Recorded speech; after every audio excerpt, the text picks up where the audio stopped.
सत श्री अकाल, सलाम, नमस्कार, आदाब, सब सत्कार सज्जनों ਨੂੰ ਜੋ ਇਸ ਵਕਤ ਜ਼ਿੰਦਗੀ ਦੇ ਰੰਗਾਂ ਤੇ ਆਵਾਜ਼ਾਂ ਤਰੰਗਾਂ ਨੂੰ ਮਾਣਦੇ ਹੋਏ ਜੁੜੇ ਨੇ ਟਿਵਾਣਾ ਰੇਡੀਓ ਦੇ ਨਾਲ। ਬਾਗਾਂ ਤੇ ਰਾਗਾਂ ਦੇ ਸ਼ਹਿਰ ਪਟਿਆਲਾ ਤੋਂ ਮੈਂ ਪਰਮਿੰਦਰ ਸਿੰਘ ਟਿਵਾਣਾ ਆਪ ਸਭ ਸੱਜਣਾਂ ਦਾ ਸਵਾਗਤ ਕਰਦਾ। 13 ਸਤੰਬਰ ਸਨ 2021 ਸੋਮਵਾਰ ਦੀ ਸ਼ਾਮ ਦੇ ਇਸ ਪ੍ਰੋਗਰਾਮ ਦੇ ਵਿੱਚ ਤੇ ਭਾਰਤੀ ਸਮਾਂ 6:36 ਹੋ ਗਏ ਨੇ ਤੇ ਸੋਮਵਾਰ ਤੋਂ ਲੈ ਕੇ ਸ਼ਨੀਵਾਰ ਤੱਕ ਸਵੇਰੇ 6 ਵਜੇ ਤੋਂ ਲੈ ਕੇ 8 ਵਜੇ ਤੱਕ ਤੇ ਸ਼ਾਮ ਨੂੰ 6:30 ਤੋਂ 8:30 ਵਜੇ ਤੱਕ ਪਟਿਆਲਾ ਸਟੂਡੀਓ ਤੋਂ ਮੈਂ ਤੇ ਐਡਵੋਕੇਟ ਸੁਰਿੰਦਰ ਸਿੰਘ ਸ਼ਾਮਲ ਹੁੰਦੇ ਹਾਂ ਤੁਹਾਡੇ ਨਾਲ ਲਾਈਵ। ਤੇ ਅੱਜ ਭਾਦੋਂ 29 ਨਾਨਕਸ਼ਾਹੀ ਸੰਮਤ 553 ਕਿਉਂਕਿ ਦੇਸੀ ਦਿਨ ਮਹੀਨੇ ਅਸੀਂ ਸਭ ਕੁਝ ਭੁੱਲ ਗਏ ਹਾਂ, ਸੋ ਯਾਦ ਰੱਖਣਾ ਚਾਹੀਦਾ। ਪੰਜਾਬੀ ਵਿਰਾਸਤ ਕਿਸੇ ਵੀ ਖਿੱਤੇ ਦੀ ਵਿਰਾਸਤ ਦੇ ਬਾਰੇ ਅਹਿਮ ਜਾਣਕਾਰੀ ਦਿੰਦਾ ਹੁੰਦਾ, ਉਸ ਦਾ ਫੋਕਲੋਰ, ਉਸ ਦਾ ਸੱਭਿਆਚਾਰ, ਉਸ ਦੇ ਲੋਕਾਂ ਦੀ ਭਾਸ਼ਾ ਤੇ ਇਹ ਸਹਿ ਸੁਭਾਅ ਸਾਨੂੰ ਬਹੁਤ ਗਿਆਨ ਮਿਲ ਜਾਂਦਾ ਤੇ ਮਿਲਦਾ ਵੀ ਬੜਾ ਸੁਖਾਲਾ, ਸਸਤਾ ਤੇ ਸਟੀਕ ਤੇ ਪਾਏਦਾਰ। ਇਸ ਤਰ੍ਹਾਂ ਤੁਸੀਂ ਇਸ ਪ੍ਰੋਗਰਾਮ ਦੇ ਵਿੱਚ ਗੱਲਬਾਤ ਕਰਦੇ ਹੋ, ਉਸ ਦੇ ਵਾਸਤੇ ਆਪਣਾ ਨੰਬਰ ਹੈ 9876309655 9876309655। ਇਸੇ ਨੰਬਰ ਤੇ ਤੁਸੀਂ WhatsApp ਦੇ ਜ਼ਰੀਏ ਪ੍ਰੋਗਰਾਮ ਵੀ ਮੰਗਵਾ ਸਕਦੇ ਹੋ। ਸਾਡੇ ਇਹਨਾਂ ਪ੍ਰੋਗਰਾਮਾਂ ਨੂੰ ਤੁਸੀਂ ਜੇ WhatsApp ਦੇ ਜ਼ਰੀਏ ਮੰਗਵਾਉਣਾ ਫਿਰ 9876309655 ਆਪਣਾ WhatsApp ਗਰੁੱਪ ਹੈ। ਪ੍ਰੋਗਰਾਮ ਸ਼ੁਰੂ ਹੁੰਦਿਆਂ ਹੀ ਤੁਹਾਨੂੰ ਲਿੰਕ ਮਿਲ ਜਾਂਦਾ ਹੈ, ਜਿਸ ਦੌਰਾਨ ਤੁਹਾਨੂੰ ਬਾਹਰ ਜਾ ਕੇ ਕਿਤੇ ਲੱਭਣ ਦੀ ਜ਼ਰੂਰਤ ਨਹੀਂ ਹੈ YouTube ਦੀ। ਕਈ ਵਾਰੀ ਇੱਦਾਂ ਹੈ ਕਿ ਲੇਟ ਫੇਟ ਹੋ ਜਾਈਦਾ ਜਾਂ ਪ੍ਰੋਗਰਾਮ ਮਿਸ ਹੁੰਦਾ ਤੇ ਫਿਰ ਉਸ ਦੀ ਸੂਚਨਾ ਵੀ ਤੁਹਾਨੂੰ ਮਿਲੇਗੀ। ਖੁਦਾ ਨਾ ਖਾਸਾ ਜਿਹੜਾ ਆਪਣੇ ਪੇਜ ਨੇ, YouTube ਪੇਜ ਹੈ, Facebook ਪੇਜ, ਉਹ ਕਈ ਵਾਰੀ ਬਦਲ ਜਾਂਦੇ ਆ, ਸਰਕਾਰਾਂ ਬੰਦ ਕਰ ਦਿੰਦੀਆਂ ਨੇ। ਇਸ ਕਰਕੇ ਇਹ ਸੁਵਿਧਾ ਰਹੇਗੀ ਕਿ 9876309655 ਨੰਬਰ ਤੇ ਸਾਂਝ ਬਣੀ ਰਹੇ। ਇਸ ਦੌਰਾਨ ਤੁਹਾਨੂੰ ਸਾਰੇ ਲਿੰਕ ਭੇਜ ਦਿੱਤੇ ਜਾਂਦੇ ਨੇ। ਜਾਂ ਐਡਵੋਕੇਟ ਸੁਰਿੰਦਰ ਸਿੰਘ ਹੋਰਾਂ ਦੀ ਫੇਸਬੁੱਕ ਹੈ, ਉਸ ਤੇ ਵੀ ਤੁਹਾਨੂੰ ਅਪਡੇਟ ਮਿਲਦੀ ਰਹੇਗੀ। ਤੇ ਇਸ ਦੌਰਾਨ ਤੁਸੀਂ ਜਿਹੜਾ ਇਹਨਾਂ ਪ੍ਰੋਗਰਾਮਾਂ ਨੂੰ ਸੁਣਨ ਦਾ ਜਿਹੜਾ ਹੋਰ ਮਾਧਿਅਮ ਹੈ ਉਹ ਹੈ ਸਾਡੀ ਵੈਬਸਾਈਟ tiwanaradio.com। ਉਸ ਵੈਬਸਾਈਟ ਤੇ ਵੀ ਲਾਈਵ ਪ੍ਰੋਗਰਾਮ ਸੁਣ ਸਕਦੇ ਹੋ। ਅਗਰ ਐਪ ਦੇ ਵਿੱਚ ਦਿੱਕਤ ਹੈ, YouTube Facebook ਨਹੀਂ ਲੱਭਦਾ, ਤਾਂ ਫਿਰ tiwanaradio.com ਤੁਸੀਂ ਵੈਬਸਾਈਟ ਤੇ ਜਾਣਾ, www.tiwanaradio.com। ਬਹੁਤ ਸੌਖਾ ਹੈ। ਤੇ ਉਸ ਦੌਰਾਨ ਉੱਥੇ ਤੁਹਾਨੂੰ ਇਸ ਦਾ ਲਾਈਵ ਲਿੰਕ ਮਿਲੇਗਾ, ਇੱਕ ਤਿਕੋਣ ਬਣਿਆ ਹੋਇਆ, ਉਸ ਤੇ ਕਲਿੱਕ ਕਰ ਦੇਣਾ। ਇਹ ਮੈਂ ਜਿਹੜੇ ਮੇਰੇ ਵਰਗੇ ਅਗਿਆਤ ਜਾਂ ਅਣਜਾਣ ਲੋਕ ਨੇ ਇੰਟਰਨੈਟ ਤੋਂ, ਉਹਨਾਂ ਦੀ ਸਹੂਲਤ ਵਾਸਤੇ ਦੱਸ ਰਿਹਾ। ਪੜ੍ਹੇ ਲਿਖਿਆਂ ਨੂੰ ਤੇ ਮਜ਼ਾਕ ਜਿਹਾ ਲੱਗਦਾ ਹੋਣਾ, ਤੇ ਇਸ ਕਰਕੇ ਭਾਈ ਸਾਡੇ ਮਤਲਬ ਪੜ੍ਹੇ ਲਿਖੇ ਲੋਕ ਵੀ ਆ ਜਿਹੜੇ, ਉਹ ਬਹੁਤੇ ਵਾਬਸਤਾ ਨਹੀਂ ਹੈ ਨਵੇਂ ਸਾਧਨਾਂ ਤੋਂ। ਸਾਨੂੰ ਨਹੀਂ ਪਤਾ ਲੱਗਦਾ, ਬਹੁਤ ਸਾਰੇ ਬੱਚਿਆਂ ਦੀ ਸਾਨੂੰ ਹੈਲਪ ਲੈਣੀ ਪੈਂਦੀ ਹੈ, ਬੱਚਿਆਂ ਨੂੰ ਉਸਤਾਦ ਧਾਰਨਾ ਪੈਂਦਾ ਹੈ। ਸੋ ਨਵੀਆਂ ਗੁੱਡੀਆਂ, ਨਵੇਂ ਪਟੋਲੇ ਹੁੰਦੇ ਨੇ ਹਰ ਸਿਸਟਮ ਦੇ। ਤੇ ਇਸ ਕਰਕੇ ਇਸ ਲਿੰਕ ਦੇ ਜ਼ਰੀਏ ਆਪ ਜੀ ਜਿਹੜਾ ਹੈਗਾ ਵੈਬਸਾਈਟ ਤੇ ਲਾਈਵ ਪ੍ਰੋਗਰਾਮ ਸੁਣ ਸਕਦੇ ਹੋ। ਉੱਥੇ ਆਈਫੋਨ ਤੇ ਐਂਡਰਾਇਡ ਐਪਸ ਮਿਲ ਗਈਆਂ, ਉਹ ਵੀ ਬਹੁਤ ਸੌਖਾ, ਸਿਰਫ ਕਲਿੱਕ ਦੱਬਣ ਦੀ ਜ਼ਰੂਰਤ ਹੈ ਤੇ ਤੁਸੀਂ ਉਸ ਤੇ ਜਿਹੜਾ ਹੈਗਾ ਲਾਈਵ ਸੁਣ ਲੈਂਦੇ ਹੋ। ਕੁਆਲਿਟੀ ਵੀ ਬਿਹਤਰ ਆਉਂਦੀ ਹੈ। ਤੇ ਜੇ ਅਮਰੀਕਾ ਦੇ ਵਿੱਚੋਂ ਤਾਂ ਫੋਨ ਦੇ ਜ਼ਰੀਏ ਕਾਲ ਕਰਕੇ ਸੁਣਿਆ ਜਾ ਸਕਦਾ ਹੈ। ਉਹ ਨੰਬਰ ਹੈ ਕਾਲ ਟੂ ਲਿਸਨ 667 930 9260 667 930 9260। ਅੱਜ ਮਾਫੀ ਚਾਹਾਂਗੇ ਕਿ ਫੇਸਬੁੱਕ ਲਾਈਵ ਨਹੀਂ ਹੈ, ਸਿਰਫ YouTube ਤੇ ਆਪਾਂ ਲਾਈਵ ਹੈ। ਤੇ ਇਸ ਦੌਰਾਨ ਉਹ ਲਿੰਕ ਨੂੰ ਤੁਸੀਂ ਹਾਸਲ ਕਰ ਸਕਦੇ ਹੋ YouTube ਤੋਂ। ਰਾਜਨੀਤਿਕ ਚਰਚਾ ਦੇ ਵਾਸਤੇ ਐਡਵੋਕੇਟ ਸੁਰਿੰਦਰ ਸਿੰਘ ਆਪਣੇ ਨਾਲ ਜੁੜ ਚੁੱਕੇ ਨੇ। ਸੁਰਿੰਦਰ ਜੀ ਸਵਾਗਤ। ਸਤਿ ਸ਼੍ਰੀ ਅਕਾਲ। ਸਤਿ ਸ਼੍ਰੀ ਅਕਾਲ, ਮਿਹਰਬਾਨੀ ਜੀ। ਮਿਹਰਬਾਨੀ ਸੁਰਿੰਦਰ ਜੀ। ਦੌਰੇ ਸਿਆਸਤ 'ਚ ਬੜਾ ਕੁਝ ਹੋ ਰਿਹਾ, ਅੱਧ ਤੋਂ ਵੱਧ ਕੰਮ ਨਿਬੇੜ ਲਿਆ ਅਕਾਲੀਆਂ ਨੇ। ਧੜਾ ਧੜ ਟਿਕਟਾਂ ਵੰਡੀ ਜਾਂਦੇ ਆ। ਹਰਮਿੰਦਰ ਸੰਧੂ ਹੋਣੀ ਰੁੱਸ ਗਏ ਨੇ ਚਮਕੌਰ ਸਾਹਿਬ ਹਲਕੇ 'ਚ, ਕਹਿੰਦੇ ਬੜਾ ਕੰਮ ਕੀਤਾ। ਤੇ ਉਧਰ ਗਿਆਨੀ ਜੈਲ ਸਿੰਘ ਦਾ ਪੋਤਰਾ ਕਹਿੰਦਾ ਮੇਰੇ ਦਾਦੇ ਦਾ ਸੁਪਨਾ ਪੂਰਾ ਹੋ ਗਿਆ, ਕਿ ਮੇਰੇ ਦਾਦੇ ਦੀ ਇੱਛਾ ਸੀ ਕਿ ਮੈਂ ਭਾਰਤੀ ਜਨਤਾ ਪਾਰਟੀ 'ਚ ਸੇਵਾ ਕਰਾਂ। ਸੋ ਗਿਆਨੀ ਜੈਲ ਸਿੰਘ ਮਰਹੂਮ ਰਾਸ਼ਟਰਪਤੀ ਦਾ ਪੋਤਾ ਇੰਦਰਜੀਤ ਸਿੰਘ ਅੱਜ ਭਾਜਪਾ ਦਾ ਕਮਲ ਫੁੱਲ ਪਵਾ ਗਿਆ। ਹਰਦੀਪ ਪੁਰੀ ਨੇ ਬੜੀਆਂ ਕੋਸ਼ਿਸ਼ਾਂ ਕੀਤੀਆਂ ਨੇ ਤੇ ਬਹੁਤ ਬਾਗੋ ਬਾਗ ਹੈ। ਤੇ ਆਰਪੀ ਸਿੰਘ ਜਿਹੜੇ ਬੁਲਾਰੇ ਨੇ ਬੀਜੇਪੀ ਦੇ, ਉਹ ਜਾਂ ਹੋਰ ਲੋਕ ਬੜੇ ਉਚੇਚ ਨੇ ਕਿ ਗਿਆਨੀ ਜੈਲ ਸਿੰਘ ਦੀ ਇੱਛਾ ਪੂਰੀ ਹੋ ਗਈ ਹੈ। ਕਹਿੰਦੇ ਇੰਦਰਜੀਤ ਸਿੰਘ ਨੇ ਭਾਜਪਾ 'ਚ ਪੂਰੇ ਹੋਣ ਨੂੰ ਇੱਛਾ ਪੂਰੀ ਦਾਦੇ ਦੀ ਆਖਿਆ। ਤੇ ਇਧਰ ਰਾਜ ਸਭਾ ਮੈਂਬਰ ਦੁੱਲੋਂ ਕੈਪਟਨ ਦੀ ਐਕਸਾਈਜ਼ ਪਾਲਿਸੀ ਜਾਂ ਮਾੜੀ ਸ਼ਰਾਬ ਦੇ ਖਿਲਾਫ ਕਹਿੰਦਾ ਜੇ ਨਾ ਰੋਕੀ ਗਈ ਤਾਂ ਮੈਂ ਧਰਨਾ ਦਊਂਗਾ ਕੈਪਟਨ ਦੀ ਰਿਹਾਇਸ਼ ਦੇ ਮੂਹਰੇ। ਪਰ ਭਤੀਜਾ ਉਹਨਾਂ ਦਾ ਸੁੱਖ ਨਾਲ ਉਹ ਵੀ ਪੰਜਾਬ ਭਾਜਪਾ 'ਚ ਸ਼ਾਮਲ ਹੋ ਗਿਆ। ਸ਼ਮਸ਼ੇਰ ਸਿੰਘ ਦੁੱਲੋਂ ਦਾ ਭਤੀਜਾ ਕਾਂਗਰਸ ਦਾ ਜੁਆਇੰਟ ਸਕੱਤਰ ਨਿਰਮਲ ਸਿੰਘ ਦੁੱਲੋਂ, ਉਹ ਵੀ ਹਰਜੀਤ ਗਰੇਵਾਲ ਹੋਰਾਂ ਦੀ ਅਗਵਾਈ ਦੇ ਵਿੱਚ ਜਿਹੜਾ ਭਾਜਪਾ ਦਾ ਦੁਸ਼ਾਲਾ ਪਵਾ ਗਿਆ ਗਲ ਦੇ ਵਿੱਚ। ਤੇ ਦੌਰੇ ਸਿਆਸਤ 'ਚ ਬੜਾ ਕੁਝ ਹੋ ਰਿਹਾ। ਤੇ ਉਧਰ ਸੁਪਰੀਮ ਕੋਰਟ ਦੀ ਅਗਰ ਗੱਲ ਕਰੀਏ, ਸੁਪਰੀਮ ਕੋਰਟ ਦੇ ਵਿੱਚ ਕੇਂਦਰ ਸਰਕਾਰ ਕੇਂਦਰ ਸਰਕਾਰ ਸੁਪਰੀਮ ਕੋਰਟ ਨੂੰ ਕਹਿੰਦੀ ਕਿ ਅਸੀਂ ਪੈਗਾਸਸ ਮਾਮਲੇ 'ਚ ਕੋਈ ਹਲਫਨਾਮਾ ਦਾਖਲ ਕਰਨ ਦੇ ਚਾਹਵਾਨ ਨਹੀਂ ਹੈ ਤੇ ਕਹਿੰਦੇ ਸਾਡੇ ਕੋਲ ਛੁਪਾਉਣ ਲਈ ਹੈ ਹੀ ਕੁਝ ਨਹੀਂ। ਤੇ ਇਸ ਕਰਕੇ ਪੈਗਾਸਸ ਮਾਮਲੇ 'ਚ ਸ਼ਰੇਆਮ ਹੀ ਸਲਿੱਪ ਕਰ ਗਿਆ।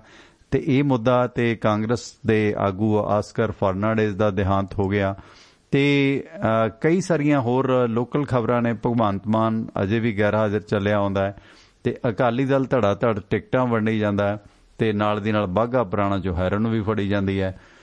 ਤੇ ਕਈ ਸਾਰੀਆਂ ਖਬਰਾਂ ਨੇ। ਭਾਖੜਾ ਨਹਿਰ 'ਚ ਅਧਿਆਪਕ ਛਾਲਾਂ ਮਾਰ ਰਹੇ ਨੇ, ਅਪਾਇੰਟਮੈਂਟ ਨਹੀਂ ਮਿਲ ਰਹੀ, ਬਹੁਤ ਸਮੱਸਿਆਵਾਂ ਨੇ। ਤੇ ਇਸ ਦੌਰਾਨ ਕਿਸਾਨ ਅੰਦੋਲਨ ਵੀ ਪੂਰੇ ਜੋਸ਼ੋ ਖਰੋਸ਼ ਦੇ ਨਾਲ ਅੱਗੇ ਨੂੰ ਵਧੀ ਜਾ ਰਿਹਾ। ਜੇ ਸ਼ੁਰੂਆਤ ਕਰਦੇ ਹਾਂ ਆਪਾਂ ਸ਼੍ਰੋਮਣੀ ਅਕਾਲੀ ਦਲ ਤੋਂ। ਸ਼੍ਰੋਮਣੀ ਅਕਾਲੀ ਦਲ ਬਾਦਲ ਨੇ ਆਪਣੀਆਂ ਕਈ ਟਿਕਟਾਂ ਨੇ ਉਹ ਅਨਾਉਂਸ ਕਰ ਦਿੱਤੀਆਂ ਨੇ ਇਸ ਸਿਲਸਿਲੇ ਵਿੱਚ। ਕਰੋ ਕਿਰਾਂ ਸ਼ੁਰੂਆਤ, ਫਿਰ ਵਧਦੇ ਹਾਂ ਗਾਂਹ ਨੂੰ ਕਿ ਕਿੱਥੇ ਕਿੱਥੇ ਕੀ ਹੋ ਰਿਹਾ। ਜਿਸ ਤਰ੍ਹਾਂ 60 ਦੇ ਕਰੀਬ ਤਕਰੀਬਨ 64 ਉਮੀਦਵਾਰਾਂ ਦਾ ਐਲਾਨ ਅਕਾਲੀ ਦਲ ਬਾਦਲ ਨੇ ਕਰ ਦਿੱਤਾ ਤੇ ਹੁਣ ਤੱਕ। ਤੇ ਇਸ ਸਿਲਸਿਲੇ ਵਿੱਚ ਅੱਜ ਕੁਝ ਹੋਰ ਉਮੀਦਵਾਰਾਂ ਦਾ ਐਲਾਨ ਕੀਤਾ। ਕਈ ਹਲਕਿਆਂ ਦੀ ਜਿਹੜੀ ਲਿਸਟ ਹੈ ਤੁਸੀਂ ਪੜ੍ਹ ਦਿਓ, ਨਹੀਂ ਤੇ ਮੈਂ ਪੜ੍ਹ ਦਿੰਦਾ ਤੇ ਇਹਦੇ ਤੇ ਦਿਓ ਕਿਰਾਂ ਵਿਸਤਾਰ ਕੀ ਹੈ ਜੀ ਸੁਰਿੰਦਰ ਜੀ। ਤੁਸੀਂ ਪੜ੍ਹ ਦਿਓ, ਲਿਸਟ ਪੜ੍ਹ ਦਿਓ, ਫਿਰ ਮੈਂ ਉਹਦੇ ਤੇ ਸਾਰੇ ਹੀ ਕੰਟੀਨਿਊ ਪੜ੍ਹਦਾ। 64 ਦਾ ਬਹੁਤ ਟਾਈਮ ਲੱਗੂ ਫਿਰ ਆਪਾਂ ਨੂੰ। ਚਲੋ ਮੈਂ ਕੋਸ਼ਿਸ਼ ਕਰਦਾ ਕਿ ਜਿਸ ਤਰ੍ਹਾਂ ਇਹਨਾਂ ਨੇ ਟੋਟਲ 64 ਹਲਕੇ ਨੇ। ਸੁਜਾਨਪੁਰ ਤੋਂ ਜਿਹੜਾ ਰਾਜਕੁਮਾਰ ਗੁਪਤਾ ਕੈਂਡੀਡੇਟ ਐਲਾਨੇ ਨੇ, ਗੁਰਦਾਸਪੁਰ ਗੁਰਚਰਨ ਸਿੰਘ ਬੱਬੇਹਾਲੀ ਨੇ, ਕਾਫੀ ਸਾਰੇ ਉਮੀਦਵਾਰ ਮਸਲਨ ਐਲਾਨੇ ਨੇ।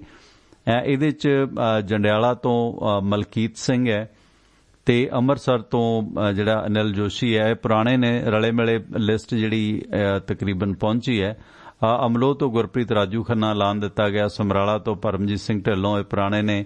ਖਰੜ ਤੋਂ ਰਣਜੀਤ ਸਿੰਘ ਗਿੱਲ ਹੈ। ਫਤਿਹਗੜ੍ਹ ਸਾਹਿਬ ਤੋਂ ਜਗਦੀਪ ਸਿੰਘ ਚੀਮਾ ਤੇ ਸਾਹਨੇਵਾਲ ਤੋਂ ਸ਼ਰਨਜੀਤ ਸਿੰਘ ਢਿੱਲੋਂ ਹੋ ਗਿਆ। ਲੁਧਿਆਣਾ ਤੋਂ ਰਣਜੀਤ ਸਿੰਘ ਗਿੱਲ, ਆਤਮ ਨਗਰ ਤੋਂ ਹਰੀਸ਼ ਲਾਲ ਢਾਂਡਾ ਤੇ ਲੁਧਿਆਣਾ ਸੈਂਟਰਲ ਤੋਂ ਪ੍ਰਿਤਪਾਲ ਸਿੰਘ ਪਾਲੀ ਤੇ ਲੁਧਿਆਣਾ ਵੈਸਟ ਤੋਂ ਮਹੇਸ਼ਿੰਦਰ ਸਿੰਘ ਗਰੇਵਾਲ ਤੇ ਗਿੱਲ ਕਲਾਂ ਹਲਕੇ ਤੋਂ ਦਰਸ਼ਨ ਸਿੰਘ ਸ਼ਿਵਾਲਕ ਤੇ ਮਨਪ੍ਰੀਤ ਤਿਆਲੀ ਦਾਖਾ ਤੋਂ ਜਗਰਾਉਂ ਤੋਂ ਐਸਆਰ ਕਲੇਰ ਬਾਘਾ ਪੁਰਾਣਾ ਤੋਂ ਜਿੱਥੇ 2 ਕਿਲੋ ਹੈਰਨ ਫੜੀ ਗਈ ਹੈ ਤੀਰਥ ਸਿੰਘ ਮਾਲਾ ਤੇ ਮੋਗਾ ਤੋਂ ਮੱਖਣ ਬਰਜਿੰਦਰ ਮੱਖਣ, ਜਥੇਦਾਰ ਤੋਤਾ ਸਿੰਘ ਦਾ ਮੁੰਡਾ ਧਰਮਕੋਟ ਤੋਂ ਜਥੇਦਾਰ ਤੋਤਾ ਸਿੰਘ, ਜੀਰਾ ਤੋਂ ਜਨਮੇਜਾ ਸਿੰਘ ਸੇਖੋਂ, ਫਿਰੋਜ਼ਪੁਰ ਰੂਰਲ ਤੋਂ ਜੋਗਿੰਦਰ ਸਿੰਘ ਜੰਦੂ ਤੇ ਗੁਰੂ ਹਰ ਸਹਾਇ ਤੋਂ ਵਰਦੇਵ ਸਿੰਘ ਨੋਨੀਮਾਨ ਐਲਾਨੇ ਗਏ ਨੇ। ਕੁਝ ਪਿਛਲੀਆਂ ਨੇ ਜਿਸ ਤਰ੍ਹਾਂ ਬੰਗਿਆਂ ਤੋਂ ਡਾਕਟਰ ਸੁਖਵਿੰਦਰ ਸੁਖੀ ਤੇ ਗੜਸ਼ੰਕਰ ਤੋਂ ਸੁਰਿੰਦਰ ਸਿੰਘ ਭੋਲੇਵਾਲ ਰਾਠਾਂ,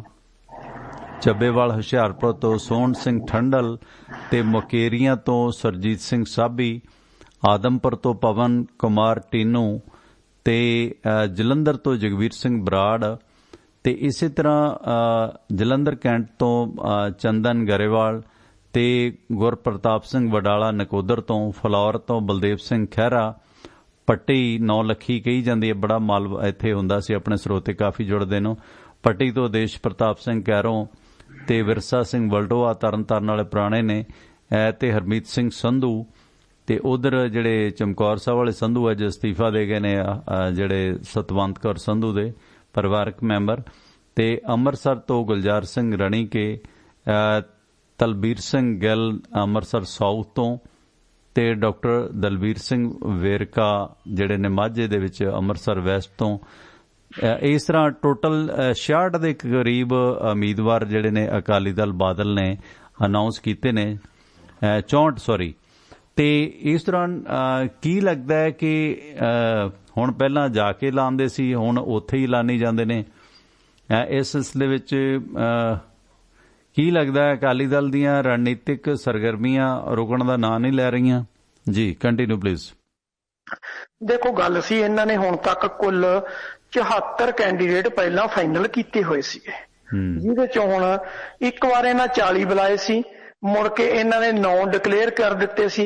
ਇੱਕ ਇੱਕ ਕਰਕੇ ਕਈ ਕਰੀ ਗਏ। ਇੱਕ ਵਾਰੀ 40 ਇਕੱਠੇ ਬੁਲਾ ਕੇ ਉਹਨਾਂ ਨੂੰ ਸਿਗਨਲ ਕਰ ਦਿੱਤਾ ਸੀ ਅੱਜ ਤੋਂ ਤਕਰੀਬਨ 2.5 ਮਹੀਨੇ ਪਹਿਲਾਂ ਕਿ ਤੁਸੀਂ ਜਾਓ, ਤੁਹਾਡੀਆਂ ਟਿਕਟਾਂ ਅਸੀਂ ਅਨਾਉਂਸ ਕਰ ਦਾਂਗੇ। ਮਤਲਬ ਉਹਨਾਂ ਨੂੰ ਕਿਸੇ ਨੂੰ ਹਲਕਾ ਇੰਚਾਰਜ ਬਦਲਤਾ, ਕਿਸੇ ਨੂੰ ਲਾਤਾ, ਉਹਦੇ 'ਚ ਜਿੱਦਾਂ ਰਾਮਪੁਰਾ ਫੂਲ ਤੇ ਮੌੜ ਵਾਲੀ ਪ੍ਰੋਬਲਮ ਆਈ, ਇਸ ਤਰ੍ਹਾਂ ਕਈ ਇਹਨਾਂ ਨੇ ਚੇਂਜ ਵੀ ਕੀਤੀਆਂ ਨੇ ਕਿ ਕਿਸੇ ਨੂੰ ਕਹਿਤਾ ਅਸੀਂ ਤੇ ਤੈਨੂੰ ਹਲਕਾ ਇੰਚਾਰਜ ਲਾਇਆ ਸੀ, ਤੈਨੂੰ ਅਸੀਂ ਟਿਕਟ ਥੋੜੀ ਦਿੱਤੀ ਸੀ। ਜਿਸ ਤਰ੍ਹਾਂ ਹੁਣ ਫਤਿਹਗੜ੍ਹ ਸਾਹਿਬ ਤੋਂ ਜਗਦੀਪ ਚੀਮੇ ਨੂੰ ਲਾਏ ਆ, ਬੇਸਿਕਲੀ ਉਹ ਟਿਕਟ ਜਿਹੜੀ ਸੀਗੀ ਉਹ ਦੀਦਾਰ ਸਿੰਘ ਭੱਟੀ ਦੀ ਸੀਗੀ, ਠੀਕ ਹੈ ਨਾ। ਦੀਦਾਰ ਸਿੰਘ ਭੱਟੀ ਨੂੰ ਕੱਟ ਦਿੱਤਾ। ਹੁਣ ਦੀਦਾਰ ਸਿੰਘ ਭੱਟੀ ਤਾਂ ਬੈਠੇਗਾ ਨਹੀਂ। 2012 ਆਈ ਸੀ, ਦੀਦਾਰ ਸਿੰਘ ਭੱਟੀ ਦੀ ਕੱਟ ਕੇ ਪ੍ਰੋਫੈਸਰ ਪ੍ਰੇਮ ਸਿੰਘ ਚੰਦੂਮਾਜਰੇ ਨੂੰ ਦਿੱਤੀ ਗਈ ਸੀ। ਉਦੋਂ ਜਗਦੀਪ ਸਿੰਘ ਚੀਮੇ ਨੂੰ ਅਮਲੋਹ ਦਿੱਤੀ ਗਈ ਸੀ ਰਾਜੂ ਖੰਨੇ ਦੀ ਕੱਟ ਕੇ। ਹੁਣ ਰਾਜੂ ਖੰਨੇ ਨੂੰ ਅਮਲੋਹ ਦੇ ਦਿੱਤੀ ਤੇ ਜਗਦੀਪ ਸਿੰਘ ਚੀਮੇ ਨੂੰ ਲਿਜਾ ਕੇ ਸੈੱਟ ਕਰ ਦਿੱਤਾ ਉੱਥੇ। ਉਹ ਇਸ ਕਰਕੇ ਕੀਤਾ ਕਿਉਂਕਿ ਜਗਦੀਪ ਸਿੰਘ ਚੀਮਾ ਜਿਹੜਾ ਉਹ ਤਲਵੰਡੀ ਪਰਿਵਾਰ ਦਾ ਜਵਾਈ ਆ, ਤੇ ਹੁਣ ਤਲਵੰਡੀ ਪਰਿਵਾਰ 'ਚ ਕੀ ਹੈ ਕਿ ਰਣਜੀਤ ਸਿੰਘ ਤਲਵੰਡੀ ਢੀਂਡਸਾ ਧੜੇ ਨਾਲ ਚਲਾ ਗਿਆ। ਇੱਕ ਜਿਹੜਾ ਆਪਣਾ ਰਣਜੀਤ ਸਿੰਘ ਤਲਵੰਡੀ ਦੀ ਦੂਸਰੀ ਭੈਣ ਆ ਜਲੰਧਰ ਤੋਂ, ਉਹ ਜਿਹੜੀ ਉਹ ਵੀ ਢੀਂਡਸਾ ਧੜੇ 'ਚ ਚਲੀ ਗਈ। ਤੇ ਜਿਹੜਾ ਰਣਜੀਤ ਸਿੰਘ ਤਲਵੰਡੀ ਦਾ ਦੂਸਰਾ ਭਰਾ ਜਗਜੀਤ ਸਿੰਘ ਆ, ਉਹ ਜਿਹੜਾ ਉਹ ਅਕਾਲੀ ਦਲ ਬਾਦਲ 'ਚ ਬੈਠਾ। ਇਹ ਵੀ ਕਿਸੇ ਨਾ ਕਿਤੇ ਪਰਿਵਾਰ ਆ ਵੀ ਇੱਕ ਭੈਣ ਭਣਵਈਆ ਇਹ ਤੇ ਸਾਲਾ, ਇਹ ਤਿੰਨ ਇੱਕ ਜਗ੍ਹਾ ਰਹਿ ਗਏ। ਇੱਕ ਭਰਾ ਤੇ ਭੈਣ ਜਿਹੜੇ ਆ ਉਹ ਦੂਸਰੀ ਧਿਰ ਦੇ ਵਿੱਚ ਚਲੇ ਗਏ ਆ। ਕਿਸੇ ਟਾਈਮ ਜਗਦੇਵ ਸਿੰਘ ਤਲਵੰਡੀ ਐਸਜੀਪੀਸੀ ਦਾ ਵੀ ਪ੍ਰਧਾਨ ਰਿਹਾ ਤੇ ਅਕਾਲੀ ਦਲ ਦਾ ਵੀ ਪ੍ਰਧਾਨ ਹੁੰਦਾ ਸੀ। ਹੁਣ ਇਸ ਕਰਕੇ ਇਹ ਆ ਕਿ ਇਹ ਹਰ ਪਰਿਵਾਰ ਦੇ ਵਿੱਚ ਟੁੱਟ ਭੱਜ ਜਦੋਂ ਵੀ ਸੀਟਾਂ ਦੀ ਅਦਲਾ ਬਦਲੀ ਹੁੰਦੀ ਆ ਉਹਦੇ 'ਚ ਆਉਂਦੀ ਆ, ਠੀਕ ਹੈ। ਹੁਣ ਫਤਿਹਗੜ੍ਹ 'ਚ ਫੇਰ ਉਹੀ ਕਲੇਸ਼ ਖੜਿਆਗਾ ਜਦੋਂ ਦੀਦਾਰ ਸਿੰਘ ਭੱਟੀ ਬਰਾਬਰ ਆਏਗਾ। ਇਹੀ ਕੁਛ ਉੱਥੇ ਖੜਾ ਹੋਇਆ ਚਮਕੌਰ ਸਾਹਿਬ 'ਚ। ਹੁਣ ਕੀ ਸੀਗਾ ਕਿ ਆਪਣੇ ਯੂਨੀਵਰਸਿਟੀ ਲਾਲੀ ਪੜ੍ਹਦਾ ਹੁੰਦਾ ਸੀ, ਲਾਲੀ ਇਹਦਾ ਬ੍ਰਦਰ ਸੀਗਾ ਵੱਡਾ ਆਪਣੇ ਦਾ ਹਰਮੋਹਨ ਸਿੰਘ ਸੰਧੂ ਦਾ। ਇਹ ਪੰਜਾਬ ਯੂਨੀਵਰਸਿਟੀ ਚੰਡੀਗੜ੍ਹ ਪੜ੍ਹਦਾ ਸੀ, ਹਰਮੋਹਨ ਸੰਧੂ ਪੰਜਾਬ ਪੁਲਿਸ 'ਚ ਚਲ ਗਿਆ ਤੇ ਲਾਲੀ ਯੂਨੀਵਰਸਿਟੀ ਤੋਂ ਨਿਕਲਿਆ ਤੇ ਉਹ ਮਦਰ ਦੇ ਨਾਲ ਉੱਥੇ ਕੰਮ ਕਰਨ ਲੱਗ ਗਿਆ। ਪਹਿਲਾਂ ਇਹਨਾਂ ਦੇ ਫਾਦਰ ਜਿਹੜੇ ਉਹ 3 ਵਾਰ ਐਮਐਲਏ ਰਹੇ ਉੱਥੋਂ, ਬਾਅਦ ਦੇ ਵਿੱਚ ਇਹਨਾਂ ਦੀ ਮਦਰ 5 ਵਾਰ ਐਮਐਲਏ ਉੱਥੋਂ ਰਹੀ ਆ ਉਸੇ ਚਮਕੌਰ ਸਾਹਿਬ ਹਲਕੇ ਤੋਂ। ਹੁਣ ਉਹਦੇ ਬਾਅਦ ਲਾਲੀ ਦੀ ਡੈਥ ਹੋ ਜਾਂਦੀ, ਉਹਦੀ ਮਿਸਿਜ ਨੇ ਇੱਕ ਇਲੈਕਸ਼ਨ ਲੜੀ ਪਰ ਉਹ ਹਾਰ ਗਈ। ਉਸ ਤੋਂ ਬਾਅਦ ਇਹਨਾਂ ਨੇ ਫਿਰ ਟਿਕਟਾਂ ਦੀ ਅਦਲਾ ਬਦਲੀ ਜਿਹੜੀ ਉਹ ਸ਼ੁਰੂ ਕਰ ਲਈ ਕਿ ਇਹਨਾਂ ਨੂੰ ਪਤਾ ਸੀ ਵੀ ਇਹ ਪਰਿਵਾਰ ਨਹੀਂ ਜਿੱਤਦਾ। ਫਿਰ ਹਰਮੋਹਨ ਸਿੰਘ ਸੰਧੂ ਨੂੰ ਇਹਨਾਂ ਨੇ ਕਿਹਾ ਕਿ ਤੁਸੀਂ ਅਸਤੀਫਾ ਦੇ ਦਿਓ। ਉਹ ਖੈਰ ਆਪਣੀ ਨੌਕਰੀ ਸੀਗੀ ਉਧਰੋਂ ਰਿਟਾਇਰਮੈਂਟ ਲੈ ਕੇ ਆ ਗਏ। ਐਸਐਸਪੀ ਕਪੂਰਥਲਾ ਸੀ ਉਸ ਵੇਲੇ, ਉਹ ਨੌਕਰੀ ਛੱਡ ਕੇ ਆ ਗਏ। ਪਹਿਲਾਂ 2017 'ਚ ਵੀ ਉਹਨਾਂ ਨੂੰ ਕਿਹਾ ਸੀ ਤੁਹਾਨੂੰ ਚੋਣ ਲੜਾਵਾਂਗੇ ਪਰ ਉਸ ਵੇਲੇ ਉਹ ਚੁੱਪ ਰਹਿ ਗਏ। ਹੁਣ 22 ਲਈ ਤਿਆਰੀ ਕਰ ਲਈ ਉਹਨਾਂ ਨੂੰ ਕਹਿਤਾ, ਲੇਕਿਨ ਆਖਰੀ ਸਟੇਜ ਤੇ ਆ ਕੇ ਉਹ ਟਿਕਟ ਬਹੁਜਨ ਸਮਾਜ ਪਾਰਟੀ ਦੇ ਕੋਟੇ 'ਚ ਛੱਡਤੀ ਤੇ ਉਹਦੇ ਵੱਲੋਂ ਵਿਰੋਧ ਹੋਣਾ ਸੁਭਾਵਿਕ ਸੀ ਤੇ ਉਹਨਾਂ ਦਾ ਵਿਰੋਧ ਹੋ ਗਿਆ। ਹੁਣ ਇਸ ਕਰਕੇ ਕੁੱਲ ਮਿਲਾ ਕੇ ਆ ਕਿ ਕਈ ਜਗ੍ਹਾ ਤੇ ਵਿਰੋਧ ਜਿਹੜੇ ਆ ਉਹ ਹੋ ਰਹੇ ਸੀ। ਇਸੇ ਕਰਕੇ ਅਕਾਲੀ ਦਲ ਅੰਦਰ ਖਾਤੇ ਕਿਹਨੂੰ ਟਿਕਟ ਦੇਣੀ, ਕੀ ਕੁਝ ਕਰਨਾ, ਉਹ ਸਾਰਾ ਕੁਝ ਫਾਈਨਲ ਕਰ ਚੁੱਕਿਆ ਸੀਗਾ। ਔਰ ਉਹ ਹਲਕੇ ਵਾਈਜ਼ ਉਹਨਾਂ ਨੂੰ ਸੀ ਨਾਲੇ ਰੈਲੀਆਂ ਹੋਈ ਜਾਣਗੀਆਂ ਨਾਲੇ ਕੈਂਡੀਡੇਟ ਅਨਾਉਂਸ ਕਰੀ ਜਾਵਾਂਗੇ, ਲੋਕਾਂ ਤੱਕ ਮੈਸੇਜ ਚਲਾ ਜਾਊ। ਪਰ ਜਦੋਂ ਉਹਨਾਂ ਨੇ ਦੇਖਿਆ ਕਿ ਕਿਸਾਨ ਆਗੂਆਂ ਵੱਲੋਂ ਰੈਲੀਆਂ ਤੇ ਪਾਬੰਦੀ ਲਾ ਦਿੱਤੀ ਗਈ ਕਿ ਰੈਲੀਆਂ ਲਈ ਨਹੀਂ ਜਾਓਗੇ, ਤੇ ਉਹਨਾਂ ਨੇ ਕੁਦਰਤੀ ਸੀ ਫਿਰ ਲਿਸਟ ਤਾਂ ਅਨਾਉਂਸ ਕਰਨੀ ਸੀ। ਕਿਤੇ ਪੋਲੀਟੀਕਲ ਵਿਅਕਤੀ ਜਿਹੜੇ ਉਹ ਆਪਣਾ ਪੋਲੀਟੀਕਲ ਸਿਸਟਮ ਥੋੜੀ ਰੋਕਦੇ ਆ, ਉਹ ਤਾਂ ਉਹਨਾਂ ਦਾ ਚੱਲੀ ਜਾਣਾ।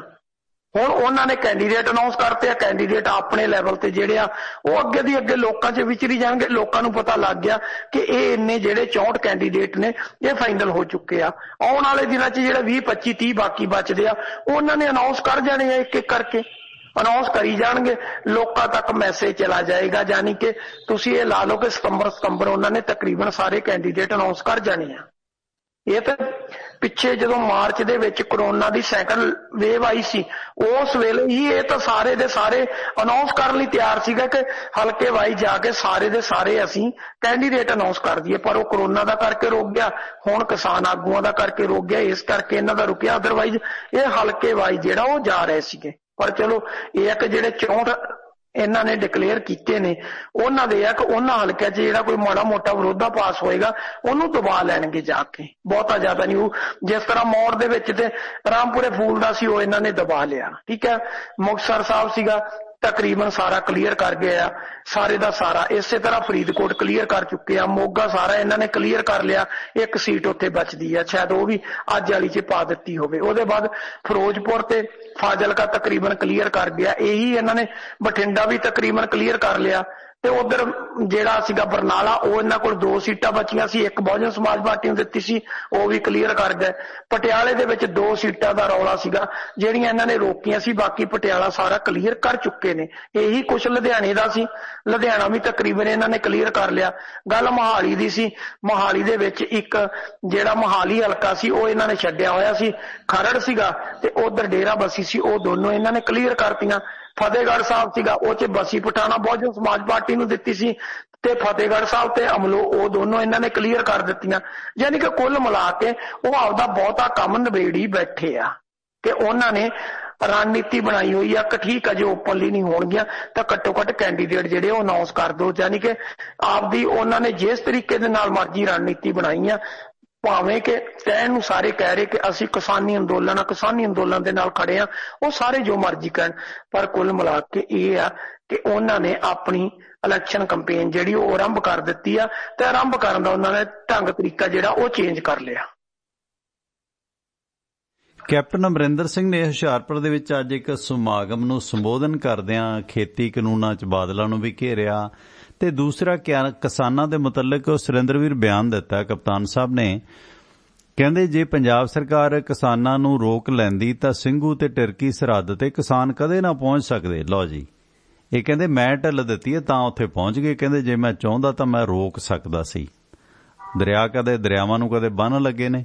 ਸ਼ੁਕਰ ਹੈ ਤੁਹਾਡਾ ਘਰ ਨਹੀਂ ਘੇਰਿਆ, ਨਾਸੀ ਤੂੰ ਆ ਜਾਂਦਾ ਜੇ ਇਕੱਲਾ ਉਗਰਾਹਾਂ ਗਰੁੱਪ ਹੀ ਬੈਠ ਜਾਂਦਾ। ਪਟਿਆਲੇ ਤੇ ਬਾਦਲ ਪਿੰਡ 'ਚ ਉਹਨੇ ਧਰਨਾ ਲਾ ਕੇ ਦੱਸ ਦਿੱਤਾ ਸੀ। ਕਪਤਾਨ ਸਾਹਿਬ ਥੋੜੀ ਜੀ ਜੋ ਮੈਨੂੰ ਲੱਗਦਾ ਹੈ ਕਿ ਜਿਹੜੀਆਂ ਜਥੇਬੰਦੀਆਂ, ਜਿਸ ਤਰ੍ਹਾਂ ਹੁਣ ਫਰਦਾਂ ਦਾ ਮਾਮਲਾ ਹੈ, ਖਾਦਾਂ ਦਾ ਮਾਮਲਾ ਹੈ, ਜਿਹੜੀਆਂ ਕਿਸਾਨ ਜਥੇਬੰਦੀਆਂ ਜਦੋਜਹਿਦ ਪੰਜਾਬ 'ਚ ਕਰਦੀਆਂ ਨੇ, ਭਾਵੇਂ ਉਹ ਸਰਵਣ ਪੰਧੇਰ ਹੋਰਾਂ ਦੀਆਂ, ਕਿਉਂਕਿ ਉਹਨੇ ਵੀ ਗੱਲ ਇਹਨਾਂ ਦੀ ਨਹੀਂ ਸੀ ਮੰਨੀ, ਉਹ ਟਰੈਕ ਰੋਕੀ ਰੱਖਿਆ ਉਹਨਾਂ ਨੇ। ਕਪਤਾਨ ਸਾਹਿਬ ਕਹਿੰਦਾ 113 ਥਾਵਾਂ ਤੇ ਤੁਸੀਂ ਧਰਨੇ ਲਾਈ ਬੈਠੇ ਹੋ, ਇਹਦੇ 'ਚ ਪੰਜਾਬ ਦੀ ਆਰਥਿਕਤਾ ਨੂੰ ਨੁਕਸਾਨ ਪੁੱਜਦਾ ਹੈ। ਤੁਸੀਂ ਧਰਨਾ ਲਾਉਣਾ ਜਾ ਕੇ ਦਿੱਲੀ ਲਾਓ, ਕਿਉਂਕਿ ਜਿਹੜਾ ਕਪਤਾਨ ਸਾਹਿਬ ਦੇ ਗਲ ਫਾਹਾ ਪਿਆ ਨਾ ਪਿਛਲੇ ਦਿਨੀ ਸੁਰਿੰਦਰਵੀਰ, ਜਿਹੜਾ ਮੋਦੀ ਸਾਹਿਬ ਦਾ ਸੁਨੇਹਾ ਆਇਆ ਕਿ ਭਾਈ ਟੋਲ ਪਲਾਜ਼ੇ ਖਿਲਾ 8300 ਕਰੋੜ ਰੁਪਏ ਦਾ ਨੁਕਸਾਨ 9-10 ਮਹੀਨਿਆਂ 'ਚ ਹੋ ਚੁੱਕਾ ਟੋਲ ਪਲਾਜ਼ਿਆਂ ਨੂੰ, ਜਾਂ ਪੰਜਾਬੀਆਂ ਨੂੰ ਕਹਿ ਲੈ ਫਾਇਦਾ ਹੋ ਚੁੱਕਾ ਹੈ। ਤੇ ਇਸ ਦੌਰਾਨ ਕਪਤਾਨ ਸਾਹਿਬ ਹੁਣ ਇਹਨਾਂ ਧਰਨਾਕਾਰੀ ਕਿਸਾਨਾਂ ਤੇ ਨਾ ਥੋੜੇ ਜਿਹੇ ਤਲਖ ਨੇ। ਇੱਕ ਤਾਂ ਇਹ ਹੈ ਕਿ ਇਹਦੇ 'ਚ 2 ਇਹਦੇ ਫਾਇਦੇ ਹੁੰਦੇ ਨੇ। ਇੱਕ ਤਾਂ ਜਿਹੜੇ ਧਰਨੇ ਲਾਏ ਨੇ ਉਹ ਉਗਰਾਹਾਂ ਗਰੁੱਪ ਦੇ ਨੇ ਜਾਂ ਸਰਵਣ ਪੰਧੇਰ ਹੋਰਾਂ ਦੇ ਨੇ, ਬਾਕੀਆਂ ਦਾ ਕੋਈ ਬਹੁਤਾ ਏਡੇ ਧਰਨੇ ਜ਼ਿਆਦਾ ਨਹੀਂ ਆ। ਸੋ ਜਿਹੜੇ ਪੰਜਾਬ ਦੇ ਮਸਲੇ ਮਸਾਇਲ ਨੇ, ਇਹਨਾਂ 'ਚ ਕਪਤਾਨ ਸਾਹਿਬ ਨੂੰ ਇਹੀ ਜਥੇਬੰਦੀਆਂ ਬਹੁਤਾ ਘੇਰਦੀਆਂ ਨੇ। ਦੂਜੇ ਤਾਂ ਚਲੋ ਜਿਹੜੇ ਗਰੁੱਪ ਸੀਗੇ ਉਹਨਾਂ ਨੇ ਗੰਨੇ ਗੁੰਨੇ ਨਾਲ ਕਰ ਲਿਆ, ਥੋੜੀ ਜਿਹੀ ਸੈਟਿੰਗ ਠੀਕ ਹੈ। ਪਰ ਹੁਣ ਇਹ ਫਿਰ ਅਗਲਾ ਕਹੂ ਤੁਸੀਂ ਉੱਥੇ ਜਿਹੜੇ ਧਰਨੇ ਲਾਏ ਨੇ ਇੱਥੇ ਧਰਨੇ ਲਾਉਣ ਤੋਂ ਵੀ ਤੁਸੀਂ ਗਰੇਜ਼ ਕਰ ਦਿਓ, ਕਿਉਂਕਿ ਅਸਲ ਦੇ ਵਿੱਚ ਉਹਨਾਂ ਨੇ ਬਾਂਹ ਮਰੋੜੀ ਹੈ ਕਿ ਜੇ ਪੰਜਾਬ 'ਚੋਂ ਟੋਲ ਪਲਾਜ਼ੇ ਖੁੱਲ੍ਹ ਜਾਂਦੇ ਨੇ ਤਾਂ ਦੂਜਿਆਂ ਨੂੰ ਬਹਾਨਾ ਹੋ ਜਾਊਗਾ। ਅਗਲਾ ਕਹਿੰਦਾ ਯਾਰ ਪੰਜਾਬ 'ਚ ਤਾਂ ਖੁੱਲ੍ਹੇ ਨੇ, ਤੁਸੀਂ ਹਰਿਆਣੇ 'ਚ ਕਿਉਂ ਲਾਉਂਦੇ ਹੋ? ਸੋ ਮੁੱਖ ਤੌਰ ਤੇ ਸਾਰੀ ਸਟੇਟ ਦੇ ਵਿੱਚ ਟੋਲ ਪਲਾਜ਼ੇ ਪੰਜਾਬ 'ਚ ਬੰਦ ਨੇ, ਜਿਹੜਾ ਕਿ ਇੱਕ ਰੋਲ ਮਾਡਲ ਸੈੱਟ ਹੋ ਗਿਆ। ਇਹਦੀ ਰੀਸੋ ਰੀਸ ਹਰਿਆਣੇ ਵਾਲਿਆਂ ਨੇ ਕਰ ਦਿੱਤੀ। ਹੁਣ ਪੰਜਾਬ 'ਚ ਰਿਲਾਇੰਸ ਦਾ ਜਾਂ ਹੋਰ ਵੱਡੇ ਜਿਹੜੇ ਕਾਰਪੋਰੇਟ ਲਟੇਰੇ ਨੇ, ਉਹਨਾਂ ਦੇ ਕਾਰੋਬਾਰ ਡੱਕੀ ਬੈਠੇ ਨੇ। ਇਹਦੀ ਫਿਲਮ ਲੱਗੀ ਸੀ ਕੰਗਣਾ ਰਣੌਤ ਦੀ, ਇਹਨਾਂ ਨੇ ਘੇਰੀ ਹੈ ਰਜਿੰਦਰਦੀਪ ਸਿੰਘ ਵਾਲਾ ਉਹਨਾਂ ਦੀ ਜਥੇਬੰਦੀ ਨੇ। ਮਸਲਾ ਹੁਣ ਕਪਤਾਨ ਟੇਢੇ ਜਿਹੇ ਢੰਗ ਨਾਲ ਰੋਸ ਮੁਜ਼ਾਹਰਾ ਕਰ ਰਹੇ ਨੇ। ਮੇਰੇ ਖਿਆਲ ਕੀ ਕਾਰਨ ਹੈ? ਕਿਉਂਕਿ ਬਹੁਤੇ ਜਿਹੜੇ ਰੋਸ ਨੇ ਨਾ ਉਹ ਜ਼ਿਆਦਾ ਉਗਰਾਹਾਂ ਤੇ ਪੰਧੇਰ ਗਰੁੱਪ ਹੀ ਹੈ, ਜਿਹੜੇ 113-14 ਥਾਵਾਂ ਤੇ ਧਰਨੇ ਨੇ, ਬਹੁਤਾ ਇਹਨਾਂ ਦੇ ਨੇ। ਇਹ ਕੀ ਵੇਖਦੇ ਹੋ ਕਪਤਾਨ ਸਾਹਿਬ ਦੇ ਇਸ ਬਿਆਨ ਨੂੰ? ਕਹਿੰਦਾ ਜੇ ਪੰਜਾਬ ਸਰਕਾਰ ਰੋਕ ਲੈਂਦੀ ਤਾਂ ਟਿਕਰੀ ਬਾਰਡਰ ਨਾ ਪਹੁੰਚ ਸਕਦੇ, ਨਾ ਸਿੰਘੂ ਜਾ ਸਕਦੇ ਸੀ। ਮਸਲਨ ਕਹਿੰਦਾ ਮੇਰੇ ਕਰਕੇ ਹੀ ਹੈ, ਜੇ ਮੈਂ ਢਿੱਲ ਦਿੱਤੀ ਤਾਂ ਉੱਥੇ ਪਹੁੰਚੇ। ਕਮਾਲ ਕਰੀ ਜਾਂਦਾ ਕਪਤਾਨ ਸਾਹਿਬ। ਵਹਿਮ ਵੂਮ ਪਾ ਗਏ ਨੇ ਕੁਛ ਕਿ ਨਹੀਂ? ਵਹਿਮ 2 ਬੰਨਿਆਂ ਤੋਂ ਪੈ ਗਿਆ। ਇੱਕ ਤਾਂ ਜਿਹੜੀਆਂ ਜਥੇਬੰਦੀਆਂ ਨਾਲ ਬੈਠ ਕੇ ਪਹਿਲਾਂ ਗੰਨੇ ਦਾ ਭਾਅ ਨੀਅਤ ਹੋ ਗਿਆ, ਉੱਥੋਂ ਵੀ ਕੁਛ ਨੀਅਤ ਬਦਨੀਤ ਹੋ ਗਈ। ਦੂਜਾ, ਜਦੋਂ ਕੇਂਦਰ ਸਰਕਾਰ ਵੱਲੋਂ ਗਲਾ ਘੋਟਿਆ ਗਿਆ, ਜਦੋਂ ਕਿਸੇ ਵਿਅਕਤੀ ਦਾ ਗਲਾ ਘੋਟਿਆ ਜਾਵੇ ਤੇ ਉਹ ਫਿਰ ਨਾ ਚਾਹੁੰਦਾ ਹੋਇਆ ਵੀ ਤੁਹਾਡਾ ਸਾਰਾ ਕੁਝ ਮੰਨਣ ਲਈ ਤਿਆਰ ਹੋ ਜਾਂਦਾ। ਠੀਕ ਹੈ, ਹੁਣ ਕੈਪਟਨ ਅਮਰਿੰਦਰ ਸਿੰਘ ਜੋ ਮਰਜ਼ੀ ਕਹੀ ਜਾਵੇ, ਦਿੱਲੀ ਤੋਂ ਇੱਕ ਵੱਜੀ ਹੋਈ ਘੁਰਕੀ ਹਿੰਮਤ ਨਹੀਂ ਹੈ। ਹੁਣ ਰਾਹੁਲ ਗਾਂਧੀ ਦੀ ਕਿੰਨੀ ਕੁ ਉਮਰ ਆ, ਕੈਪਟਨ ਅਮਰਿੰਦਰ ਸਿੰਘ ਦੀ ਤੇ ਉਹਦੀ ਉਮਰ 'ਚ ਅੱਧੋ ਅੱਧ ਦਾ ਫਰਕ ਹੈਗਾ ਕਿ ਨਹੀਂ ਹੈਗਾ? ਠੀਕ ਹੈ, ਇਹੀ ਜਾ ਕੇ ਉਹਨੂੰ ਸਰ ਜੀ ਕਹਿ ਕੇ ਝੁਕਦਾ ਮਤਲਬ ਜੇ ਕਹਿ ਦਈਏ ਚਮਚਾਗਿਰੀ ਹੁੰਦੀ ਆ। ਅਦਰਵਾਈਜ਼ ਅਗਲੇ ਸਵੇਰੇ ਮਾੜੀ ਜੀ ਅੱਖ ਟੇਢੀ ਕਰ, ਸ਼ਾਮ ਨੂੰ ਬੋਰੀ ਬਿਸਤਰਾ ਬੰਨ ਕੇ ਤੋਰ ਦੇਣਗੇ ਘਰ ਨੂੰ ਵੀ ਨਿਕਲ ਇੱਥੋਂ। ਉਹ ਤਾਂ ਹੁਣ ਸਰ ਸੈਲਫੀ ਖਿੱਚ ਕੇ ਨਾ ਰਾਹੁਲ ਨਾਲ ਦੀ ਨਾਲ ਫੇਸਬੁੱਕ ਤੇ ਪਾਉਂਦਾ ਜੀ। ਸਮੱਸਿਆ ਕਿੱਥੇ ਆ? ਸਮੱਸਿਆ ਇੱਥੇ ਖੜੀ ਆ। ਇੱਕ ਤਾਂ ਤੁਸੀਂ ਬਿਲਕੁਲ ਉਹੀ ਠੀਕ ਫਰਮਾਤਾ ਪਹਿਲਾਂ ਹੀ ਕਿ ਦੋ ਜਥੇਬੰਦੀਆਂ ਨੇ, ਦੋਨੋਂ ਜਥੇਬੰਦੀਆਂ ਸਿੱਧੀਆਂ ਹੋਈਆਂ, ਉਹ ਨਹੀਂ ਸੁਣ ਰਹੀਆਂ। ਔਰ ਇਹਨਾਂ 'ਚ ਸਭ ਤੋਂ ਵੱਡਾ ਇਕੱਠ ਜਿਹੜਾ ਉਹ ਜੋਗਿੰਦਰ ਸਿੰਘ ਉਗਰਾਹਾਂ ਦਾ, ਖਾਸ ਕਰਕੇ ਜਿਹੜੀ ਰਿਲੀਫ ਬਾਕੀ ਜਥੇਬੰਦੀਆਂ ਵੱਲੋਂ ਕੈਪਟਨ ਅਮਰਿੰਦਰ ਸਿੰਘ ਨੂੰ ਦਿੱਤੀ ਗਈ ਸੀ ਕਿ ਸੂਬਾ ਸਰਕਾਰ ਆਪਣੇ ਫੰਕਸ਼ਨ ਕਰ ਲਵੇ, ਠੀਕ ਹੈ, ਉਹਦੇ ਤੇ ਉਂਗਲ ਉਠਾ ਗਿਆ ਜੋਗਿੰਦਰ ਸਿੰਘ ਉਗਰਾਹਾਂ। ਉਹਨੇ ਇੱਕੋ ਸੀ ਕਿ ਇਹ ਜਿਹੜੀਆਂ ਬਾਕੀ ਦੀਆਂ ਪੋਲੀਟੀਕਲ ਪਾਰਟੀਆਂ, ਇਹਨਾਂ ਨੂੰ ਭਾਜਪਾ ਦੇ ਵਿਰੁੱਧ ਸਾਨੂੰ ਵਰਤਣਾ ਚਾਹੀਦਾ। ਉਹ ਆਪਣੀਆਂ ਜਥੇਬੰਦੀਆਂ ਨੂੰ ਵੀ ਕਟਹਿਰੇ 'ਚ ਖੜਾ ਕਰ ਗਿਆ, ਸੂਬਾ ਸਰਕਾਰ ਨੂੰ ਵੀ ਖੜਾ ਕਰ ਗਿਆ। ਅਗਲੀ ਗੱਲ, ਕੈਪਟਨ ਕਹਿੰਦਾ ਜੇ ਮੈਂ ਰੋਕਦਾ ਤਾਂ ਦਿੱਲੀ ਨਾ ਪਹੁੰਚ ਸਕਦੇ। ਜਿੱਦਣ ਉਗਰਾਹਾਂ ਪਟਿਆਲੇ ਧਰਨਾ ਦੇਣ ਲਈ ਆਉਂਦਾ ਤੇ ਸਭ ਤੋਂ ਪਹਿਲਾਂ ਸਾਧੂ ਸਿੰਘ ਧਰਮਸੋਤ ਨੂੰ ਕਿਉਂ ਭੇਜ ਦਿੰਦੇ ਹੋ ਕਿ ਜਾ ਕੇ ਉਹਦੇ ਨਾਲ ਸਮਝੌਤਾ ਕਰ ਲਾ, ਉਹਨਾਂ ਨੂੰ ਕਹਿ ਵੀ ਸਾਨੂੰ ਬਖਸ਼ ਦਿਓ।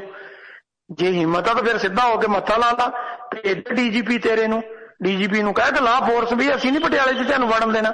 ਹਿੰਮਤ ਆ ਤਾਂ ਫਿਰ ਮਰਦਾਂ ਵਾਲੀ ਗੱਲ ਕਰਨਾ, ਉੱਥੇ ਬਾਰਡਰ ਤੇ ਖੜਾ ਹੋ ਕੇ ਮਹਾਜਨਾਂ ਦੀ ਤਰ੍ਹਾਂ ਉਹਨੂੰ, ਦੂਸਰਾ ਕੀ ਕਹਿੰਦੇ ਹੁੰਦੇ ਆ, ਆਰਮੀ ਦਾ ਚੀਫ ਆ ਆਪਣਾ ਪਾਕਿਸਤਾਨ ਦਾ ਕਮਰ ਜਵੇਦ ਬਾਜਵਾ, ਉਹਨੂੰ ਤਾਂ ਪੁੰਕਾਰੇ ਮਾਰੀ ਜਾਂਦਾ ਮਾੜੇ ਸੱਪ ਦੀ ਤਰ੍ਹਾਂ, ਤੇ ਲੈ ਲੈਂਦਾ ਮੱਥਾ ਲਾ ਲੈਂਦਾ, ਤੈਨੂੰ ਪਤਾ ਲੱਗ ਜਾਂਦਾ ਕਿਹੜੇ ਭਾਅ ਵਿਕਦੀ।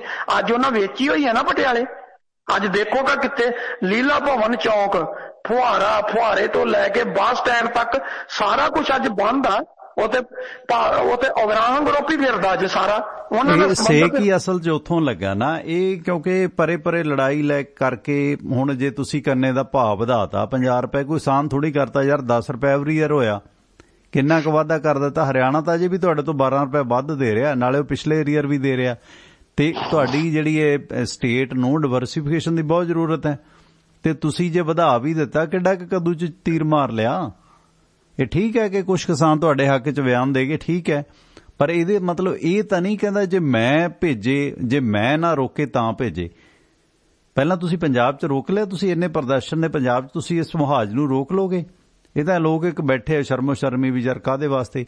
ਹੁਣ ਜਿਸ ਤਰ੍ਹਾਂ ਅੱਜ ਹੀ ਲక్ష్మణ ਸਿੰਘ ਸਿਵਿਆ, ਹਾਲਾਂਕਿ ਖੇਤ ਮਜ਼ਦੂਰ ਜਥੇਬੰਦੀਆਂ ਨੇ ਇਹ, ਤੇ ਪਹਿਲਾਂ ਜਿਹੜੇ ਵਰਕਰ ਲਾਈ ਬੈਠੇ ਨੇ ਪਟਿਆਲੇ ਦਾ ਤਾਂ ਬੁਰਾ ਹਾਲ ਤਾਂ ਹੋ ਰੱਖਿਆ। ਕਿੰਨਾ ਕੁ ਤੁਸੀਂ ਪੁਲਿਸ ਫੋਰਸ ਲਾ ਕੇ ਕਿਸਾਨਾਂ ਨੂੰ ਕੁੱਟ ਕੇ ਬੰਦ ਕਰ ਲੋਗੇ। ਉਹ ਜਿਹੜੇ ਪੁਲਿਸ 'ਚ ਨੇ ਉਹ ਵੀ ਕਿਸਾਨਾਂ ਦੇ ਮੁੰਡੇ ਨੇ, ਉਹ ਤੁਹਾਡੇ ਇਸ਼ਾਰਿਆਂ ਤੇ ਨਹੀਂ ਲਾਠੀ ਚਾਰਜ ਕਰਨ ਵਾਲੇ 2-4 ਪੇੜ ਨੂੰ ਛੱਡ ਕੇ। ਤੇ ਇਹ ਜਿਹੜਾ ਕਾਰਨ ਸੁਰਿੰਦਰਵੀਰ ਕੀ ਨਿਕਲਦਾ ਕਿ ਅੱਜ ਦੇ ਧਰਨੇ ਦੀ ਨਾਰਾਜ਼ਗੀ ਘੱਟ ਹੈ। ਅਸਲ ਦੇ ਵਿੱਚ ਜਿਹੜਾ ਮੋਦੀ ਸਰਕਾਰ ਦੀ ਘੁਰਕੀ ਆਈ ਹੈ ਨਾ ਕਿ ਪਹਿਲਾਂ ਫੌਜੀਆ ਆਪਣੇ ਜਿਹੜੇ ਖਾਲੀ ਕਰਾ, ਉਹਦਾ ਡਰ ਜ਼ਿਆਦਾ ਮੇਰੇ ਖਿਆਲ ਹੈ। ਕਿਉਂਕਿ ਜੇ ਪੰਜਾਬ 'ਚ ਪ੍ਰੈਸ਼ਰ ਘਟ ਜਾਂਦਾ, ਹਰਿਆਣੇ ਵਾਲਿਆਂ ਨੂੰ ਬਹਾਨਾ ਹੋ ਜਾਣਾ, ਕਹਿਣਾ ਅਗਲਾ ਕਹੂਗਾ ਯਾਰ ਪੰਜਾਬ ਵਾਲਿਆਂ ਨੇ ਚੱਕਤਾ, ਅਸੀਂ ਕੀ ਲਾਉਣ ਦਾ ਫਾਇਦਾ। ਮਤਲਬ ਹੌਲੀ ਖੋਰਾ ਲਵਾਉਣੇ ਚਾਹੁੰਦੇ ਆ ਕਿਸਾਨਾਂ ਨੂੰ ਕਪਤਾਨ ਦੇ ਰਾਹੀਂ। ਜੀ ਸੁਰਿੰਦਰ। ਨਹੀਂ, ਉਹ ਦੇਖੋ ਖੋਰਾ ਲੱਗਣਾ ਨਹੀਂ। ਜੇ ਖੋਰਾ ਲਵਾਉਣ ਦੀ ਕੋਸ਼ਿਸ਼ ਕਰੂਗਾ ਤੇ ਇੱਕ ਗੱਲ ਜਾਣ ਲਿਓ, ਮੈਂ ਪਹਿਲਾਂ ਵੀ ਕਿਹਾ ਸੀ ਕਿ ਜਿੱਥੋਂ ਤੱਕ ਸਵਾਲ ਆ, ਜੇ ਮਾਲਵੇ ਦੇ ਵਿੱਚ ਜੇ ਪੈਰਲਲ ਸਰਕਾਰ ਦੀ ਗੱਲ ਚੱਲਦੀ ਆ ਤੇ ਉਹ ਜੋਗਿੰਦਰ ਸਿੰਘ ਉਗਰਾਹਾਂ ਦੀ ਆ। ਅਗਲਿਆਂ ਨੇ ਧੌਣ ਤੇ ਗੋਡਾ ਰੱਖ ਕੇ ਜਿੰਨੇ ਉਹਨਾਂ ਦੀ ਯੂਨੀਅਨ ਨਾਲ ਸੰਬੰਧਿਤ ਵਿਅਕਤੀ ਇਸ ਕਿਸਾਨੀ ਅੰਦੋਲਨ ਦੇ ਵਿੱਚ ਜਾਨ ਗਵਾਈ ਆ, ਉਹਨੇ 10-10 ਲੱਖ ਰੁਪਇਆ ਧੌਣ ਤੇ ਰੱਖ ਕੇ ਲਿਆ, ਗੋਡਾ ਰੱਖਿਆ ਉਹਨੇ ਵੀ ਰੱਖ ਇੱਥੇ ਇਹ ਬੈਠੇ ਆ ਕਿਸਾਨੀ ਅੰਦੋਲਨ ਦੇ ਸ਼ਹੀਦਾ ਰੱਖ ਕੇ, ਤੇ 10 ਲੱਖ ਧੌਣ ਤੇ ਗੋਡਾ ਰੱਖ ਕੇ ਲਿਆ, ਛੱਡਿਆ ਉਹਨੇ। ਬਾਕੀ ਤੇ ਇਹ ਸੀ ਕਿਸੇ ਨੂੰ 5 ਮਿਲ ਗਿਆ, 3 ਮਿਲ ਗਿਆ, ਚੁੱਪ ਕਰਕੇ ਲੈ ਕੇ ਲੰਘ ਜਾਂਦੇ ਸੀ। ਕਿਸੇ ਜਥੇਬੰਦੀ ਨੇ ਐਡਾ ਸਟੈਂਡ ਨਹੀਂ ਲਿਆ। ਉਹਦਾ ਇੱਕੋ ਸੀ, ਉਹ ਕਹਿੰਦਾ ਸਾਡੇ ਲੜਨ ਦਾ ਤਰੀਕਾ ਅਲੱਗ ਆ, ਅਸੀਂ ਚੈਲੰਜ ਕਰਕੇ ਲੜਦੇ ਆ, ਅਸੀਂ ਘੁੰਡ ਕੱਢ ਕੇ ਨਹੀਂ ਲੜਦੇ। ਵਾਕਿਆ ਉਹ ਚੈਲੰਜ ਕਰਕੇ ਲੜਿਆ। ਤਾਰੀਫ ਕਰਨੀ ਬਣਦੀ ਆ, ਵਿਚਾਰਧਾਰਾ ਸਾਰੇ ਵਿਅਕਤੀਆਂ ਦੀ ਅਲੱਗ-ਅਲੱਗ ਹੋ ਸਕਦੀ ਆ, ਪਰ ਜੇ ਉਹ ਨਹੀਂ ਸ਼ੁਰੂ ਤੋਂ ਉਹਨੇ ਪ੍ਰਵਾਹ ਕੀਤੀ ਤਾਂ ਉਹਨੇ ਵਾਕਿਆ ਉਹ ਖੜਿਆ। ਜੇ ਦਿੱਲੀ ਉਹ ਬਾਰਡਰ ਤੇ ਬੈਠਾ ਤੇ ਉਹ ਟਿਗਰੀ ਤੇ ਤੋਂ ਅੜ ਕੇ ਬੈਠਾ। ਅੱਜ ਤੱਕ ਉਹਦੀਆਂ ਸਟੇਜਾਂ ਤੇ ਕੋਈ ਹੱਲਾ ਗੁੱਲਾ ਨਹੀਂ। ਜਿੰਨੇ ਉਹਦੇ ਗੱਲ ਤੁਹਾਡੀ ਦਰੁਸਤ ਹੈ, ਬੜੀ ਮੈਨੇਜਮੈਂਟ ਉਹਨਾਂ 'ਚ ਹੈਗੀ, ਕੇਡਰ ਵੀ ਉਹਨਾਂ ਦਾ ਪੰਜਾਬ ਹਰਿਆਣਾ 'ਚ ਸਟਰੋਂਗ ਹੋਇਆ। ਇਸ ਸੰਘਰਸ਼ ਦੇ ਵਿੱਚ ਵੀ ਜੇ ਕਿਸੇ ਜਥੇਬੰਦੀ ਦਾ ਕੇਡਰ ਬਹੁਤਾ ਵਧਿਆ ਤਾਂ ਜਾਂ ਲੋਕਾਂ 'ਚ ਆਧਾਰ ਵਧਿਆ। ਈਵਨ ਤੁਸੀਂ ਵੇਖੋ ਕਿ ਉਹਨਾਂ ਦੀਆਂ ਜਿਹੜੀਆਂ ਬਿਲਕੁਲ ਨਿਰਪੱਖ ਸਟੇਟਮੈਂਟਾਂ ਨੇ ਉਹਨਾਂ ਨੂੰ ਅਕਾਲੀ ਦਲ ਜਾਂ ਹੋਰ ਵੀ ਕਹਿ ਰਹੇ ਨੇ ਕਿ ਹਾਂ ਅੱਛਾ ਕਰ ਰਿਹਾ। ਇੱਕ ਕਾਲਰ ਲੈ ਲਾਂ ਸੁਰਿੰਦਰ ਵੀਰ, ਮੈਂ ਨਾਲ ਦੀ ਨਾਲ। ਸਵਾਗਤ ਹੈ ਜੀ ਤੁਹਾਡਾ ਜਸਵੀਰ ਸਿੰਘ ਜੀ, ਵੈਲਕਮ। ਹਾਂਜੀ, ਆਫ 에ਅਰ ਹੈ ਜੀ? ਔਨ 에ਅਰ ਜੀ, ਔਨ 에ਅਰ। ਆਫ 에ਅਰ ਦਾ ਕੀ ਕੰਮ, ਆਜੋ, ਲਾਈਵ ਹੈ। ਸਤਿ ਸ੍ਰੀ ਅਕਾਲ ਜੀ। ਸਤਿ ਸ੍ਰੀ ਅਕਾਲ। ਬਹੁਤ ਵਧੀਆ ਚੱਲ ਰਿਹਾ ਪ੍ਰੋਗਰਾਮ। ਮੈਂ ਹੋਰ ਗੱਲ ਕਰਨੀ ਸੀ, ਚਲੋ ਫਿਰ ਕਰ ਲਾਂਗੇ। ਓਕੇ, ਬਾਅਦ ਚ ਕਰ ਲੈ, thank you. So Indian time 6:30 ਤੋਂ 8:30, ਬਲਕਿ 8 ਵਜੇ ਤੱਕ ਹੀ ਨਿਬੇੜਦੇ ਹੁੰਦੇ ਆ। ਥੋੜਾ ਜਿਹਾ ਵਾਕ ਵੂਕ ਕਰ ਲਈਦੀ ਹੈ, ਇਸ ਕਰਕੇ ਮਾਫੀ। ਸੁਰਿੰਦਰ ਜੀ ਤੇ ਮੈਂ ਵਾਕ ਵੂਕ ਦਾ ਸ਼ੌਕ ਰੱਖਣਾ ਪੈਣਾ, ਕਿਉਂਕਿ ਟੈਨਸ਼ਨ ਬੜੀਆਂ ਵੱਧ ਰਹੀਆਂ ਨੇ, ਹਰਡਲ ਬਹੁਤ ਆ ਰਿਹਾ ਜ਼ਿੰਦਗੀ ਦੇ ਵਿੱਚ, ਇਸ ਕਰਕੇ ਜਲਦੀ ਫਟਾਫਟ ਸਮੇਟਦੇ ਆ। ਸੋ ਜ਼ਰੂਰੀ ਕਾਲ ਕਰਨੀ ਹੋਵੇ ਤਾਂ ਹੀ ਪਲੀਜ਼ ਤੁਸੀਂ ਕਾਲ ਕਰਿਆ ਕਰੋ, ਇਹ ਮੇਰੀ ਬੇਨਤੀ ਹੈ। ਚਲੋ ਇਹਨਾਂ ਦਾ ਤਾਂ ਪਰਸਨਲ ਸੀ, ਬਾਕੀ ਵੀ। ਸੁਰਿੰਦਰ ਵੀਰ, ਇਹ ਜਿਹੜਾ ਬਿਆਨ ਹੈ, ਕੀ ਇਸ ਬਿਆਨ ਦੇ ਮੁਤਲਕ ਕੈਪਟਨ ਥੋੜੇ ਜਿਹੇ ਸਿਆਸੀ ਤੇਵਰ ਦਿਖਾਉਣਗੇ? ਕਿਉਂਕਿ ਕਿਸਾਨ ਮਜ਼ਦੂਰ ਜਥੇਬੰਦੀ ਤੇ ਹੁਣ ਅਕਾਲੀਆਂ ਦਾ 17 ਨੂੰ ਧਰਨਾ ਕਾਲੇ ਕਾਨੂੰਨ ਦੀ ਬਿਨਾਹ ਤੇ ਜਾਂ ਹੋਰ ਸਰਗਰਮੀਆਂ ਵੱਧ ਰਹੀਆਂ ਨੇ, ਕਿਉਂਕਿ ਇਹ ਕੀ ਲੱਗਦਾ, ਇੱਕ ਤੇ ਕਰੋਨਾ ਦਾ ਬਹਾਨਾ ਹੋਏਗਾ, ਕਰੋਨਾ ਵੱਧ ਗਿਆ ਜੀ, ਮਾਸਕ ਲਾਓ, ਇਹ ਕਰੋ, ਉਹ ਕਰੋ। ਦੂਸਰਾ, ਲੋਕਾਂ ਦਾ ਰੋਹ ਵੱਧ ਰਿਹਾ ਸਰਕਾਰ ਖਿਲਾਫ। ਆ ਤੁਸੀਂ ਡੀਏਪੀ ਦਾ ਮਾਮਲਾ ਆਪਾਂ ਸਵੇਰੇ ਕੀਤਾ ਸੀ ਕਿ ਕਿੱਡੀ ਲੁੱਟ ਹੈ ਕਿਸਾਨਾਂ ਦੀ, ਤੇ ਨਾਕਾਮੀਆਂ ਬਹੁਤ ਨੇ। ਆ ਫਰਦ ਵਾਲਾ ਪੰਗਾ ਸ਼ਰੇਆਮ ਕੇਂਦਰ ਦਾ ਕਾਨੂੰਨ ਆ ਜਿਹੜਾ ਇੰਪਲੀਮੈਂਟ ਕਰਾ ਰਹੇ ਨੇ। ਇਹ ਕਿਸਾਨ ਜਥੇਬੰਦੀਆਂ ਖਾਸ ਕਰਕੇ ਇਹਦਾ ਵਿਰੋਧ ਕਰਦੀਆਂ ਨੇ। ਉਹ ਗਰਾਹਾਂ ਗਰੁੱਪ ਹੈ ਜਾਂ ਦੂਸਰੇ ਆ, ਉਹ ਤਾਂ ਪਹਿਲੇ ਦਿਨ ਤੋਂ ਹੀ ਅਜੇ ਉਧਰ ਵੱਡੇ ਪ੍ਰੋਜੈਕਟ ਨੂੰ ਲੱਗੇ ਨੇ, ਇੱਧਰ ਉਹ ਆ ਨਹੀਂ ਰਹੇ। ਉਧਰੋਂ ਮੋਦੀ ਸਾਹਿਬ ਦੀ ਘੁਰਕੀ ਆ ਗਈ। ਕੀ ਕਪਤਾਨ ਕੋਈ ਹੋਰ ਪੈਰ ਕੁਹਾੜਾ ਮਾਰਨਗੇ ਜਿਹੜਾ ਅੱਜ ਉਹਨਾਂ ਦਾ ਬਿਆਨ ਆਇਆ ਕਿਸਾਨਾਂ ਦੇ ਖਿਲਾਫ? ਜੀ ਦੇਖੋ, ਜੇ ਕੁਹਾੜਾ ਮਾਰਨ ਦੀ ਕੋਸ਼ਿਸ਼ ਕਰੂਗਾ, ਨਾ ਕੁਹਾੜਾ ਲੱਭਣਾ ਤੇ ਨਾ ਉਹਦਾ ਦਸਤਾ ਹੀ ਲੱਭਣਾ ਤੇ ਨਾ ਕੈਪਟਨ ਹੀ ਲੱਭਣਾ। ਇਹ ਤਿੰਨ ਚੀਜ਼ਾਂ ਨਹੀਂ ਉਹ ਲੱਭਣੀਆਂ ਜੀ। ਕੈਪਟਨ ਗਲਤਫਹਿਮੀ 'ਚ ਫਿਰਦਾ। ਉਧਰ ਨੂੰ ਇੱਕ ਵੀ ਧਰਨਾ ਚੁਕਾਉਣ ਦੀ ਕੋਸ਼ਿਸ਼ ਕੀਤੀ ਸੂਬਾ ਸਰਕਾਰ ਨੇ, ਤੇ ਜਿਹੜੇ ਦਿੱਲੀ ਬੈਠੇ ਉਹਨਾਂ ਨੇ ਉਹ ਟਿਕਰੀ ਬਾਰਡਰ ਤੇ ਨਹੀਂ ਛੱਡਣਾ। ਉਹਨਾਂ ਕਹਿਣਾ ਪੰਜਾਬ ਵਾਲੇ ਇਕੱਠੇ ਹੋ ਜਾਓ, ਆਜੋ ਇਹਦਾ ਨੱਕਦਮ ਕਰੀਏ। ਔਰ ਮੈਂ ਸ਼ੁਰੂ ਤੋਂ ਕਹਿੰਦਾ ਆ ਰਿਹਾ, ਜੋਗਿੰਦਰ ਸਿੰਘ ਉਗਰਾਹਾਂ ਦੀ ਵਿਚਾਰਧਾਰਾ ਜਿਹੜੀ ਆ, ਮੈਂ ਉਹਦੇ ਨਾਲ ਸਹਿਮਤ ਨਹੀਂ। ਠੀਕ ਹੈ, ਉਹਨਾਂ ਦੀ ਆਪਣੀ ਵਿਚਾਰਧਾਰਾ, ਸਾਡੀ ਆਪਣੀ ਵਿਚਾਰਧਾਰਾ। ਪਰ ਕੋਈ ਵਿਅਕਤੀ ਚੰਗਾ ਕੰਮ ਕਰਦਾ ਤੇ ਉਹਦੀ ਪ੍ਰਸ਼ੰਸਾ ਕਰਨੀ ਬਣਦੀ ਹੈ। ਕੋਈ ਬੰਦਾ ਨਹੀਂ ਵਿਕਦਾ, ਉਹਦੀ ਪ੍ਰਸ਼ੰਸਾ ਕਰਨੀ ਬਣਦੀ ਆ। ਜੇ ਘੋਲ ਦੇ ਲਈ, ਇਸ ਕਿਸਾਨੀ ਘੋਲ ਦੇ ਲਈ ਕੋਈ ਸਿਰ ਅੜਾ ਕੇ ਖੜਿਆ ਤੇ ਉਹਦੀ ਪ੍ਰਸ਼ੰਸਾ ਕਰਨੀ ਬਣਦੀ ਆ। ਪਹਿਲੇ ਦਿਨ ਤੋਂ ਖੜਿਆ। ਜੇ ਕਿਸੇ ਟਾਈਮ ਅਮਿਤ ਸ਼ਾਹ ਨਾਲ ਬਾਕੀ ਜਥੇਬੰਦੀਆਂ ਭੱਜ ਗਈਆਂ ਸੀ, ਪਤਾ ਨਹੀਂ ਰਾਤੋਂ ਰਾਤ ਕਿਹੜਾ ਪੇੜਾ ਵੱਟ ਕੇ ਉਹਨੇ ਸਾਡੇ ਮੂੰਹ 'ਚ ਦੇ ਦੇਣਾ ਤੇ ਅਸੀਂ ਉਹ ਪੇੜਾ ਖਾ ਕੇ ਤੇ ਅਸੀਂ ਪੰਜਾਬ ਨੂੰ ਸ਼ਾਮ ਨੂੰ ਤੁਰ ਪੈਣਾ। ਗਏ ਸੀ ਤੇ ਉਹ ਕੱਲਾ ਆਰਾਮ ਨਾਲ ਬੈਠਾ ਸੀ, ਕਹਿੰਦਾ ਮੈਨੂੰ ਪਤਾ ਸੀ ਕੁਛ ਨਹੀਂ ਨਿਬੜਨਾ, ਆਪਾਂ ਬੈਠੇ ਆ, ਆਪਾਂ ਨੂੰ ਕੋਈ ਚਿੰਤਾ ਨਹੀਂ। ਕਹਿੰਦੇ ਤੈਨੂੰ ਲਗਾਇਆ ਨਹੀਂ। ਕਹਿੰਦਾ ਤਾਂ ਕੀ ਹੋ ਗਿਆ? ਜੇ ਉਹ ਮੰਗਾ ਮਨਾ ਕੇ ਆ ਸਕਦੇ, ਮਨਾ ਲੈਣ, ਤਾਂ ਕੀ ਆ? ਆਪਾਂ ਮਗਰ ਲੱਗ ਜਾਾਂਗੇ, ਉਹ ਮੋਹਰੇ ਲੱਗ ਜਾਣ। ਮਤਲਬ ਉਸ ਬੰਦੇ ਨੇ ਸ਼ੁਰੂ ਤੋਂ ਲੈ ਕੇ ਐਂਡ ਤੱਕ ਕਦੀ ਇਹ ਸ਼ੋਅ ਨਹੀਂ ਕੀਤਾ ਮੈਂ ਕਿਸੇ ਤੋਂ ਅਲੱਗ ਆ। ਪਰ ਜਿੱਥੇ ਵੀ ਜੇ ਕਿਸਾਨ ਜਥੇਬੰਦੀਆਂ ਦੀਆਂ ਗਲਤੀਆਂ ਨੇ, ਉੱਥੇ ਕਹਿ ਦਿੰਦਾ ਮੈਂ ਇਹਦੇ ਨਾਲ ਸਹਿਮਤ ਨਹੀਂ ਹਾਂ।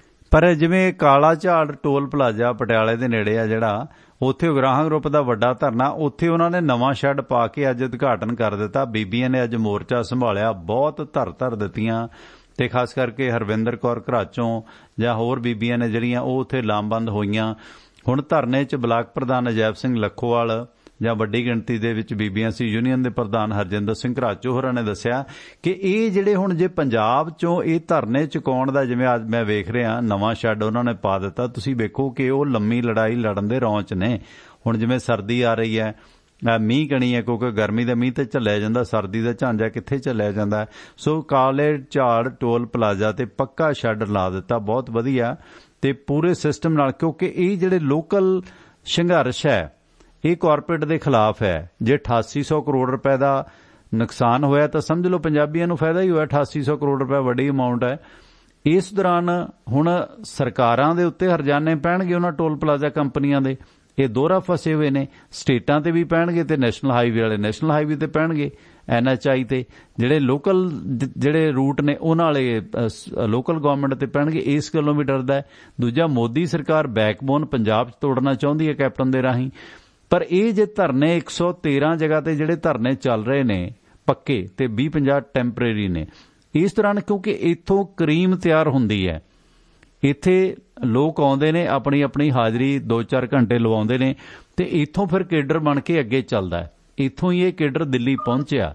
ਜੇ ਹੁਣ ਇਹਨਾਂ ਨੂੰ ਚੁਕਵਾਉਣ ਦਾ ਇਹਨਾਂ ਨੇ ਅਹਿਦ ਕਰ ਲਿਆ ਕਿ ਦਿੱਲੀ ਜਾ ਕੇ ਲੜੋ, ਕਿਉਂ ਆਪਣੇ ਘਰੇ ਕਿਉਂ ਨਾ ਉਹ ਮਸ਼ਕਾਂ ਕਰਨ ਜੀ। ਤੁਸੀਂ ਵੀ ਫੌਜੀ ਹੋ। ਜੰਗ ਲੜਨ ਤੋਂ ਪਹਿਲਾਂ ਫੌਜ ਮਸ਼ਕਾਂ ਕਰਦੀ ਹੈ, ਐਕਸਰਸਾਈਜ਼ ਕਰਦੀ ਹੈ। ਜਿਵੇਂ ਹੁਣ ਅਕਤੂਬਰ ਦਾ ਮਹੀਨਾ ਹੋ ਗਿਆ, ਬਹੁਤ ਜਹਾਜ਼ ਉੱਡਦੇ ਨੇ।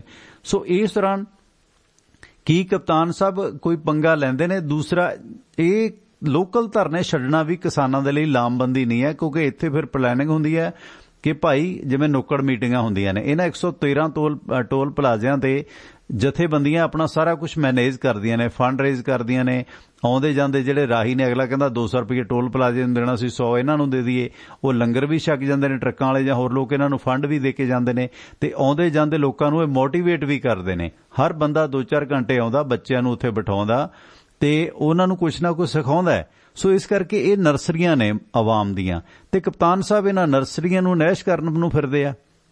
ਰਿਲਾਇੰਸ ਦੀਆਂ ਹੀ ਨੇ ਜਾਂ ਕਾਰਪੋਰੇਟ ਦੀਆਂ ਨੇ, ਤੇ ਤੁਹਾਡਾ ਕਿਹੜਾ ਮੋਤੀ ਮਹਿਲ ਘੇਰਦੇ ਨੇ ਉਹ ਜਿਹੜਾ ਇਹਨਾਂ ਨੂੰ ਹੁਣ ਤੁਸੀਂ ਉਠਾਉਣ ਤੁਰ ਪਏ? ਕੀ ਕੈਪਟਨ ਸਰਕਾਰ ਬੇਵਕੂਫੀ ਭਰਿਆ ਕੋਈ ਕਦਮ ਪੁੱਟੇਗੀ ਇਸ ਦੌਰਾਨ ਮੋਦੀ ਸਰਕਾਰ ਦੇ ਦਬਕੇ ਚ ਆ ਕੇ ਇਹਨਾਂ ਲੋਕਲ ਧਰਨਿਆਂ ਨੂੰ ਖਤਮ ਕਰਾਉਣ ਦਾ? ਜੀ ਸੁਰਿੰਦਰ ਵੀਰ।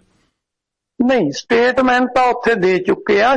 ਰਾਤ ਸ਼ਾਮ ਤੱਕ ਜਦੋਂ ਨਾ ਸਿਸਵਾ ਮਹਿਲ 'ਚ ਪਹੁੰਚੇ ਹੋਣੇ, ਉਦੋਂ ਤੱਕ ਦਿਮਾਗ ਟਿਕਾਣੇ ਆ ਗਿਆ ਹੋਣਾ।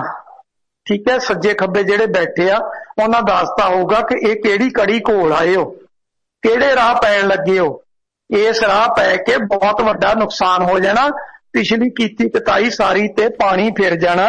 ਇਹ ਗਲਤੀਆਂ ਕਰਕੇ ਆਪਣਾ ਗੁਜ਼ਾਰਾ ਨਹੀਂ ਹੋਣਾ ਤੇ ਸ਼ਹਿਰ ਸੋਚਣ ਲਈ ਮਜਬੂਰ ਹੋ ਗਏ ਹੋਣਗੇ। ਪਰ ਉੱਪਰੋਂ ਮੋਦੀ ਦਾ ਡੰਡੇ ਦਾ ਕੀ ਕਰਨਗੇ ਸੁਰਿੰਦਰ? ਦੂਸਰਾ ਜਿਹੜਾ ਇੱਕ ਹੋਰ ਸਵਾਲ ਸੀ ਉਹਦਾ ਵੀ ਜਵਾਬ ਦਿਓ ਪਲੀਜ਼, ਕਿ ਇਹ ਧਰਨੇ ਟੁੱਟਣੇ ਕਿਸਾਨਾਂ ਲਈ ਹਰ ਪੱਖੋਂ ਲਾਹੇਵੰਦ ਨਹੀਂ ਹੈਗਾ, ਘਾਟੇ ਵਾਲਾ ਸੌਦਾ ਹੈ। ਦੂਜਾ, ਜਿਹੜਾ ਹੁਣ ਇਹ ਕੈਪਟਨ ਸਾਹਿਬ ਦਾ ਬਿਆਨ ਦੇਣ ਨਾਲ ਜਿਹੜੀ ਢੱਕੀ ਰਿੱਝੀ ਸੀ ਕੁਝ ਕਿਸਾਨ ਜਥੇਬੰਦੀਆਂ ਦੇ ਆਗੂਆਂ ਦੀ ਬਨਾਮ ਕੈਪਟਨ ਦੀ, ਮੇਰਾ ਖਿਆਲ ਹੈ ਉਹਦਾ ਵੀ ਦੁੱਧ ਦਾ ਦੁੱਧ ਤੇ ਪਾਣੀ ਦਾ ਪਾਣੀ ਹੋਏਗਾ। ਹੁਣ ਜਾਂ ਤਾਂ ਮਜਬੂਰਨ ਨੂੰ ਉਹਨਾਂ ਨੂੰ ਕਪਤਾਨ ਸਾਹਿਬ ਦੇ ਖਿਲਾਫ ਖੁੱਲ੍ਹ ਕੇ ਬੋਲਣਾ ਪਏਗਾ, ਤੇ ਜਾਂ ਫਿਰ ਜਿਹੜੇ ਉਹਦੇ ਨਾਲ ਥੋੜਾ ਜਿਹਾ ਸਾਂਝ ਰੱਖਦੇ ਨੇ ਕਪਤਾਨ ਨਾਲ, ਉਹ ਫਿਰ ਹਾਸ਼ੀਏ ਤੇ ਆ ਜਾਣਗੇ ਲੋਕਾਂ ਚੋਂ ਕਿ ਕਿਹੜੇ ਕਪਤਾਨ ਦੀ ਤਾਰੀਫ ਕਰਦੇ ਹੋ ਜੇ ਗੰਨੇ ਦਾ ਭਾਅ ਵਧਾ ਦਿੱਤਾ, ਕੋਈ ਰੱਬ ਤਾਂ ਨਹੀਂ ਲੈ ਕੇ ਦੇ ਦਿੱਤਾ ਤੁਹਾਨੂੰ?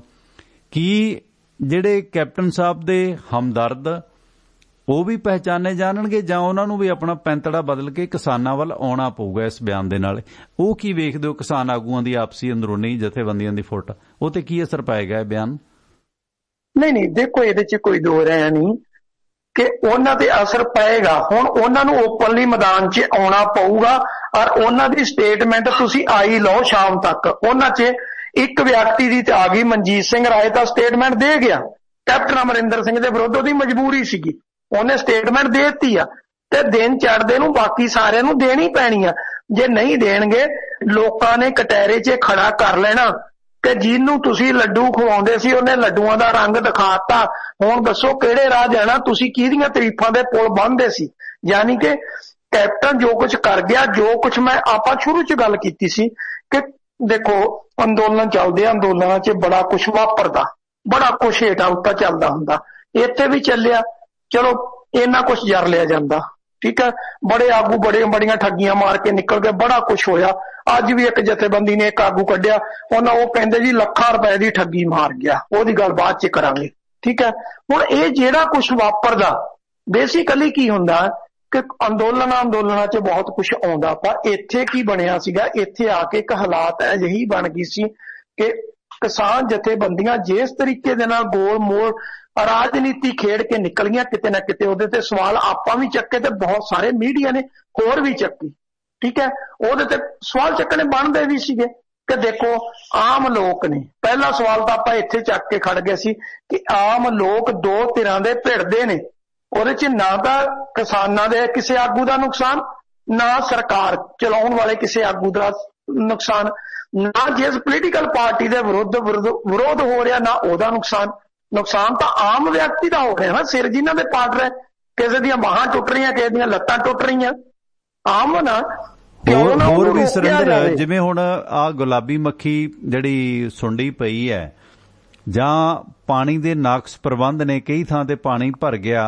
ਅੱਜ ਆਮ ਆਦਮੀ ਪਾਰਟੀ ਦੇ ਕਿਸਾਨ ਵਿੰਗ ਦੇ ਸੂਬਾ ਪ੍ਰਧਾਨ ਕੁਲਤਾਰ ਸਿੰਘ ਸੰਧਵਾਂ, ਇਹਨਾਂ ਦਾ ਵੀ ਆਪਾਂ ਜ਼ਿਕਰ ਕਰਨਾ, ਇਹਨਾਂ ਦੇ ਚਚੇਰੇ ਆ ਜਿਹੜੇ ਉਹ ਭਾਜਪਾ ਸ਼ਾਮਲ ਹੋ ਗਏ, ਇੰਦਰਜੀਤ ਗਿਆਨੀ ਜਲ ਸਿੰਘ ਦੇ ਪੋਤਰੇ, ਤੇ ਕੁਲਤਾਰ ਸਿੰਘ ਸੰਧਵਾ ਦਾ ਬਿਆਨ ਆਇਆ ਕਿ ਜਿਹੜਾ ਮੌਸਮ ਦੀ ਮਾਰ ਦੇ ਨਾਲੋਂ ਅਫਸਰਾਂ ਦੀ ਜਾਂ ਖੇਤੀਬਾੜੀ ਮਹਿਕਮੇ ਦੀ ਸਰਕਾਰ ਦੀ ਨਲਾਇਕੀ ਜ਼ਿਆਦਾ ਹੈ।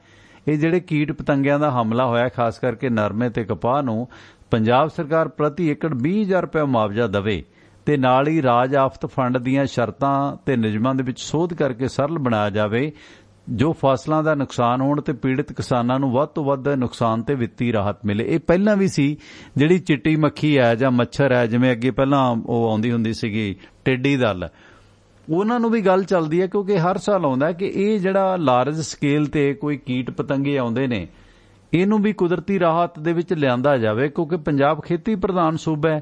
ਜਿਵੇਂ ਕੁਦਰਤੀ ਰਾਹਤ 'ਚ ਜੇ ਲਿਆਉਣਗੇ ਤਾਂ ਫਿਰ ਇਹ ਜਿਹੜੀ ਭਾਵੇਂ ਚਿੱਟੀ ਮੱਖੀ ਹੈ ਜਾਂ ਅਮਰੀਕਨ ਸੁੰਡੀ ਹੈ ਜਾਂ ਜਿਹੜਾ ਲਾਰਜ ਸਕੇਲ ਤੇ ਕੋਈ ਇਸ ਤਰ੍ਹਾਂ ਦੀ ਆਫਤ ਆਉਂਦੀ ਹੈ ਉਹਨੂੰ ਕੁਦਰਤੀ ਆਫਤ ਦੇ ਵਿੱਚ ਲਿਆਂਦਾ ਜਾਵੇ ਕਿਉਂਕਿ ਜ਼ਰੂਰੀ ਨਹੀਂ ਕਿ ਅੱਗ ਜਾਂ ਪਾਣੀ ਹੜ੍ਹ ਜਾਂ ਸੋਕਾ ਹੀ ਕੁਦਰਤੀ ਆਫਤ ਹੈ।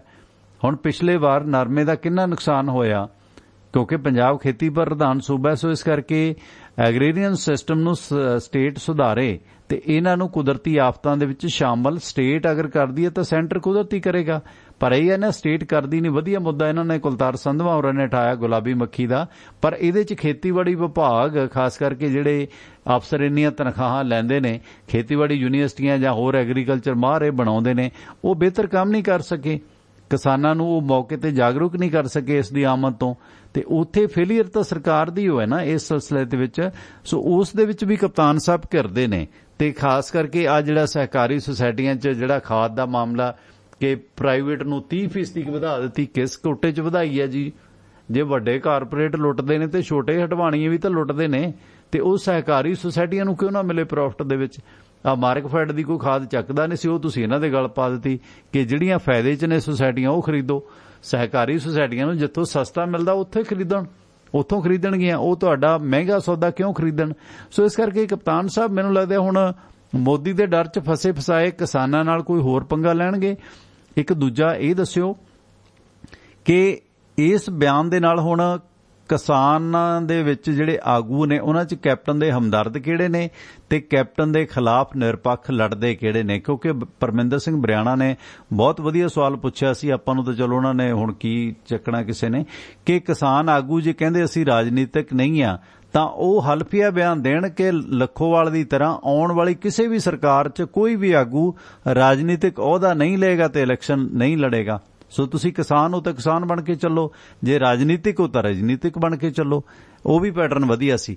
ਕੀ ਇਹਦੇ 'ਚ ਕਿਸਾਨ ਕੈਪਟਨ ਦੇ ਹਮਦਰਦ ਤੇ ਕੈਪਟਨ ਦੇ ਖਿਲਾਫ ਕਿਸਾਨੀ ਜੰਗ ਲੜਨ ਵਾਲੇ ਵੀ ਪਹਿਚਾਣੇ ਜਾਣਗੇ ਇਸ ਬਿਆਨ ਤੋਂ ਬਾਅਦ? ਜੀ ਸੁਰਿੰਦਰ, ਪਹਿਲਾਂ ਮੈਂ ਮੱਖੀਆਂ ਤੇ ਮੱਖਾਂ ਦੀ ਗੱਲ ਕਰ ਲਾਂ। ਇੱਕ ਤਾਂ ਮੱਖੀ ਹੁੰਦੀ ਆ, ਮੱਖੀ ਤਾਂ ਪੈਂਦੀ ਆ ਜਿਹੜੀ ਫਸਲ ਖਾ ਜਾਂਦੀ, ਜਿਹੜੇ ਮੱਖ ਆ ਉਹ ਪੂਰੀ ਕੌਮ ਹੀ ਖਾ ਜਾਂਦੇ ਆ, ਪੂਰੀ ਸਟੇਟ ਖਾ ਜਾਂਦੀ। ਵੈਸੇ ਅੱਜ ਕੱਲ ਮੀਂਹ ਕਣੀ 'ਚ ਨਾ ਸੁਰਿੰਦਰ ਵੀਰ ਅੱਗੇ ਡਾਂਸ ਹੁੰਦਾ ਸੀਗਾ, ਇੱਕ ਮੋਟਾ ਹੁੰਦਾ ਸੀਗਾ ਡੋਮਣੇ ਜਿੱਡਾ, ਉਹ ਜਦੋਂ ਲੜਦਾ ਸੀ ਨਾ ਉਹ ਹੁੰਦਾ ਸੀ ਦੋ ਚਰਕ ਹੀ ਹੁੰਦੇ ਸੀਗੇ। ਉਹ ਜਦੋਂ ਡਾਂਸ ਲੜਦਾ ਸੀਗਾ ਨਾ ਪਸ਼ੂ ਦੇ, ਚੰਗੇ ਪਸ਼ੂ ਨੂੰ, ਮੱਝ ਨੂੰ, ਝੋਟੇ ਨੂੰ ਵੀ ਤੜਫਾ ਦਿੰਦਾ ਸੀ। ਉਹ ਮੋਟਾ ਬਹੁਤ ਹੁੰਦਾ ਸੀ, ਭਰਿੰਡ ਤੋਂ ਵੀ ਮੋਟਾ ਹੁੰਦਾ ਸੀ। ਉਹ ਡਾਂਸ ਮੇਰੇ ਖਿਆਲ ਖਤਮ ਹੋ ਗਿਆ, ਬਾਕੀ ਪਿੰਡਾਂ ਵਾਲੇ ਦੱਸ ਸਕਦੇ ਆ। ਹੁਣ ਤੇ ਮੱਝਾਂ ਵੀ ਮੱਛਰਦਾਨੀਆਂ 'ਚ ਰਹਿੰਦੀਆਂ ਨੇ ਸੁਰਿੰਦਰ ਵੀਰ। ਅੱਗੇ ਸਾਡੀਆਂ ਨਾਨੀਆਂ ਦਾਦੀਆਂ ਲੜੀ ਗਈਆਂ, ਮੱਛਰਦਾਨੀ ਲੈ ਦੇਵੇ ਮੱਛਰ ਨੇ ਖਾਲੀ ਤੋੜ ਕੇ, ਸੁਰਿੰਦਰ ਕੌਰ ਗਾਈ ਜਾਂਦੀ ਸੀ। ਤੇ ਉਹ ਜਿਹੜੇ ਆਪਣੇ ਰੰਗੀਲਾ ਸਾਹਿਬ ਸੀਗੇ ਉਹ ਜੱਟ ਦਾਦੇ ਵਾਲੀ ਗੱਲ ਕਹਿੰਦੇ ਸੀ, ਆਰਾਮ ਨਾਲ ਸੌਂ ਜਾਣੀ ਖੇਸੀ ਦਾ ਪੱਲਾ ਉੜ ਕੇ। ਹੁਣ ਮੱਝਾਂ ਨੂੰ ਵੀ ਮੱਛਰਦਾਨੀਆਂ ਲੱਗੀਆਂ ਨੇ, ਚੰਗੀ ਗੱਲ ਹੈ। ਜੀ ਸੁਰਿੰਦਰ, ਉਹ ਮੈਂ ਦੱਸਦਾ, ਇੱਕ ਤਾਂ ਮੱਖੀ ਹੁੰਦੀ ਸੀ ਸ਼ਾਮ ਦੇ ਵੇਲੇ ਜਦੋਂ ਨਾ ਸੂਰਜ ਛਿਪਣ ਤੋਂ ਪਹਿਲਾਂ ਨਾ ਧੂਆਂ ਕਰ ਦੇਣਾ ਕਿ ਧੂਆਂ ਕਰ ਦੋ। ਉਹ ਕੀ ਕਰਨਾ, ਤੂੜੀ ਥੋੜੀ ਜੀ ਰੱਖਣੀ, ਉਹਨੂੰ ਅੱਗ ਲਾ ਕੇ ਨਾ ਉਹਦੇ ਉੱਤੇ ਨਾ ਗਿੱਲੀ ਪਰਾਲੀ ਰੱਖ ਦੇਣੀ ਕਿ ਧੁੱਖ ਧੁੱਖ ਕੇ ਬਲੀ ਜਾਵੇ, ਧੂਆਂ ਹੋਈ ਜਾਵੇ ਤੇ ਮੱਖੀਆਂ ਤੋਂ ਖਹਿੜਾ ਛੁੱਟ ਜਾਵੇ ਡੰਗਰਾਂ ਦਾ। ਉਹ ਜਿਹੜਾ ਮੋਟਾ ਤੁਸੀਂ ਕਹਿੰਦੇ ਹੁੰਦਾ ਸੀ ਬਿੱਲ, ਉਹਨੂੰ ਬਿੱਲ ਬੋਲਦੇ ਸੀ। ਅੱਛਾ, ਬਿੱਲ? ਮੈਂ ਪਹਿਲੀ ਵਾਰੀ ਸੁਣਿਆ। ਬਿੱਲ ਹੁੰਦਾ ਸੀ, ਦੁਆਬੇ ਵਾਲੇ ਬੋਲਦੇ ਹੋਣੇ ਬਿੱਲ, ਸਾਡੇ ਵੱਲ ਤਾਂ ਡਾਂਸ ਕਹਿੰਦੇ ਸੀ ਉਹਨੂੰ। ਉਹ ਚਲੋ ਮੈਂ ਉਹ ਕਿਉਂਕਿ ਅਲੱਗ-ਅਲੱਗ ਭਾਸ਼ਾ। ਉਹ ਕੀ ਸੀਗਾ, ਉਹ ਨਾ 7-8 ਮੱਖੀਆਂ ਰਲਾਓ ਤੇ ਇੱਕ ਬਣਦਾ ਸੀ। ਉਹ ਏਡਾ ਮੋਟਾ ਹੁੰਦਾ ਸੀਗਾ, ਠੀਕ ਹੈ, ਏਡਾ ਮੋਟਾ ਹੁੰਦਾ ਸੀ। ਉਹ ਜਾਨ, ਡੰਗਰ ਦੀ ਜਾਨ ਕੱਢ ਜਾਂਦਾ ਸੀ। ਜਿੱਥੇ ਚੰਬੜ ਗਿਆ ਡੰਗਰ ਇੰਨਾ ਤੜਫਦਾ ਸੀ ਵੀ ਡੰਗਰ ਨਾ, ਫਿਰ ਕਈ ਵਾਰੀ ਕੀ ਹੁੰਦਾ, ਬਾਰਿਸ਼ ਹੋ ਰਹੀ ਹੁੰਦੀ ਸੀ ਨਾ, ਡੰਗਰਾਂ ਨੇ ਖਹਿੜਾ ਛਡਾਉਣਾ ਵੀ ਹੁਣ ਮੇਰਾ ਇਹਨਾਂ ਤੋਂ ਖਹਿੜਾ ਕਿੱਦਾਂ ਛੁੱਟੇ। ਉਹਨੇ ਨਾ ਉਹ ਮਿੱਟੀ ਕੱਚੀ ਹੁੰਦੀ ਸੀ ਤੇ ਉਹਨੇ ਉਹਦੇ 'ਚ ਲੇਟ ਕੇ ਸਾਰੇ ਪਿੰਡੇ ਦੇ ਉੱਤੇ ਨਾ ਮਿੱਟੀ ਮਲ ਲੈਣੀ। ਉਹ ਮਿੱਟੀ ਮਲੀ ਤੇ ਨਾ ਮੱਖੀ ਤੇ ਨਾ ਉਹ ਦੋਨੋਂ ਡੰਗ ਨਹੀਂ ਸੀ ਮਾਰ ਸਕਦੇ। ਤੇ ਬਾਕੀ ਉਹ ਸਿਰ ਦੇ ਉੱਤੇ ਜੇ ਆ ਕੇ ਬੈਠਦੇ ਸੀ ਤਾਂ ਉਹ ਸਿਰ ਨੂੰ ਝਟਕੇ ਉਹਨੂੰ ਲਾ ਲੈਂਦਾ ਸੀਗਾ। ਇੰਨਾ ਕੁ ਸੀ, ਉਹ ਬਹੁਤ ਤੰਗ ਕਰਦਾ ਸੀਗਾ। ਠੀਕ ਹੈ, ਹੁਣ ਤਾਂ ਚਲੋ ਖੈਰ ਮੱਛਰਦਾਨੀਆਂ ਆ ਗਿਆ, ਹੁਣ ਤਾਂ ਕੰਮ ਨਿਬੜ ਗਿਆ, ਹੁਣ ਤਾਂ ਬਾਹਰ ਬਣਨ ਦਾ ਵੀ ਸਿਸਟਮ ਖਤਮ ਹੋ ਗਿਆ। ਅੰਦਰ ਵੱਜਦੇ ਨੇ, ਪਾਸੇ ਮੱਛਰਦਾਨੀ ਲਾਤੀ ਤੇ ਉੱਪਰ ਪੱਖੇ ਚੱਲ ਗਏ ਤੇ ਹੁਣ ਯੁੱਗ ਪਲਟ ਗਿਆ। ਠੀਕ ਹੈ, ਹੁਣ ਆ ਜਾਈਏ ਕਿ ਕੈਪਟਨ ਅਮਰਿੰਦਰ ਸਿੰਘ ਨੇ ਜਦੋਂ 2002 'ਚ ਸਰਕਾਰ ਸੰਭਾਲੀ ਸੀ, ਉਸ ਵੇਲੇ ਇਹਨੇ ਕਿਹਾ ਸੀ ਕਿ ਨਰਮਾ ਜਿਹੜਾ, ਨਰਮੇ ਨੂੰ ਖਾਣ ਵਾਲਾ ਕੌਣ ਆ, ਕਿ ਜਿਹੜੀਆਂ ਗਲਤ ਪੈਸਟੀਸਾਈਡ ਤਿਆਰ ਹੋਈਆਂ ਤੇ ਗਲਤ ਟੈਕਨੀਕਲ ਕਿੱਥੋਂ ਖਰੀਦਿਆ ਗਿਆ? ਸੰਗਰੂਰ ਤੋਂ। ਸੰਗਰੂਰ 'ਚ ਜਿਹੜਾ ਟੈਕਨੀਕਲ ਤਿਆਰ ਹੋਇਆ ਉਹ ਕਿਹਦੀ ਫੈਕਟਰੀ? ਕੈਰੋਂ ਪਰਿਵਾਰ ਦੀ। ਠੀਕ ਹੈ, ਕੈਪਟਨ ਅਮਰਿੰਦਰ ਸਿੰਘ ਨੇ ਸਭ ਤੋਂ ਆਉਂਦਿਆਂ ਪਹਿਲਾਂ ਉਹ ਫੈਕਟਰੀ ਸੀਜ਼ ਕੀਤੀ ਸੀ ਜਿਹੜੀ ਕੈਰੋਂ ਪਰਿਵਾਰ ਦੀ ਸੀ। ਠੀਕ ਹੈ, ਪਰ ਜਲਦੀ ਹੀ ਉਹ ਖੋਲ ਦਿੱਤੀ ਗਈ, ਮੁੜ ਕੇ ਅੱਜ ਤੱਕ ਨਹੀਂ ਉਹ ਰੁਕੀ। ਠੀਕ ਹੈ, ਹੁਣ ਗੱਲ ਆ ਗਈ ਜਿਹੜੀ ਕੁਲਤਾਰ ਸਿੰਘ ਸੰਧਵਾ ਨੇ ਮੰਗ ਚੱਕੀ ਆ, ਉਹ ਮੰਗ ਜਾਇਜ਼ ਆ। ਇਹ ਨਹੀਂ ਹੈ ਐਗਰੀਕਲਚਰ ਡਿਪਾਰਟਮੈਂਟ ਨੂੰ ਕੁਝ ਨਹੀਂ ਪਤਾ। ਜਿਹੜਾ ਪੰਜਾਬ ਐਗਰੀਕਲਚਰ ਯੂਨੀਵਰਸਿਟੀ ਦਾ ਇੱਕ ਹਰ ਡਿਸਟ੍ਰਿਕਟ ਦੇ ਵਿੱਚ ਉਹਨਾਂ ਦੀ ਆਪਣੀ ਟੀਮ ਆ, ਇੱਕ ਜਿਹੜਾ ਐਗਰੀਕਲਚਰ ਡਿਪਾਰਟਮੈਂਟ ਇਹਨਾਂ ਦੀ ਆ। ਹਰ ਬਲਾਕ ਲੈਵਲ ਤੇ ਐਗਰੀਕਲਚਰ ਡਿਵੈਲਪਮੈਂਟ ਅਫਸਰ ਆ, ਜਿਹੜੀ ਗਜ਼ਟਡ ਪੋਸਟ ਆ, ਜਿਹੜੀ state Punjab public service commission ਦੇ ਥਰੂ ਭਰੀ ਜਾਂਦੀ ਆ। ਠੀਕ ਹੈ, ਉਹ ਵਿਅਕਤੀ ਬੈਠਾ। ਹੁਣ ਉਹਨੇ ਕੀ ਕਰਨਾ? ਆਪਣਾ ਬਲਾਕ ਪੂਰਾ ਆਪਣੀ ਟੀਮ ਨਾਲ ਉਹਨੇ ਕਵਰ ਕਰਨਾ। ਹੁਣ ਸਮੱਸਿਆ ਕਿੱਥੋਂ ਕੱਢਦੀ ਆ? ਜਦੋਂ ਸੀਐਮ ਦੇ ਨਾਲ ਐਗਰੀਕਲਚਰ ਮਿਨਿਸਟਰ, ਐਗਰੀਕਲਚਰ ਡਿਪਾਰਟਮੈਂਟ ਦਾ ਡਾਇਰੈਕਟਰ ਤੇ ਉਹਦੇ ਨਾਲ ਸਾਰੀ ਟੀਮ ਰਲ ਕੇ ਜਦੋਂ ਸਪੈਸ਼ਲ ਕਿਸੇ ਕੰਪਨੀ ਦੀ ਜਿਹੜੀ ਦਵਾਈ ਆ ਉਹਦੇ ਸੈਮੀਨਾਰ 'ਚ ਪਹੁੰਚਦੀਆਂ ਤੇ ਉੱਥੇ ਐਲਾਨ ਕਰਦੇ ਆ ਕਿ ਇਹੀ ਦਵਾਈ ਸਾਰੀਆਂ ਦੁਕਾਨਾਂ ਤੇ ਵਿਕਣੀ ਚਾਹੀਦੀ ਆ। ਹੁਣ ਸੈਂਪਲ ਕਿਹਨੇ ਭਰਨਾ? ਐਗਰੀਕਲਚਰ ਡਿਪਾਰਟਮੈਂਟ ਨੇ। ਐਗਰੀਕਲਚਰ ਡਿਪਾਰਟਮੈਂਟ 'ਚ ਕੌਣ? ਐਗਰੀਕਲਚਰ ਡਿਵੈਲਪਮੈਂਟ ਅਫਸਰ ਹਰ ਬਲਾਕ ਲੈਵਲ ਤੇ ਬੈਠਾ। ਉਹ ਜਿਹੜਾ ਅਫਸਰ ਬੈਠਾ, ਉਹ ਅਫਸਰ ਦੀ ਡਿਊਟੀ ਆ। ਹੁਣ ਜਦੋਂ ਅਫਸਰ ਕਹੇਗਾ ਹਰ ਦੁਕਾਨ ਵਾਲੇ ਨੂੰ ਕਿ ਐਸੇ ਕੰਪਨੀ ਦੀ ਦਵਾਈ ਖਰੀਦਣੀ ਆ, ਫਿਰ ਉਹਨੂੰ ਖਰੀਦਣੀ ਪਊਗੀ। ਉਹ ਕਹੂਗਾ ਇਹ 'ਚ ਮਾਰਜਨ ਵੀ ਵੱਧਦਾ। ਜਦੋਂ ਡਿਪਾਰਟਮੈਂਟ ਕਹਿੰਦਾ ਤਾਂ ਮੈਂ ਕਿਉਂ ਨਾ ਵੇਚਾਂ? ਹੁਣ ਡਿਸਟ੍ਰੀਬਿਊਟਰ ਤਾਂ ਪ੍ਰਾਈਵੇਟ ਆ, ਪਰ ਹੁਣ ਜਿਹੜੀ ਕੰਪਨੀ ਆ, ਕੰਪਨੀ ਦਾ ਗੱਫਾ ਸਿੱਧਾ ਜਦੋਂ ਸਟੇਟ ਦੇ ਸੀਐਮ ਤੱਕ ਹੋਵੇ, ਐਗਰੀਕਲਚਰ ਮਿਨਿਸਟਰ ਤੱਕ ਹੋਵੇ, ਐਗਰੀਕਲਚਰ ਡਾਇਰੈਕਟਰ ਤੱਕ ਹੋਵੇ, ਸਾਰਿਆਂ ਤੱਕ ਗੱਫਾ ਹੋਵੇ ਤਾਂ ਫਿਰ ਥੱਲੇ ਵਾਲਿਆਂ ਨੂੰ ਕਾਹਦੀ ਪ੍ਰੋਬਲਮ ਆ? ਹੁਣ ਇਸ ਕਰਕੇ ਮੰਗ ਜਾਇਜ਼ ਆ। ਜਿਹੜੀ ਮੁੱਦਾ ਉਠਾਇਆ ਕੁਲਤਾਰ ਸਿੰਘ ਸੰਧਵਾ ਨੇ ਉਹ ਜਾਇਜ਼ ਆ, ਪਰ ਹੁਣ ਸਮੱਸਿਆ ਤੇ ਇਹ ਹੈ ਨਾ ਵੀ ਉੱਤੋਂ ਤੱਕ ਥੱਲੇ ਤੱਕ ਲੈ ਕੇ ਚੋਰ ਤੇ ਕੁੱਤੀ ਰਲੇ ਹੋਏ ਨੇ। ਤੇ ਫਿਰ ਤੁਸੀਂ ਕਹਿੰਦੇ ਸਾਡੇ ਘਰੇ ਚੋਰੀ ਹੋ ਗਈ, ਕੁੱਤੀ ਤਾਂ ਭੌਂਕੀ ਨਹੀਂ। ਕੁੱਤੀ ਕਿੱਥੋਂ ਭੌਂਕੇਗੀ? ਨੀਲੀ ਸਰਕਾਰ ਵਕਤ ਜਥੇਦਾਰ ਤੋਤਾ ਸਿੰਘ ਦੀ ਸੁੰਡੀ ਨੇ ਬਹੁਤ ਖਾਦਾ ਸੀ, ਉਦੋਂ ਵੀ ਆਹੀ ਕੁਛ ਹੋਇਆ ਸੀ ਨਾ। ਸਬ ਸਟੈਂਡਰਡ ਪੈਸਟੀਸਾਈਡ ਸੀਗਾ, ਉਹ ਮੜਿਆ ਗਿਆ। ਹੁਣ ਵੀ ਤਾਂ ਉਹੀ ਹੈ, ਭਾਵੇਂ ਠੀਕ ਹੈ ਉਦੋਂ ਲਾਰਜ ਸਕੇਲ ਤੇ ਹੋ ਗਿਆ ਸੀਗਾ, ਹੁਣ ਵੀ ਸਕੇਲ ਥੋੜਾ ਜਿਹਾ ਘੱਟ ਹੈ। ਕਈ ਵਾਰੀ ਰਿਪੋਰਟਿੰਗ ਨਹੀਂ ਹੁੰਦੀ, ਇਹ ਵੀ ਕਾਰਨ ਹੈ। ਪਰ ਜੇ ਨੁਕਸਾਨ ਹੋਇਆ, ਖੇਤੀਬਾੜੀ ਵਿਭਾਗ ਸੁੱਤਾ ਹੈ ਤੇ ਜ਼ਿੰਮੇਵਾਰ ਫਿਕਸ ਹੁੰਦੀ ਹੈ ਉਹਨਾਂ ਦੀ ਤਨਖਾਹਾਂ। ਉਹਨਾਂ ਨੂੰ ਕਿਸ ਚੀਜ਼ ਦੀਆਂ ਮਿਲਦੀਆਂ ਨੇ? ਜੀ ਨਹੀਂ, ਮੈਂ ਉੱਥੇ ਆ ਰਿਹਾ ਕਿਉਂਕਿ ਜਿਹੜਾ ਐਗਰੀਕਲਚਰ ਡਿਪਾਰਟਮੈਂਟ ਤੋਂ ਬਾਹਰ ਜਾ ਕੇ ਕੋਈ ਵੀ ਡਿਸਟ੍ਰੀਬਿਊਟਰ ਜਿਹੜੀ ਦਵਾਈ ਵੇਚੇਗਾ ਉਹਦਾ ਸੈਂਪਲ ਭਰਿਆ ਜਾਏਗਾ। ਸੈਂਪਲ ਦਾ ਕੀ ਅਸਰ ਹੁੰਦਾ, ਕੱਲ ਨੂੰ ਡਿਸਟ੍ਰੀਬਿਊਟਰ ਤੇ ਉਸ ਕੰਪਨੀ ਦਾ ਕੀ ਹਾਲ ਹੁੰਦਾ, ਉਹ ਬੜਾ ਕੁਛ ਹੁੰਦਾ। ਕੰਪਨੀ ਕਿਹੜੀ ਬਚਦੀ ਆ? ਜਿਹਦੀ ਸਰਕਾਰੇ ਦਰਬਾਰੇ ਪੂਰੀ ਪੁੱਛ ਪ੍ਰਤੀਤ ਆ। ਔਰ ਮੈਂ ਚੋਣਾਂ ਦੇ ਵਿੱਚ ਦੇਖਿਆ, ਸਭ ਤੋਂ ਪਹਿਲਾਂ ਦੇਖਿਆ ਜਾਂਦਾ ਇਹਨਾਂ ਪੈਸਟ, ਖਾਸ ਕਰ ਸਭ ਤੋਂ ਵੱਧ ਮਾਰਜਨ ਪੈਸਟੀਸਾਈਡ ਕੋਲੇ ਆ। ਔਰ ਇਹ ਸਭ ਤੋਂ ਵੱਧ ਕਿਹੜਾ ਮੁੱਖ ਮੰਤਰੀ ਬਣਨਾ, ਉਹਦੀ ਕੰਪੇਨ ਦੀ ਕਮਾਂਡ ਸਾਹਮਣੀ ਸਭ ਤੋਂ ਪਹਿਲਾਂ ਇਹਨਾਂ ਦੀ ਟੀਮ ਉੱਤੇ ਪਹੁੰਚਦੀ ਆ। ਜਾ ਕੇ ਉੱਥੇ ਪੂਰਾ ਆਪਦਾ ਤਾਮਝਾਮ ਲੈ ਕੇ ਬੈਠ ਜਾਂਦੇ ਆ। ਉਹਨਾਂ ਨੂੰ ਕਹਿੰਦੇ ਜੀ ਚੱਕੋ ਜੋ ਕੋ ਚੱਕਣਾ, ਜਿੱਦਣ ਦਿਨ ਤੁਹਾਡੀ ਚੋਣ ਨਹੀਂ ਹੁੰਦੀ ਉਦੋਂ ਤੱਕ ਸਾਰਾ ਖਰਚਾ ਸਾਡਾ, ਅਸੀਂ ਕਰਾਂਗੇ, ਤੁਸੀਂ ਨਹੀਂ ਕੁਛ ਲਾਉਣਾ, ਬਸ ਸਾਨੂੰ ਹੁਕਮ ਕਰੀ ਜਾਓ। ਆਰਾਮ ਨਾਲ ਉੱਤੇ ਕਿਸੇ ਵਧੀਆ ਰੈਸਟੋਰੈਂਟ 'ਚ ਬੈਠ ਜਾਂਦੇ ਨੇ। ਬੈਠ ਕੇ ਉਹ 15 ਦਿਨ ਲੱਗਣ, 20 ਲੱਗਣ, 25 ਲੱਗਣ, ਇਹ ਉੱਥੇ ਬੈਠ ਕੇ ਆਰਾਮ ਨਾਲ ਕੰਪੇਨ ਕਰਕੇ ਉਹਨਾਂ ਨੂੰ ਜਿਤਾ ਕੇ ਆ ਜਾਂਦੇ ਆ। ਤੇ ਆ ਕੇ ਮੁੜ ਕੇ 5 ਸਾਲ ਬੁੱਲੇ ਲੁੱਟਦੇ ਨੇ ਉਹ। ਫਿਰ ਕੁਰਬਾਨੀ ਕਿਹਦੀ ਹੁੰਦੀ? ਕੁਰਬਾਨੀ ਤਾਂ ਕਿਸਾਨਾਂ ਦੀ ਹੁੰਦੀ ਹੈ ਨਾ, ਕਿਉਂਕਿ ਗਲਤ ਪੈਸਟੀਸਾਈਡ ਜਾਣੀ ਆ। ਗਲਤ ਪੈਸਟੀਸਾਈਡ ਦੇ ਸਿਰ ਦੇ ਉੱਤੇ ਉਹਨਾਂ ਦਾ ਜਿਹੜਾ ਉਹ ਕਚੂੰਬਰ ਨਿਕਲਣਾ। ਹੁਣ ਸਿਫਾਰਿਸ਼ ਐਗਰੀਕਲਚਰ ਡਿਪਾਰਟਮੈਂਟ ਹੀ ਜਦੋਂ ਗਲਤ ਦੀ ਕਰੇਗਾ ਤੇ ਫਿਰ ਗਲਤ ਹੀ ਵਿਕਣੀ ਆ, ਚੰਗੀ ਕਿਤੋਂ ਵੀ ਕਹੇਗੀ। ਗਲਤ ਬਣ ਗਈ, ਗਲਤ ਆ ਗਈ, ਟੈਕਨੀਕਲ ਗਲਤ ਆ ਗਿਆ, ਸੋਲਵੈਂਟ ਗਲਤ ਆ ਗਿਆ, ਕੈਰੋਸਿਨ ਪਾਤੀ ਤੇ ਕੰਮ ਟਿਵਾਣਾ ਰੇਡੀਓ ਦੇ ਸਤਿਕਾਰ ਸਰੋਤੇ ਮਾਫੀ ਚਾਹੁੰਦੇ ਕਿ ਕੁਝ ਪਲ ਲਈ ਤੁਹਾਡਾ ਤੇ ਸਾਡਾ ਸੰਪਰਕ ਰੁਕਿਆ ਸੀ ਜੀ। ਸੁਰਿੰਦਰ ਵੀਰ, ਬਿਲਕੁਲ ਇਹਦੇ 'ਚ ਜਿਹੜਾ ਨੁਕਸਾਨ ਹੋ ਰਿਹਾ, ਦੇਖੋ ਇਹ ਮਹਿਕਮਿਆਂ ਦੀਆਂ ਜ਼ਿੰਮੇਵਾਰੀਆਂ ਨੇ, ਇਹਨਾਂ ਨੂੰ ਐਡਾ ਇਨਫਰਾਸਟ੍ਰਕਚਰ ਮੁਹੱਈਆ ਕਰਾਇਆ ਜਾਂਦਾ, ਵੇਜ਼ਸ ਦਿੱਤੇ ਜਾਂਦੇ ਨੇ। ਹੁਣ ਖੇਤੀਬਾੜੀ ਵਿਭਾਗ ਨੂੰ ਤੇ ਅਗਾਊਂ ਸਤਰਕ ਰੱਖਣਾ ਚਾਹੀਦਾ, ਪਰ ਅਫਸੋਸ ਕਿ ਖੇਤੀਬਾੜੀ ਵਿਭਾਗ ਦੇ ਜਿਹੜੇ ਆਪਣੇ ਪ੍ਰਯੋਗਸ਼ਾਲਾਵਾਂ ਨੇ, ਇਹ ਕਿਸਾਨ ਕੇਂਦਰ ਵੀ ਨੇ ਇਹਨਾਂ ਦੇ, ਜਿਵੇਂ ਕਿਸਾਨ ਰੌਣੀ KVK ਕੇਂਦਰ ਹੈ, ਯੂਨੀਵਰਸਿਟੀਆਂ ਨੇ, ਹੋਰ ਸਾਧਨ ਨੇ, ਕਿਤੇ ਨਾ ਕਿਤੇ ਜ਼ਿੰਮੇਵਾਰੀ ਤਾਂ ਉਹਨਾਂ ਦੀ ਫਿਕਸ ਹੁੰਦੀ ਹੈ। ਜੇ ਪਹਿਲਾਂ ਦੇਖੋ ਕਿ ਜਿਹੜੇ ਖੇਤੀਬਾੜੀ ਦੇ ਡਾਇਰੈਕਟਰ ਮੰਗਲ ਸਿੰਘ ਹੋਰਾਂ ਨੂੰ ਕਿੰਨਾ ਘੜੀਸਿਆ ਗਿਆ ਸੀ ਬਦਨਾਮੀ 'ਚ, ਆਖਰ ਨੂੰ ਠੀਕ ਹੈ ਅਫਸਰਾਂ ਤੇ ਗਾਜ ਡਿੱਗਦੀ ਹੈ, ਪਰ ਅਫਸਰਾਂ ਦੀ ਵੀ ਮਜਬੂਰੀ ਹੈ ਕਿ ਉੱਪਰੋਂ ਹੁਕਮ ਚੜੇ ਹੁੰਦੇ ਨੇ, ਹੈ ਨਾ, ਕਿਉਂਕਿ ਜਿਹੜੇ ਫੈਕਟਰੀਆਂ ਵਾਲੇ ਨੇ, ਜਿਵੇਂ ਹੁਣ ਤੁਸੀਂ ਦੱਸਿਆ ਕਿ ਕੈਰੋਂ ਪਰਿਵਾਰ ਦੀ ਫੈਕਟਰੀ ਹੈ, ਤੇ ਉਹ ਫਿਰ ਆਪਣੇ ਸੈਂਪਲ ਪਾਸ ਕਰਾਉਂਦੇ ਨੇ ਤੇ ਉੱਥੇ ਕਮਿਸ਼ਨ ਸੈੱਟ ਹੁੰਦੇ ਨੇ, ਤੇ ਉਹਦੇ 'ਚ ਅਫਸਰ ਠੀਕ ਹੈ, ਉਹਨਾਂ ਦੀ ਵੀ ਮਾੜੀ ਮੋਟੀ ਜਿੰਨਾ ਕੁ ਹੈ ਅਠਿਆਨੀ ਕਾ ਚੋਰ ਵਾਲੀ ਗੱਲ ਹੈ ਕਿ ਸ਼ਮੂਲੀਅਤ ਉਹਨਾਂ ਦੀ ਵੀ ਹੈ, ਪਰ ਕਿਤੇ ਨਾ ਕਿਤੇ ਪੋਲੀਟੀਕਲ ਸਿਸਟਮ ਤਾਣਾ ਬਾਣਾ ਵੀ ਹੈ ਕਿ ਦਵਾਈ ਜਿਹੜੀ ਦਿੱਤੀ ਜਾਂਦੀ ਹੈ ਉਹਦੇ 'ਚ ਕੁਆਲਿਟੀ ਨਹੀਂ ਹੁੰਦੀ। ਹੁਣ ਦਵਾਈਆਂ ਦੀ ਫੈਕਟਰੀ ਬ੍ਰਹਮਿੰਦਰਾ ਦਾ ਵੀ ਰੌਲਾ ਪਾਇਆ ਸੀ ਬੈਂਸ ਭਰਾਵਾਂ ਨੇ, ਉਹਨਾਂ ਨੇ ਮਾਨਹਾਨੀ ਦਾ ਮੁਕੱਦਮਾ ਕਰ ਦਿੱਤਾ ਕਿ ਇਹ ਕਿਉਂ ਲਾਈ ਜਾਂਦੀ ਹੈ। ਸੋ ਇਸ ਦੌਰਾਨ ਜ਼ਿੰਮੇਵਾਰੀਆਂ ਤਾਂ ਫਿਕਸ ਹੁੰਦੀਆਂ ਨੇ, ਪਰ ਕੈਪਟਨ ਸਾਹਿਬ ਦੇ ਇਹ ਸਾਰੇ ਤਾਮ-ਝਾਮ ਦੇ ਦੌਰਾਨ ਕੀ ਇਸ ਬਿਆਨ ਦੇ ਵਿੱਚੋਂ ਨਿਕਲਦਾ ਉਹ ਵੀ ਕੰਪਲੀਟ ਕਰਿਓ, ਤੇ ਫਿਰ ਆਪਾਂ ਪੰਜਾਬ ਦੀ ਸਿਆਸਤ ਦੀਆਂ ਹੋਰ ਕਈ ਗੱਲਾਂ ਕਰਨੀਆਂ ਨੇ, ਸੁਪਰੀਮ ਕੋਰਟ ਦੇ ਪੈਗਾਸਸ ਮਾਮਲੇ ਤੇ ਵੀ ਗੱਲਬਾਤ ਕਰਨੀ ਹੈ ਕਿ ਕਿਸ ਤਰ੍ਹਾਂ ਭਾਜਪਾ ਦੇ ਵਿੱਚ ਗਿਆਨੀ ਜੈਲ ਸਿੰਘ ਦਾ ਪੋਤਰਾ ਤੇ ਇਧਰੋਂ ਸ਼ਮਸ਼ੇਰ ਸਿੰਘ ਦੁੱਲੋਂ ਦਾ ਭਤੀਜਾ ਜਾਂ ਹੋਰ ਲੋਕ ਸ਼ਾਮਲ ਹੋ ਰਹੇ ਨੇ, ਪੰਜਾਬ ਦੀਆਂ ਹੋਰ ਰਾਜਨੀਤਿਕ ਪਾਰਟੀਆਂ ਦੀ ਵੀ ਚਰਚਾ ਕਰਨੀ ਹੈ। ਤੇ ਸਾਡੇ ਇਹਨਾਂ ਪ੍ਰੋਗਰਾਮਾਂ ਨੂੰ ਸਪੋਰਟ ਕੀਤਾ ਬਲਵੀਰ ਸਿੰਘ ਉਸਮਾਨਪੁਰ ਪਰਿਵਾਰ ਨੇ, ਅਮਰੀਕਾ 'ਚ ਜਿਨ੍ਹਾਂ ਦੇ ਕਈ ਸਾਰੇ ਕਾਰੋਬਾਰ ਨੇ, ਤੇ ਵਾਸ਼ਿੰਗਟਨ ਦੇ ਵਿੱਚ ਹੈ ਉਹਨਾਂ ਦਾ Arlington fuel stop, 1801 Pioneer East Highway exit 208 ਤੇ। ਇੱਥੇ ਤੁਹਾਨੂੰ ਫ੍ਰੀ ਕਾਫੀ, ਈਮੇਲ ਫੈਕਸ ਕਰਨ ਦੀ ਸੁਵਿਧਾ, ਟਰੱਕ ਪਾਰਕਿੰਗ ਫ੍ਰੀ ਹੈ, ਨਾਲ ਟਰੱਕਾਂ ਦਾ ਸਮਾਨ ਸਮੱਗਰੀ ਖਰੀਦ ਸਕਦੇ ਹੋ। ਤੇ ਇਸੇ ਦੌਰਾਨ ਦੂਜੀ ਲੋਕੇਸ਼ਨ ਹੈ ਇਹਨਾਂ ਦੀ ਕੈਲੀਫੋਰਨੀਆ ਦੇ ਵਿੱਚ, ਲੌਸਟਲ ਟਰੈਵਲ ਸੈਂਟਰ, 14814 ਅਲੋਮਾ ਸਟਰੀਟ, ਲੌਸਟਲ ਐਗਜ਼ਿਟ 278। ਇੱਥੇ ਫ੍ਰੀ ਚਾਹ, ਸ਼ਾਵਰ, ਲਾਂਡਰੀ ਫ੍ਰੀ ਹੈ, ਓਵਰਨਾਈਟ ਟਰੱਕ ਪਾਰਕਿੰਗ ਫ੍ਰੀ ਹੈ, ਤੇ ਇੱਥੇ ਲਿਊਕਰ ਸ਼ਾਪ ਵੀ ਹੈ, ਸਦਉਪਯੋਗ ਕਰੋ, ਫ੍ਰੀ ਨਹੀਂ ਹੈ।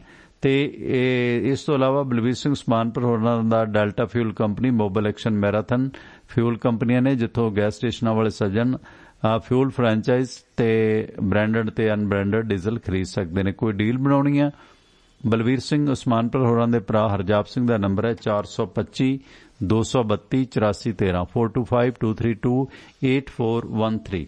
ਇਸੇ ਤਰ੍ਹਾਂ ਵਾਸ਼ਿੰਗਟਨ ਫreight ਸਰਵਿਸ ਹੈ, ਸਿਆਟਲ ਇਲਾਕੇ 'ਚ ਲੋਕਲ ਲੋਡ ਚਾਹੀਦੇ ਨੇ, ਤੁਸੀਂ ਓਨਰ, ਆਪਰੇਟਰ ਹੋ, ਡਰਾਈਵਰ ਹੋ ਤਾਂ ਵਾਧੂ ਲੋਡ ਸੈਟਲ ਦੇ ਤੁਹਾਨੂੰ ਮਿਲਣਗੇ, ਤੇ ਡਿਸਪੈਚ ਵੀ ਤੁਹਾਡੀ ਸਹੂਲਤ ਮੁਤਾਬਕ ਪੰਜਾਬੀ ਅੰਗਰੇਜ਼ੀ ਭਾਸ਼ਾ 'ਚ ਦਿੱਤੀ ਜਾਂਦੀ ਹੈ। ਖਾਸ ਕਰਕੇ ਡਰਾਈਵਰ ਵੀਰ ਨੂੰ ਕਿਸੇ ਨੂੰ ਜੌਬ ਚਾਹੀਦੀ ਹੈ ਤੇ ਡਰਾਈਵਰਾਂ ਦੀ ਜੌਬ ਇਹਨਾਂ ਕੋਲੋਂ ਵਾਧੂ ਮਿਲੇਗੀ, ਤੇ ਆਵਰਲੀ ਪੇ ਕੀਤਾ ਜਾਂਦਾ, ਪ੍ਰਤੀ ਘੰਟਾ ਜਿਹੜਾ ਵੇਜ਼ਸ ਅੱਛੇ ਪੇ ਕੀਤੇ ਜਾਂਦੇ ਨੇ। ਸੰਪਰਕ ਕਰੋ। ਜਗਦੇਵ ਸਿੰਘ ਸੰਧੂ ਦਾ ਨੰਬਰ ਹੈ 253 266 6924 2532666924। ਗੈਰੀ ਧਾਲੀਵਾਲ ਦਾ ਨੰਬਰ ਹੈ 206 354 4060 2063544060। ਜੀ ਸੁਰਿੰਦਰ ਵੀਰ, ਕਪਤਾਨ ਸਾਹਿਬ ਦੇ ਬਿਆਨ ਦਾ ਫਿਰ ਕਰੋ ਬਾਈਂਡ ਅਪ ਕਿ ਇਸ ਤੋਂ ਕੀ ਰਿਐਕਸ਼ਨ ਤੁਸੀਂ ਵੇਖੋ ਕਿ ਕੁਝ ਇੱਕ ਦੇ ਤਾਂ ਆ ਵੀ ਗਿਆ ਤੇ ਬਾਕੀ ਦੇ ਸਵੇਰ ਤੱਕ ਧੜਾ ਧੜ ਆ ਜਾਣੇ ਆ। ਜੇ ਕਪਤਾਨ ਸਾਹਿਬ ਇਸ ਬਿਆਨ ਦੇ ਮੁਤਲਕ ਕੋਈ ਹੋਰ ਸਖਤ ਕਾਰਵਾਈ ਕਰਨਗੇ ਤੇ ਮੇਰੇ ਖਿਆਲ ਫਿਰ ਮੂੰਹ ਦੀ ਖਾਣੀ ਪੈਣੀ ਆ ਉਹਨਾਂ ਨੂੰ। ਜੀ ਕੰਟੀਨਿਊ ਪਲੀਜ਼। ਨਹੀਂ, ਸਖਤ ਕਾਰਵਾਈ ਕਰ ਹੀ ਨਹੀਂ ਸਕਣਗੇ, ਜੋ ਮਰਜ਼ੀ ਕਹੀ ਜਾਣ। ਦੇਖੋ, ਸਖਤ ਕਾਰਵਾਈ ਕਹਿਣਾ ਬੜਾ ਸੌਖਾ ਹੈ, ਮੈਂ ਪਹਿਲਾਂ ਕਹਿ ਦਿੱਤਾ, ਏਡਾ ਸੌਖਾ ਨਹੀਂ ਹੈ। ਇਹ ਜਿਸ ਜਗ੍ਹਾ ਦੇ ਉੱਤੇ ਇਸ ਵਕਤ ਸਾਰਾ ਅੰਦੋਲਨ ਖੜਾ ਨਾ, ਉੱਥੇ ਆ ਕੇ ਕਹਿ ਦਈਏ ਕਿ ਅਸੀਂ ਕਾਰਵਾਈ ਕਰ ਦਾਂਗੇ। 2 ਜਾਂ 4 ਯੂਨੀਅਨ ਜੇ ਅੰਦਰ ਖਾਤੇ ਤੁਹਾਨੂੰ ਸਪੋਰਟ ਵੀ ਕਰਦੀਆਂ ਨੇ, ਕਿਸੇ ਦੀ ਹਿੰਮਤ ਨਹੀਂ ਹੋਣੀ। ਅਸੀਂ ਪਹਿਲਾਂ ਵੀ ਕਿਹਾ ਸੀ ਕਿ ਅੰਦਰ ਖਾਤੇ ਜਿੰਨੀ ਮਰਜ਼ੀ ਕਰ ਲੈਣ, ਜੇ ਕੋਈ ਕਵੇ ਕਿ ਓਪਨਲੀ ਅਸੀਂ ਕੈਪਟਨ ਅਮਰਿੰਦਰ ਸਿੰਘ ਦੀ ਪ੍ਰੇਜ਼ ਕਰ ਜਾਵਾਂਗੇ, ਪ੍ਰੇਜ਼ ਨਹੀਂ ਹੋਣੀ। ਜਿਹੜੀ ਕਰੇਗੀ ਉਹ ਹਾਸ਼ੀਏ ਤੇ ਜਾਏਗੀ, ਲੋਕਾਂ ਨਹੀਂ ਉਹ ਬਖਸ਼ਣਾ। ਪਹਿਲਾਂ ਜਿਹੜੀਆਂ ਯੂਨੀਅਨ ਨੇ ਕੱਚ ਘਰੜ ਕੀਤਾ, ਚਾਹੇ ਉਹ VM ਸਿੰਘ ਵੀ ਹੋਵੇ, ਲੋਕਾਂ ਨੇ ਨਕਾਰ ਕੇ ਮਾਰਿਆ ਨਹੀਂ ਪਾਸੇ। ਸਰਜੀਤ ਸਿੰਘ ਫੂਲ ਸੀ, ਹਰਪਾਲ ਸੰਘਾ ਸੀ, ਮਿੰਟਾਂ 'ਚ ਗਏ ਕਿ ਨਹੀਂ, ਜ਼ੀਰੋ ਹੋਏ ਸੀ ਕਿ ਨਹੀਂ, ਚੁੱਪ ਕਰਕੇ ਬੈਠ ਗਏ ਕਿ ਨਹੀਂ ਸਾਰੇ ਦੇ ਸਾਰੇ। ਕਿਸੇ ਨੇ ਹਿੰਮਤ ਕੀਤੀ ਆ ਉੱਥੇ ਲੜਨ ਦੀ? ਹੁਣ ਅੰਦੋਲਨ ਆ, ਅੰਦੋਲਨ 'ਚ ਜਿਹੜਾ ਕੱਚ ਘਰੜਤਾ ਕਰੇਗਾ ਉਹ ਸਾਈਡਲਾਈਨ ਹੋਏਗਾ। ਕੈਪਟਨ ਅਮਰਿੰਦਰ ਸਿੰਘ ਏਡੀ ਹਿੰਮਤ ਨਹੀਂ ਦਿਖਾ ਸਕਦਾ। ਜੇ ਹਿੰਮਤ ਦਿਖਾਏਗਾ, ਤੁਸੀਂ ਇੱਕ ਦੇਖਿਓ ਕਿ ਦਿਨ ਚੜ੍ਹਦੇ ਤੱਕ ਧੜਾ ਧੜ ਸਭ ਦੀ ਮਜਬੂਰੀ ਹੋ ਜਾਣੀ ਆ। ਜਿਹੜੇ ਅੰਦਰ ਖਾਤੇ ਮਿਲੇ ਵੀ ਹੋਏ ਸੀ ਉਹਨਾਂ ਦੀ ਵੀ ਮਜਬੂਰੀ ਹੋ ਜਾਣੀ ਸਟੇਟਮੈਂਟ ਦੇਣੀ। ਤੇ ਗਾਂ ਨੂੰ ਸੋਚ ਸਮਝ ਕੇ ਚੱਲਣਗੇ। ਉਹਨਾਂ ਨੂੰ ਇਹ ਕਹਿਣਾ ਪੈ ਜਾਣਾ ਕਿ ਜਿਹੜਾ ਗੰਨੇ ਦਾ 360 ਰੁਪਏ ਭਾਅ ਨਿਯਤ ਕੀਤਾ ਗਿਆ ਉਹ ਮਿਲ ਕੇ ਹੁਣ ਕੀ ਆ ਕਿ ਉਹ ਕਹਿੰਦੇ ਅਸੀਂ ਗਲ 'ਚ ਅੰਗੂਠਾ ਦੇ ਕੇ ਕਰਵਾਇਆ। ਹੁਣ ਮਨਜੀਤ ਸਿੰਘ ਰਾਏ ਦੀ ਸਟੇਟਮੈਂਟ ਆ, ਉਹ ਕਹਿੰਦੇ ਜੇ ਕੈਪਟਨ ਏਡਾ ਸਿਰਦਰਦ ਸੀ ਤੇ ਅਸੀਂ ਫਿਰ ਸਾਨੂੰ 3 ਦਿਨ ਲਈ ਜਾਮ ਕਿਉਂ ਲਾਉਣਾ ਪਿਆ? ਅਸੀਂ ਜਾਮ ਲਾਇਆ, ਝੁੱਕ ਕੇ ਕੀਤਾ ਇਹਨੇ। ਕੈਪਟਨ ਅਮਰਿੰਦਰ ਸਿੰਘ ਕਹਿੰਦਾ ਉਹ ਮੇਰੇ ਕੋਲ ਆਏ, ਮੈਂ ਉਹਨਾਂ ਨੂੰ ਕਿਹਾ ਦੱਸੋ ਕਿੰਨਾ ਰੇਟ ਚਾਹੀਦਾ, ਉਹ ਕਹਿੰਦਾ 360 ਚਾਹੀਦਾ, ਕਹਿੰਦਾ ਮੈਂ 360 ਕਰ ਦਿੱਤਾ। ਹੁਣ ਕੱਚ ਘਰ ਹਟਾ ਤਾਂ ਆਪਾਂ ਨੂੰ ਵੀ ਦਿਖ ਰਹੀ ਆ। ਸਮਝੌਤਾ ਤੁਹਾਡਾ ਕਿੱਥੇ ਹੋਇਆ? ਇੱਕ MLA ਦੀ ਕੋਠੀ ਬੈਠ ਕੇ ਹੋਇਆ, ਉੱਥੇ ਬਹਿ ਕੇ ਹੋਇਆ ਸੀ ਕਿ ਠੀਕ ਆ ਜੀ 360 ਰੁਪਏ ਕਰ ਦੇਣੇ, ਨਹੀਂ ਤੇ ਕਿਸਾਨ ਆਗੂ ਤੇ 400 ਮੰਗਦੇ ਸੀ। ਲੇਕਿਨ ਜਦੋਂ ਉਹਨਾਂ ਨੇ ਐਕਸਪਰਟ ਜਿਹੜੇ ਭੇਜੇ ਉਸ ਵੇਲੇ ਇਹ 450 ਤੋਂ ਟੱਪ ਗਏ ਕਿ ਸਾਡਾ ਤਾਂ 450 ਤੋਂ ਵੱਧ ਖਰਚਾ ਆਉਂਦਾ। ਪਰ ਅਖੀਰ ਸਮਝੌਤਾ ਜਿਹੜਾ ਸੀ ਉਹ 360 ਤੇ ਹੋਇਆ ਸੀਗਾ। ਕੈਪਟਨ ਦੀ ਵੀ ਮਜਬੂਰੀ ਸੀ ਕਿ ਜਾਮ ਖਲਾਉਣਾ ਸੀ। ਦੂਜੀ ਗੱਲ, ਪਿਛਲੇ 4 ਸਾਲਾਂ 'ਚ 1 ਰੁਪਿਆ ਨਹੀਂ ਵਧਾਇਆ ਹੋਇਆ। ਜੇ ਉਹਦੇ ਹਿਸਾਬ ਨਾਲ ਵੀ ਦੇਖੀਏ ਤਾਂ 10-10 ਰੁਪਏ ਵਧੇ ਆ। ਕਿਹੜਾ ਮਾਰਕਾ ਮਾਰਤਾ ਏਡਾ ਵੱਡਾ? ਇਸ ਕਰਕੇ ਕੈਪਟਨ ਅਮਰਿੰਦਰ ਸਿੰਘ ਕੁਛ ਨਹੀਂ ਸਟੈਂਡ ਲੈ ਸਕਦਾ, ਕੁਛ ਨਹੀਂ ਹੋਣਾ। ਜੇ ਇਹ ਜਿਆਦੀ ਚੀਜ਼ਾਂ ਕਰੇਗਾ ਤੇ ਜਿਹੜੀ ਮਾੜੀ ਮੋਟੀ ਇਹਦੀ ਵੇਵ ਬਣਦੀ ਸੀ ਉਹ ਸਾਰੇ ਦੀ ਪੱਟੀ ਮੇਸ ਹੋ ਜਾਣੀ ਆ, ਨਿਕਲ ਨਹੀਂ ਸਕੇਗਾ। ਲੋਕਾਂ ਨੇ ਘੇਰ ਕੇ ਬੈਠ ਜਾਣਾ। ਅੱਜ ਪਟਿਆਲੇ ਵਾਲਾ ਹੀ ਤੁਸੀਂ ਦੇਖ ਲਓ, ਉਹ ਮਜ਼ਦੂਰ ਜਥੇਬੰਦੀਆਂ ਨੇ, ਖੇਤ ਮਜ਼ਦੂਰ ਜਥੇਬੰਦੀਆਂ ਨੇ, ਠੀਕ ਹੈ ਨਾ। ਉਹਨਾਂ ਨੇ ਪੂਰੇ ਦਾ ਪੂਰਾ ਪਟਿਆਲਾ ਜਿਹੜਾ ਰੰਗਿਆ ਪਿਆ। ਅੱਜ ਕਿਹੜਾ ਕੋਨਾ ਜਿੱਥੋਂ ਤੁਸੀਂ ਨਿਕਲ ਜਾਓਗੇ? ਅੰਦਰਲਾ ਪਟਿਆਲਾ ਜਿਹੜਾ, ਉਹਦੇ ਵਿੱਚ ਵੀ ਟ੍ਰੈਫਿਕ ਲੰਘਣ ਦੀ ਮੁਸ਼ਕਲ ਆਈ ਹੋਈ ਆ। ਤੁਸੀਂ ਮਾਲ ਰੋਡ ਨੂੰ ਛੱਡ ਦਿਓ, ਉਧਰ ਲੀਲਾ ਭਵਨ ਨੂੰ ਛੱਡ ਦਿਓ, 22 ਨੰਬਰ ਫਾਟਕ ਨੂੰ ਛੱਡ ਦਿਓ, ਬੱਸ ਸਟੈਂਡ ਨੂੰ ਛੱਡ ਦਿਓ, ਤੁਸੀਂ ਜਿਹੜੇ ਮਰਜ਼ੀ ਅੰਦਰਲੇ ਰੋਡ ਤੇ ਤੁਸੀਂ ਕਹੋ ਬਾਈਕ ਲੈ ਕੇ ਨਿਕਲ ਜਾਓ ਬਾਜ਼ਾਰ 'ਚ, ਤੁਹਾਡੇ ਕੋਲ ਨਿਕਲਣ ਦੀ ਜਗ੍ਹਾ ਹੀ ਨਹੀਂ ਬਚੀ ਹੋਈ। ਤੁਸੀਂ ਜਾਣਾ ਤੇ ਕਿਹੜੇ ਮੋੜ ਤੇ ਜਾਣਾ? ਯਾਨੀ ਕਿ ਲੋਕਾਂ ਨੂੰ ਹਫੜਾ ਦਫੜੀ ਪਈ ਹੋਈ ਕਿ ਸਾਨੂੰ ਨਿਕਲਣ ਦੀ ਕਿਸੇ ਬੰਨਿਓ ਰਾਹ ਮਿਲ ਜਾਵੇ। ਉਹਨਾਂ ਨੇ ਪੂਰੀਆਂ ਗੱਡੀਆਂ ਇੰਨੀਆਂ ਖੜੀਆਂ, ਕਿਤੇ ਟਰੈਕਟਰ ਖੜਾ, ਕਿਤੇ ਟੈਂਪੂ ਖੜਾ, ਕਿਤੇ ਉਹ ਛੋਟੇ ਹਾਥੀ ਜਿਹੇ ਖੜੇ ਨੇ, ਕਿੰਨੇ ਕੋ ਖੜੇ ਆ, ਕੋਈ ਅੰਤ ਹੀ ਨਹੀਂ ਆ। ਕਿੰਨਾ ਕੋ ਨਾਮ ਲਸ਼ਕਰ ਆ, ਉਹਦਾ ਕੋਈ ਅੰਤ ਨਹੀਂ ਆ। ਜੇ ਕਿਤੇ ਕੱਲ ਨੂੰ ਕੋਈ ਜਥੇਬੰਦੀ ਕਾਲ ਦੇ ਕੇ ਬੈਠ ਗਈ, ਕੈਪਟਨ ਅਮਰਿੰਦਰ ਸਿੰਘ ਕਿੱਥੋਂ ਭੱਜ ਲੂਗਾ? ਇਲੈਕਸ਼ਨ ਸਿਰ ਦੇ ਉੱਤੇ ਆ, ਐਡਾ ਵੱਡਾ ਰਿਸਕ ਨਹੀਂ ਲਊਗਾ। ਹਾਂ, ਹਾਲਾਤ ਐਸੇ ਬਣ ਜਾਣਗੇ ਕਿ ਸਥਿਤੀ ਇਹਦੇ ਕੰਟਰੋਲ ਚੋਂ ਬਾਹਰ ਨਿਕਲ ਜਾਏਗੀ, ਜਿਹੜਾ ਕੁਛ ਬੀਜੇਪੀ ਵੀ ਚਾਹੁੰਦੀ ਆ, ਠੀਕ ਹੈ ਨਾ। ਹੁਣ ਬੀਜੇਪੀ ਗਲ 'ਚ ਅੰਗੂਠਾ ਅਕਾਲੀ ਦਲ ਦੇ ਵੀ ਦਿੰਦੀ ਆ, ਅਕਾਲੀ ਦਲ ਝੁੱਕ ਕੇ ਮੰਨਦਾ। ਹੁਣ ਅਕਾਲੀ ਦਲ ਕਿਹੜਾ ਉੱਥੇ ਮਾਸੀ ਦਾ ਪੋਤਾ ਕਹੀਏ ਨਾ। ਅਕਾਲੀ ਦਲ ਨੇ ਵੀ ਜਿੱਦਾਂ ਅੰਮ੍ਰਿਤਸਰ ਦਿੱਤੀ ਆ ਅਨਿਲ ਜੋਸ਼ੀ ਨੂੰ, ਉਧਰ ਰਾਜਕੁਮਾਰ ਗੁਪਤਾ ਨੂੰ ਦਿੱਤੀ, ਦੋਨੋਂ ਬੀਜੇਪੀ 'ਚੋਂ ਤੇ ਲਿਆਂਦੇ ਆ। ਆਪਣੇ ਨਾਲ ਖੇਤ ਮਜ਼ਦੂਰ ਸਭਾ ਦੇ ਜਿਹੜੇ ਹੋਗੇ ਆਗੂ ਲక్ష్మణ ਸਿੰਘ ਸੇਵੇਵਾਲਾ ਜੁੜੇ ਨੇ। ਥੋੜਾ ਜਿਹਾ ਪਟਿਆਲੇ ਧਰਨੇ ਦੀ ਆਪਾਂ ਅਪਡੇਟ ਲੈ ਲਈਏ, ਫਿਰ ਉਸ ਤੋਂ ਬਾਅਦ ਕੰਟੀਨਿਊ ਕਰਦੇ ਹਾਂ ਪਲੀਜ਼। ਠੀਕ ਹੈ ਜੀ। ਇਸ ਵਕਤ ਆਪਣੇ ਨਾਲ ਕਿਸਾਨ ਜਿਹੜੇ ਖੇਤ ਮਜ਼ਦੂਰ ਸੰਗਠਨ ਦੇ ਪੰਜਾਬ ਖੇਤ ਮਜ਼ਦੂਰ ਯੂਨੀਅਨ ਤੋਂ ਲక్ష్మణ ਸਿੰਘ ਸੇਵੇਵਾਲ ਸਾਹਿਬ, ਸਤਿ ਸ਼੍ਰੀ ਅਕਾਲ ਬਾਈ ਜੀ, ਸਵਾਗਤ ਹੈ ਤੁਹਾਡਾ। ਧੰਨਵਾਦ ਜੀ, ਸਤਿ ਸ਼੍ਰੀ ਅਕਾਲ ਜੀ, ਕੀ ਹਾਲ ਚਾਲ ਹੈ? ਕਿਵੇਂ ਰਿਹਾ ਧਰਨਾ? ਮੇਰਾ ਵਾਹਿਗੁਰੂ ਦੀਆਂ, ਕਿਵੇਂ ਰਿਹਾ ਅੱਜ ਦਾ ਧਰਨਾ? ਤੇ ਇੱਕ ਮੇਰਾ ਸਵਾਲ ਵੀ ਲੈ ਲਿਓ ਕਿ ਕਪਤਾਨ ਸਾਹਿਬ ਦਾ ਅੱਜ ਬਿਆਨ ਆਇਆ, ਕਹਿੰਦਾ ਜੇ ਮੈਂ ਰੋਕ ਲੈਂਦਾ ਕਿਸਾਨਾਂ ਨੂੰ ਤਾਂ ਇਹ ਸਿੰਘੂ ਟਰਕੀ ਬਾਰਡਰ ਨਾ ਜਾ ਸਕਦੇ। ਕਹਿੰਦਾ ਇਹ ਕੇਂਦਰ ਦੇ ਖਿਲਾਫ ਧਰਨਾ ਦੇਣ, ਪੰਜਾਬ 'ਚ ਧਰਨੇ ਮੁਜ਼ਾਹਰੇ ਨਾ ਕਰਨ, ਇਹਦੇ ਨਾਲ ਪੰਜਾਬ ਦੀ ਆਰਥਿਕਤਾ ਤੇ ਨੁਕਸਾਨ ਪੁੱਜਦਾ। ਮੇਰੇ ਖਿਆਲ ਅੱਜ ਤੁਹਾਡੇ ਧਰਨੇ ਤੋਂ ਕਾਫੀ ਖਫਾ ਨੇ। ਕੀ ਪੰਜਾਬ 'ਚ ਧਰਨੇ ਚੁੱਕ ਕੇ ਹਰਿਆਣਾ ਦਿੱਲੀ 'ਚ ਧਰਨੇ ਦੇਣੇ ਜਾਇਜ਼ ਨੇ? ਕਿਉਂਕਿ ਮੋਦੀ ਸਾਹਿਬ ਦੀ ਇੱਕ ਸਟੇਟਮੈਂਟ ਪਿਛਲੇ ਦਿਨ ਹੀ ਆਈ ਸੀ ਕਿ ਪੰਜਾਬ ਦੇ ਟੋਲ ਪਲਾਜ਼ਿਆਂ ਤੋਂ ਕਪਤਾਨ ਸਾਹਿਬ ਧਰਨੇ ਚੁਕਾਓ ਪੰਜਾਬ 'ਚੋਂ। ਕਪਤਾਨ ਸਾਹਿਬ ਤੇ ਕਿਤੇ ਉਹ ਪ੍ਰੈਸ਼ਰ ਹੈ ਜਾਂ ਜਿਸ ਤਰ੍ਹਾਂ ਅੱਜ ਤੁਸੀਂ ਇੱਥੇ ਧਰਨਾ ਮੋਤੀ ਬਾਗ ਲਾਇਆ, ਇਹਦਾ ਪ੍ਰੈਸ਼ਰ ਹੈ? ਕੀ ਵੇਖਦੇ ਹੋ ਕਪਤਾਨ ਸਾਹਿਬ ਦੀ ਇਸ ਸਟੇਟਮੈਂਟ ਨੂੰ? ਇਹਦੇ ਤੇ ਬਿਆਨ ਦੇ ਦਿਓ। ਤੇ ਦੂਸਰਾ ਜਿਹੜਾ ਅੱਜ ਦਾ ਧਰਨਾ ਤੁਹਾਡਾ ਕਿਵੇਂ ਰਿਹਾ ਤੇ ਕੀ ਤੁਹਾਡੀ ਅਗਲੀ ਰਣਨੀਤੀ ਰਹੇਗੀ? ਜੀ ਸੇਵੇਵਾਲਾ ਸਾਹਿਬ। ਹਾਂਜੀ ਸਰ, ਸਭ ਤੋਂ ਪਹਿਲਾਂ ਤਾਂ ਤੁਹਾਡਾ ਧੰਨਵਾਦ ਜੀ ਸਾਡੀ ਆਵਾਜ਼ ਲੋਕਾਂ ਤੱਕ ਪਹੁੰਚਾਉਣ ਦੇ ਵਾਸਤੇ। ਔਰ ਦੂਸਰੀ ਗੱਲ ਇਹ ਹੈਗੀ ਆ ਕਿ ਜੋ ਅੱਜ ਸਾਡਾ ਪੇਂਡੂ ਤੇ ਖੇਤ ਮਜ਼ਦੂਰ ਜਥੇਬੰਦੀਆਂ ਦੇ ਸਾਂਝੇ ਮੋਰਚੇ ਵੱਲੋਂ ਮੋਤੀ ਮਹਿਲ ਦੇ ਘਰਾਓ ਦਾ ਪ੍ਰੋਗਰਾਮ ਸੀ ਤੇ ਔਰ ਹਜ਼ਾਰਾਂ ਦੀ ਗਿਣਤੀ ਦੇ ਵਿੱਚ ਮਰਦ ਔਰਤਾਂ ਪੰਜਾਬ ਦੇ ਵਿੱਚੋਂ ਆਏ, ਬੱਚਿਆਂ ਸਮੇਤ ਆਏ। ਔਰ ਉਹ ਸਾਰੇ ਲੋਕ ਆ ਜਿਹੜਾ ਬਿਜਲੀ ਬੋਰਡ ਦਾ ਦਫ਼ਤਰ ਆ ਬਾਰਾਂਦਰੀ ਦੇ ਲਾਗੇ, ਉੱਥੋਂ ਇਕੱਠੇ ਹੋ ਕੇ ਮੋਤੀ ਮਹਿਲ ਦੇ ਘਰਾਓ ਲਈ ਜਾਣਾ ਸੀ ਅਸੀਂ। ਪਰ ਲੋਕਾਂ ਦਾ ਜਿੰਨਾ ਵੱਡਾ ਇਕੱਠ ਆਇਆ, ਲੋਕਾਂ ਦਾ ਜਿੰਨਾ ਵੱਡਾ ਰੋਸ ਹਕੂਮਤ ਨੂੰ ਦਿਸਿਆ, ਤਾਂ ਉਹਨਾਂ ਦੇ ਵੱਲੋਂ DIG ਸਾਹਿਬ ਗੁਰਪ੍ਰੀਤ ਸਿੰਘ ਤੂਰ ਨੇ ਪਹਿਲਾਂ ਸਾਡੀਆਂ ਜਥੇਬੰਦੀਆਂ ਨਾਲ ਗੱਲਬਾਤ ਕੀਤੀ ਔਰ ਉਸ ਤੋਂ ਬਾਅਦ SSP ਤੇ DC ਵੱਲੋਂ ਲਗਾਤਾਰ ਸਾਡੇ ਨਾਲ ਕੋਈ 1 ਵਜੇ ਤੋਂ ਲੈ ਕੇ 3:30 ਵਜੇ ਤੱਕ ਮੀਟਿੰਗਾਂ ਦਾ ਲੰਮਾ ਦੌਰ ਚਲਾਇਆ ਗਿਆ ਵਾਰ-ਵਾਰ।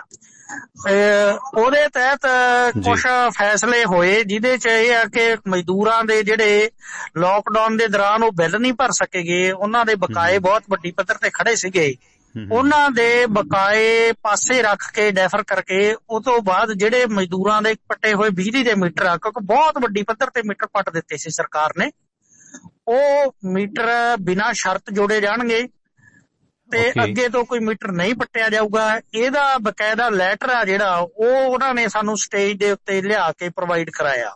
ਅੱਛਾ ਜੀ। ਦੂਸਰਾ ਸੀਗਾ ਕਿ 1972-76 ਤੋਂ ਲੈ ਕੇ ਹੁਣ ਤੱਕ ਮਜ਼ਦੂਰਾਂ ਨੂੰ ਵੱਖ-ਵੱਖ ਸਕੀਮਾਂ ਦੇ ਤਹਿਤ ਪਲਾਟ ਦਿੱਤੇ ਗਏ ਆ।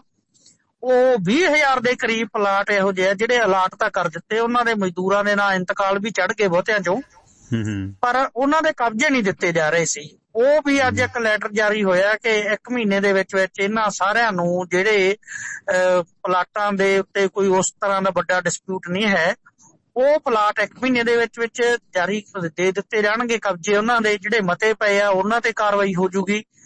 ਔਰ ਇਸ ਤੋਂ ਬਿਨਾਂ ਜਿਹੜੀਆਂ ਪੰਚਾਇਤੀ ਜ਼ਮੀਨਾਂ ਦੀਆਂ ਡੰਮੀ ਬੋਲੀਆਂ ਹੁੰਦੀਆਂ, ਫਰਜ਼ੀ ਬੋਲੀਆਂ ਹੁੰਦੀਆਂ, ਉਹਨਾਂ ਜ਼ਮੀਨਾਂ ਦੇ ਵਿੱਚੋਂ ਜਿਹੜੇ ਸਾਡੇ ਕੁਝ ਪਿੰਡਾਂ ਦੇ ਵਿੱਚ ਲੋਕਾਂ ਨੇ ਹਾਲੇ ਵੀ ਉਹ ਪੰਚਾਇਤੀ ਜ਼ਮੀਨਾਂ ਦੇ ਵਿੱਚ ਬੈਠੇ ਆ, ਉਹਨਾਂ ਨੇ ਦੂਜਿਆਂ ਨੂੰ ਉਹਨਾਂ ਜ਼ਮੀਨਾਂ ਦੇ ਉੱਤੇ ਜਿਹੜੀ ਖੇਤੀ ਆ ਉਹ ਨਹੀਂ ਕਰਨ ਦਿੱਤੀ, ਉਹਨਾਂ ਦਾ ਵੀ 15 ਦਿਨਾਂ ਦੇ ਵਿੱਚ ਨਿਪਟਾਰਾ ਕੀਤਾ ਜਾਊਗਾ। ਔਰ ਇਸ ਤੋਂ ਇਲਾਵਾ ਜਿਹੜੇ ਹੁਣੇ ਉਹਨਾਂ ਨੇ ਮੁੱਖ ਮੰਤਰੀ ਸਾਹਿਬ ਨੇ ਨਾਮਜ਼ਦ ਕੀਤੇ ਆ ਲਾਲ ਸਿੰਘ ਜੀ, ਜਿਹੜੇ ਸਾਡੇ ਸਾਬਕਾ ਮਿਨਿਸਟਰ ਨੇ, ਜਿਹੜੇ ਹੁਣ ਮੌਜੂਦਾ ਸਮੇਂ ਪੰਜਾਬ ਮੰਡੀਕਰਨ ਬੋਰਡ ਦੇ ਚੇਅਰਮੈਨ ਆ ਤੇ ਨਾਲ ਹੀ ਇਹਨਾਂ ਦੇ ਸਿਆਸੀ ਸਲਾਹਕਾਰ ਵੀ ਆ ਇਸ ਮੌਕੇ ਤੇ, ਜਿਹੜੇ ਇਹਨਾਂ ਦੇ ਪ੍ਰਿੰਸੀਪਲ ਸੈਕਟਰੀ ਆ MP ਸਿੰਘ। ਕਾਫੀ ਮਸਲੇ ਤੁਹਾਡੇ ਹੱਲ ਹੋਏ ਨੇ ਤੇ ਹਾਂਜੀ, ਉਹਨਾਂ ਬਾਰੇ ਤੇ ਉਹਦੇ ਵਾਸਤੇ 23 ਤਰੀਕ ਨੂੰ CM ਹਾਊਸ ਦੇ ਵਿੱਚ ਮੀਟਿੰਗ ਹੋਊਗੀ ਜੀ ਚੰਡੀਗੜ੍ਹ। ਇਸ ਕਰਕੇ ਜਿਹੜਾ ਜਦੋਂ ਸਟੇਜ ਦੇ ਉੱਤੇ ਆ ਕੇ ਚਿੱਠੀਆਂ ਜਾਰੀ ਕਰ ਦਿੱਤੀਆਂ ਗਈਆਂ ਤਾਂ ਸਾਡੇ ਵੱਲੋਂ ਫਿਰ ਜਿਹੜਾ ਮੋਤੀ ਮਹਿਲ ਦੇ ਘਰਾਓ ਦਾ ਪ੍ਰੋਗਰਾਮ ਸੀ ਉਹ ਮੁਲਤਵੀ ਕਰ ਦਿੱਤਾ ਗਿਆ। ਤੇ ਔਰ ਜਿੱਥੋਂ ਇਹ ਇੱਕ ਤਰ੍ਹਾਂ ਮਜ਼ਦੂਰਾਂ ਦੇ ਸੰਘਰਸ਼ ਦੀ ਜਿੱਤ ਆ, ਪਰ ਸਰਕਾਰ ਜਿਵੇਂ ਦੀ ਹਾਲਤ ਇਹ ਆ ਕਿ ਬੱਕਰੀ ਦੁੱਧ ਦਿੰਦੀ ਤਾਂ ਹੈ ਪਰ ਮੀਂਗਣਾ ਘੋਲ ਕੇ ਦਿੰਦੀ ਆ, ਇਹ ਦਬਾ ਕਰਕੇ ਕਰਦੀ ਆ। ਜਿੱਥੋਂ ਤੱਕ ਮੁੱਖ ਮੰਤਰੀ ਸਾਹਿਬ ਦੇ ਧਰਨੇ ਮੁਜ਼ਾਹਰਿਆਂ ਬਾਰੇ ਬਿਆਨ ਦਾ ਸਵਾਲ ਆ ਕਿ ਦਿੱਲੀ ਤਾਂ ਧਰਨੇ ਲਾਓ ਪਰ ਪੰਜਾਬ ਦੇ ਵਿੱਚ ਧਰਨੇ ਨਾ ਲਾਓ, ਇਹ ਉਹਨਾਂ ਦਾ ਇਹ ਸਿਆਸੀ ਸਟੰਟ ਆ, ਕਿਉਂਕਿ ਪੰਜਾਬ ਦੇ ਲੋਕਾਂ ਦੇ ਮਸਲੇ ਤਾਂ ਅਮਰਿੰਦਰ ਸਿੰਘ ਦੇ ਨਾਲ ਵੀ ਖੜੇ ਆ, ਜਿਹੜਾ ਗੁਟਕਾ ਸਾਹਿਬ ਹੱਥ 'ਚ ਫੜ ਕੇ ਕਿਹਾ ਕਿ ਅਸੀਂ ਸਾਰੇ ਮਜ਼ਦੂਰਾਂ ਦੇ, ਕਿਸਾਨਾਂ ਦੇ ਸਾਰੇ ਕਰਜ਼ੇ ਖਤਮ ਕਰਾਂਗੇ, ਉਹ ਹਲੇ ਤੱਕ ਨਹੀਂ ਕੀਤੇ ਗਏ, ਉਹਨਾਂ ਦਾ ਕੋਈ ਮਸਲਾ ਹੱਲ ਨਹੀਂ ਕੀਤਾ ਗਿਆ। ਇਸੇ ਤਰ੍ਹਾਂ ਦੇ ਨਾਲ ਖੁਦਕਸ਼ੀ ਪੀੜਤ ਪਰਿਵਾਰਾਂ ਨੂੰ ਮੁਆਵਜ਼ੇ ਦੇ ਬਾਰੇ ਇਹਨਾਂ ਨੇ ਮੈਨੀਫੈਸਟੋ ਦੇ ਵਿੱਚ ਕਿਹਾ ਕਿ ਅਸੀਂ 10-10 ਲੱਖ ਰੁਪਇਆ ਮੁਆਵਜ਼ਾ ਦੇਵਾਂਗੇ ਜਿਹੜੀਆਂ ਖੁਦਕਸ਼ੀ ਪੀੜਤ ਪਰਿਵਾਰਾਂ ਦੀਆਂ ਔਰਤਾਂ, ਉਹਨਾਂ ਦੇ ਵਾਸਤੇ ਅਸੀਂ ਉਹਨਾਂ ਨੂੰ ਪੈਰਾਂ ਸਿਰ ਕਰਨ ਵਾਸਤੇ ਰੁਜ਼ਗਾਰ ਕਮਾਉਣ ਦੇ ਯੋਗ ਵੀ ਬਣਾਵਾਂਗੇ, ਘਰ ਨੌਕਰੀ ਦੇਵਾਂਗੇ। ਨਸ਼ੇ ਆ ਜਿਹੜੇ ਉਹ 4 ਹਫ਼ਤਿਆਂ 'ਚ ਇਹਨਾਂ ਨਸ਼ਿਆਂ ਦੀ ਸਪਲਾਈ ਲੈਣ ਦਾ ਲੱਕ ਤੋੜ ਦਿਆਂਗੇ। ਇਹ ਸਾਰੇ ਮਸਲੇ ਲੋਕਾਂ ਦੇ ਖੜੇ ਆ। ਬਿਜਲੀ ਸਮਝੌਤੇ ਆ ਜਿਹੜੇ ਉਹ ਹੋਇਆ ਉਹ ਰੱਦ ਕਰਨ ਦੀ ਗੱਲ ਹੋਈ ਸੀ, ਉਹ ਖੜੇ ਆ। ਪੰਜਾਬ ਦੇ ਲੋਕ ਇੱਥੇ ਧਰਨੇ ਕਿਉਂ ਨਾ ਲਾਉਣ? ਅਸਲ ਦੇ ਕੁਝ ਜਥੇਬੰਦੀਆਂ ਚੋਂ ਥੋੜਾ ਜਿਹਾ ਕੈਪਟਨ ਸਾਹਿਬ ਪ੍ਰਤੀ ਹਮਦਰਦੀ ਰੱਖਦੇ ਲੋਕ ਨੇ, ਕਪਤਾਨ ਸਾਹਿਬ ਨੇ ਵਹਿਮ ਪਾਲ ਲਿਆ, ਤੇ ਦੂਸਰਾ ਮੋਦੀ ਸਾਹਿਬ ਧੌਣ ਮਰੋੜੀ ਜਾਂਦੇ ਆ ਕਿਉਂਕਿ ਰਿਲਾਇੰਸ ਦੇ 8800 ਕਰੋੜ ਰੁਪਏ ਦਾ ਨੁਕਸਾਨ ਟੋਲ ਪਲਾਜ਼ਿਆਂ ਦਾ ਹੋਇਆ, ਉਹਦੇ 'ਚ ਇਹ ਆ ਕਿ ਲੋਕਾਂ ਨੂੰ ਫਾਇਦਾ ਹੀ ਹੋਇਆ ਜਿਨ੍ਹਾਂ ਦੇ ਪੈਸੇ ਬਚ ਗਏ, ਤੇ ਉਹ ਤੋਂ ਪ੍ਰੈਸ਼ਰ ਵੀ ਹੈ ਨਾ। ਉਹ ਅਸਲ ਦੇ ਵਿੱਚ ਇਕੱਲੇ ਪ੍ਰੈਸ਼ਰ ਦਾ ਮਸਲਾ ਹੀ ਨਹੀਂ ਜੀ, ਪ੍ਰੈਸ਼ਰ ਦਾ ਹੋਰ ਗੱਲਾਂ ਦੇ ਵਿੱਚ ਵੀ ਪੈਂਦਾ, ਉਦੋਂ ਝੱਲਦੇ ਆ ਇਹ ਜਦੋਂ ਪ੍ਰੈਸ਼ਰ ਪੈਂਦਾ, ਜਿੱਥੇ ਇਹਨਾਂ ਦੇ ਆਪਦੇ ਹਿੱਤ ਹੁੰਦੇ ਆ। ਅਸਲ ਦੇ ਵਿੱਚ ਗੱਲ ਇਹ ਆ ਵੀ ਜਿਹੜੀਆਂ ਪਾਲਿਸੀਆਂ ਮੋਦੀ ਸਾਹਿਬ ਲਾਗੂ ਕਰ ਰਹੇ ਆ, ਉਹਨਾਂ ਪਾਲਿਸੀਆਂ ਨੂੰ ਲਾਗੂ ਕਰਨ ਵਾਸਤੇ ਕੈਪਟਨ ਅਮਰਿੰਦਰ ਸਿੰਘ ਵਚਨਬੱਧ ਆ।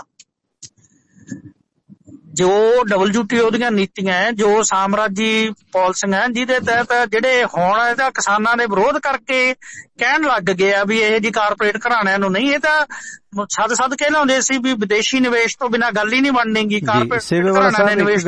ਇੱਕ ਗੱਲ ਸਪਸ਼ਟ ਕਰੋ ਸੇਵੇਵਾਲ ਸਾਹਿਬ ਜਾਂਦੇ ਜਾਂਦੇ ਇੱਕ ਗੱਲ ਸਪਸ਼ਟ ਕਰੋ ਕਿ ਜਿਵੇਂ ਹੁਣ ਇਹਨਾਂ ਨੇ ਕਹਿ ਦਿੱਤਾ ਕਪਤਾਨ ਸਾਹਿਬ ਨੇ ਕਿ ਪੰਜਾਬ 'ਚ ਜਿਹੜੇ 125 ਧਰਨੇ ਚੱਲ ਰਹੇ ਆ ਇਹਦੇ ਨਾਲ ਪੰਜਾਬ ਨੂੰ ਆਰਥਿਕ ਨੁਕਸਾਨ ਹੁੰਦਾ ਹੈ, ਤੁਹਾਡੀਆਂ ਹਮਖਿਆਲ ਜਥੇਬੰਦੀਆਂ ਕੀ ਆਪਣੇ ਧਰਨੇ ਚੱਕਣਗੀਆਂ? ਕਿਉਂਕਿ ਅੱਜ ਕਾਲੇ ਝਾੜ ਦੇ ਵਿੱਚ ਅਗਰਾਹਾਂ ਗਰੁੱਪ ਨੇ ਨਵਾਂ ਸ਼ੈੱਡ ਬਣਾ ਦਿੱਤਾ। ਇਹ ਧਰਨੇ ਚੱਕਣ ਦਾ ਕੀ ਨੁਕਸਾਨ ਵੀ ਪਏਗਾ ਅੰਦੋਲਨ ਨੂੰ? ਕਿਉਂਕਿ ਜਦੋਂ ਕਰੀਮ ਤਾਂ ਜਿਹੜਾ ਕੇਡਰ ਤਾਂ ਇੱਥੋਂ ਹੀ ਤਿਆਰ ਹੋ ਕੇ ਜਾਂਦਾ, ਤੇ ਦੂਸਰਾ ਕੀ ਤੁਹਾਡੀ ਹਮਖਿਆਲ ਜਥੇਬੰਦੀਆਂ ਇਹ ਧਰਨੇ ਚੱਕਣਗੀਆਂ ਜਾਂ ਪੰਜਾਬ 'ਚ ਧਰਨੇ ਐਜ਼ ਇਟ ਇਜ਼ ਤੁਹਾਡੇ ਜਾਰੀ ਰਹਿਣਗੇ? ਜੀ ਦੇਖੋ ਜੀ, ਫੈਸਲਾ ਤਾਂ ਕਰਨਾ ਸੰਯੁਕਤ ਕਿਸਾਨ ਮੋਰਚੇ ਨੇ ਜਾਂ ਜਿਹੜੀਆਂ ਕਿਸਾਨ ਜਥੇਬੰਦੀਆਂ ਉਹਨਾਂ ਨੇ ਫੈਸਲਾ ਕਰਨਾ ਹੈ। ਪਰ ਜਿੱਥੋਂ ਤੱਕ ਅਸੀਂ ਜਾਣਦੇ ਆ, ਜਿਹੜੇ ਇਹ ਟੋਲ ਪਲਾਜ਼ੇ ਘੇਰੇ ਗਏ ਆ, ਸ਼ਾਪਿੰਗ ਮਾਲ ਘੇਰੇ ਗਏ ਆ, ਇਹ ਅਸਲ ਦੇ ਵਿੱਚ ਕਾਰਪੋਰੇਟ ਘਰਾਣਿਆਂ ਦੀਆਂ ਲੁੱਟ ਦੀਆਂ ਦੁਕਾਨਾਂ ਨੇ ਔਰ ਕਿਸਾਨਾਂ ਨੇ ਸਭ ਤੋਂ ਪਹਿਲਾਂ ਇਹਨਾਂ ਨੂੰ ਨਿਸ਼ਾਨਾ ਬਣਾਇਆ। ਜਿਹੜਾ ਪਹਿਲਾਂ ਪੋਲੀਟੀਕਲ ਪਾਰਟੀਆਂ ਜਾਂ ਉਹਨਾਂ ਦੇ ਲੀਡਰ ਹੀ ਨਿਸ਼ਾਨਾ ਬਣਦੇ ਸੀ, ਹੁਣ ਅਡਾਨੀ ਦੇ ਸਾਈਲੋ ਗੋਦਾਮ ਬਣਦੇ ਆ, ਹੁਣ ਬੈਸਟ ਪ੍ਰਾਈਜ਼ ਬਣਦਾ, ਹੁਣ ਸ਼ਾਪਿੰਗ ਮਾਲ ਬਣਦੇ ਆ, ਇਹਨਾਂ ਦੇ ਟੋਲ ਪਲਾਜ਼ੇ ਬਣਦੇ ਆ। ਉਹਨਾਂ ਨੂੰ ਉੱਥੋਂ ਧਰਨੇ ਚੱਕਣ ਦਾ ਅਰਥ ਤਾਂ ਜਿਹੜਾ ਇਹ ਹੈ ਵੀ ਚੱਲ ਰਿਹਾ ਸੰਘਰਸ਼ ਆ, ਉਹਨੂੰ ਕਮਜ਼ੋਰ ਕਰਨ ਵਰਗੀ ਗੱਲ ਹੋਊਗੀ। ਔਰ ਕੈਪਟਨ ਸਾਹਿਬ ਵਹਿਮ ਪਾਲ ਰਹੇ ਆ ਕਿ ਸ਼ਾਇਦ ਕਿਸਾਨ ਧਰਨੇ ਚੱਕ ਲੈਣਗੇ। ਬਿਲਕੁਲ, ਕਿਉਂਕਿ ਜੇ ਪੰਜਾਬ ਨੇ ਸੇਵੇਵਾਲਾ ਸਾਹਿਬ ਚੱਕ ਲਏ ਤੇ ਹਰਿਆਣੇ ਵਾਲੇ ਨੂੰ ਬਹਾਨਾ ਹੋ ਜਾਣਾ ਕਿ ਯਾਰ ਉਹਨਾਂ ਨੇ ਚੱਕ ਲਿਆ, ਅਸੀਂ ਕਿਉਂ ਨਾ ਚੁਕਾਈਏ। ਉਹ ਗੱਲ ਹੈ ਕਿ ਘਰ 'ਚ ਅਸੀਂ ਕਮਜ਼ੋਰ ਹੋ ਗਏ ਨੇ ਇਹ ਤਰ੍ਹਾਂ।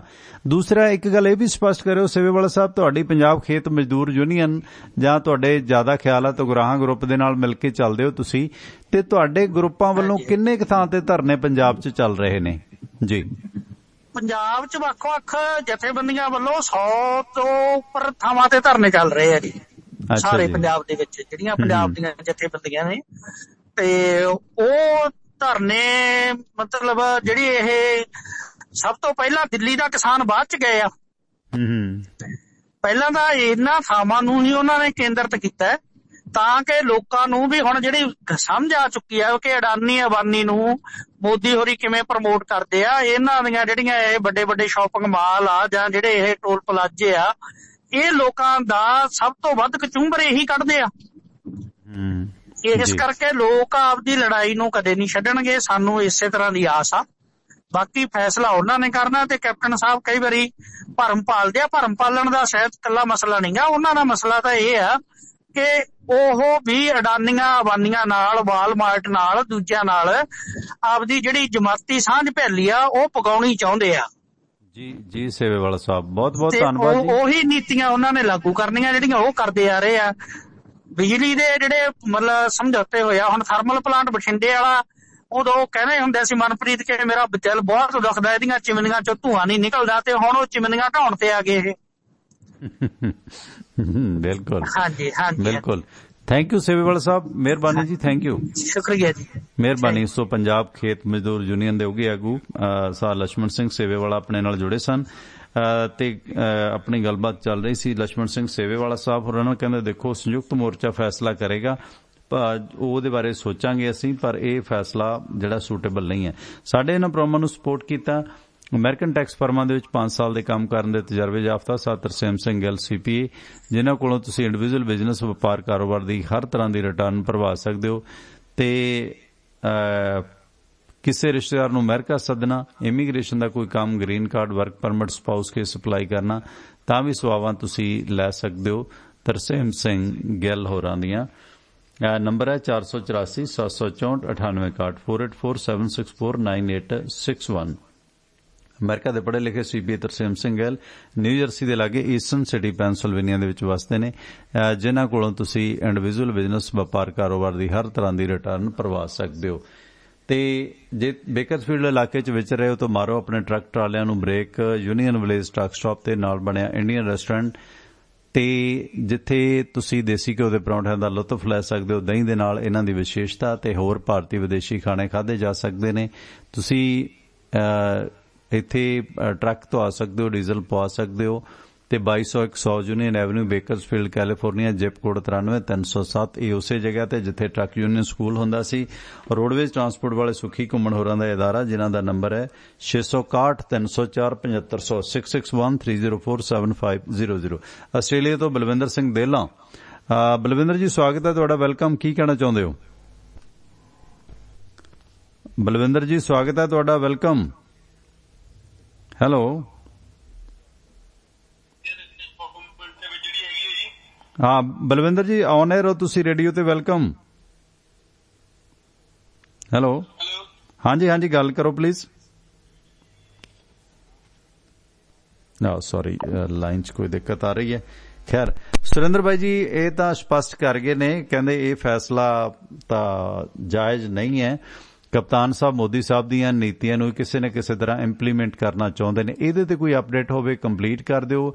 ਤੇ ਦੂਸਰਾ ਭਾਰਤੀ ਜਨਤਾ ਪਾਰਟੀ ਦੇ ਵਿੱਚ ਕੁਝ ਆਗੂ ਸ਼ਾਮਲ ਹੋਏ ਨੇ, ਖਾਸ ਕਰਕੇ ਚਿਹਰਾ ਭਾਵੇਂ ਵੱਡਾ ਹੈ ਤਾਂ ਨਹੀਂ ਹੈ ਪਰ ਨਾਂ ਵੱਡਾ ਕਿ ਗਿਆਨੀ ਜੈਲ ਸਿੰਘ ਦੀ ਇੱਛਾ ਪੂਰੀ ਹੋ ਗਈ ਹੈ। ਉਹਨਾਂ ਦੇ ਪੋਤਰੇ ਅਖੇ ਭਾਜਪਾ ਦੇ ਵਿੱਚ ਸ਼ਾਮਲ ਹੋ ਗਏ ਨੇ।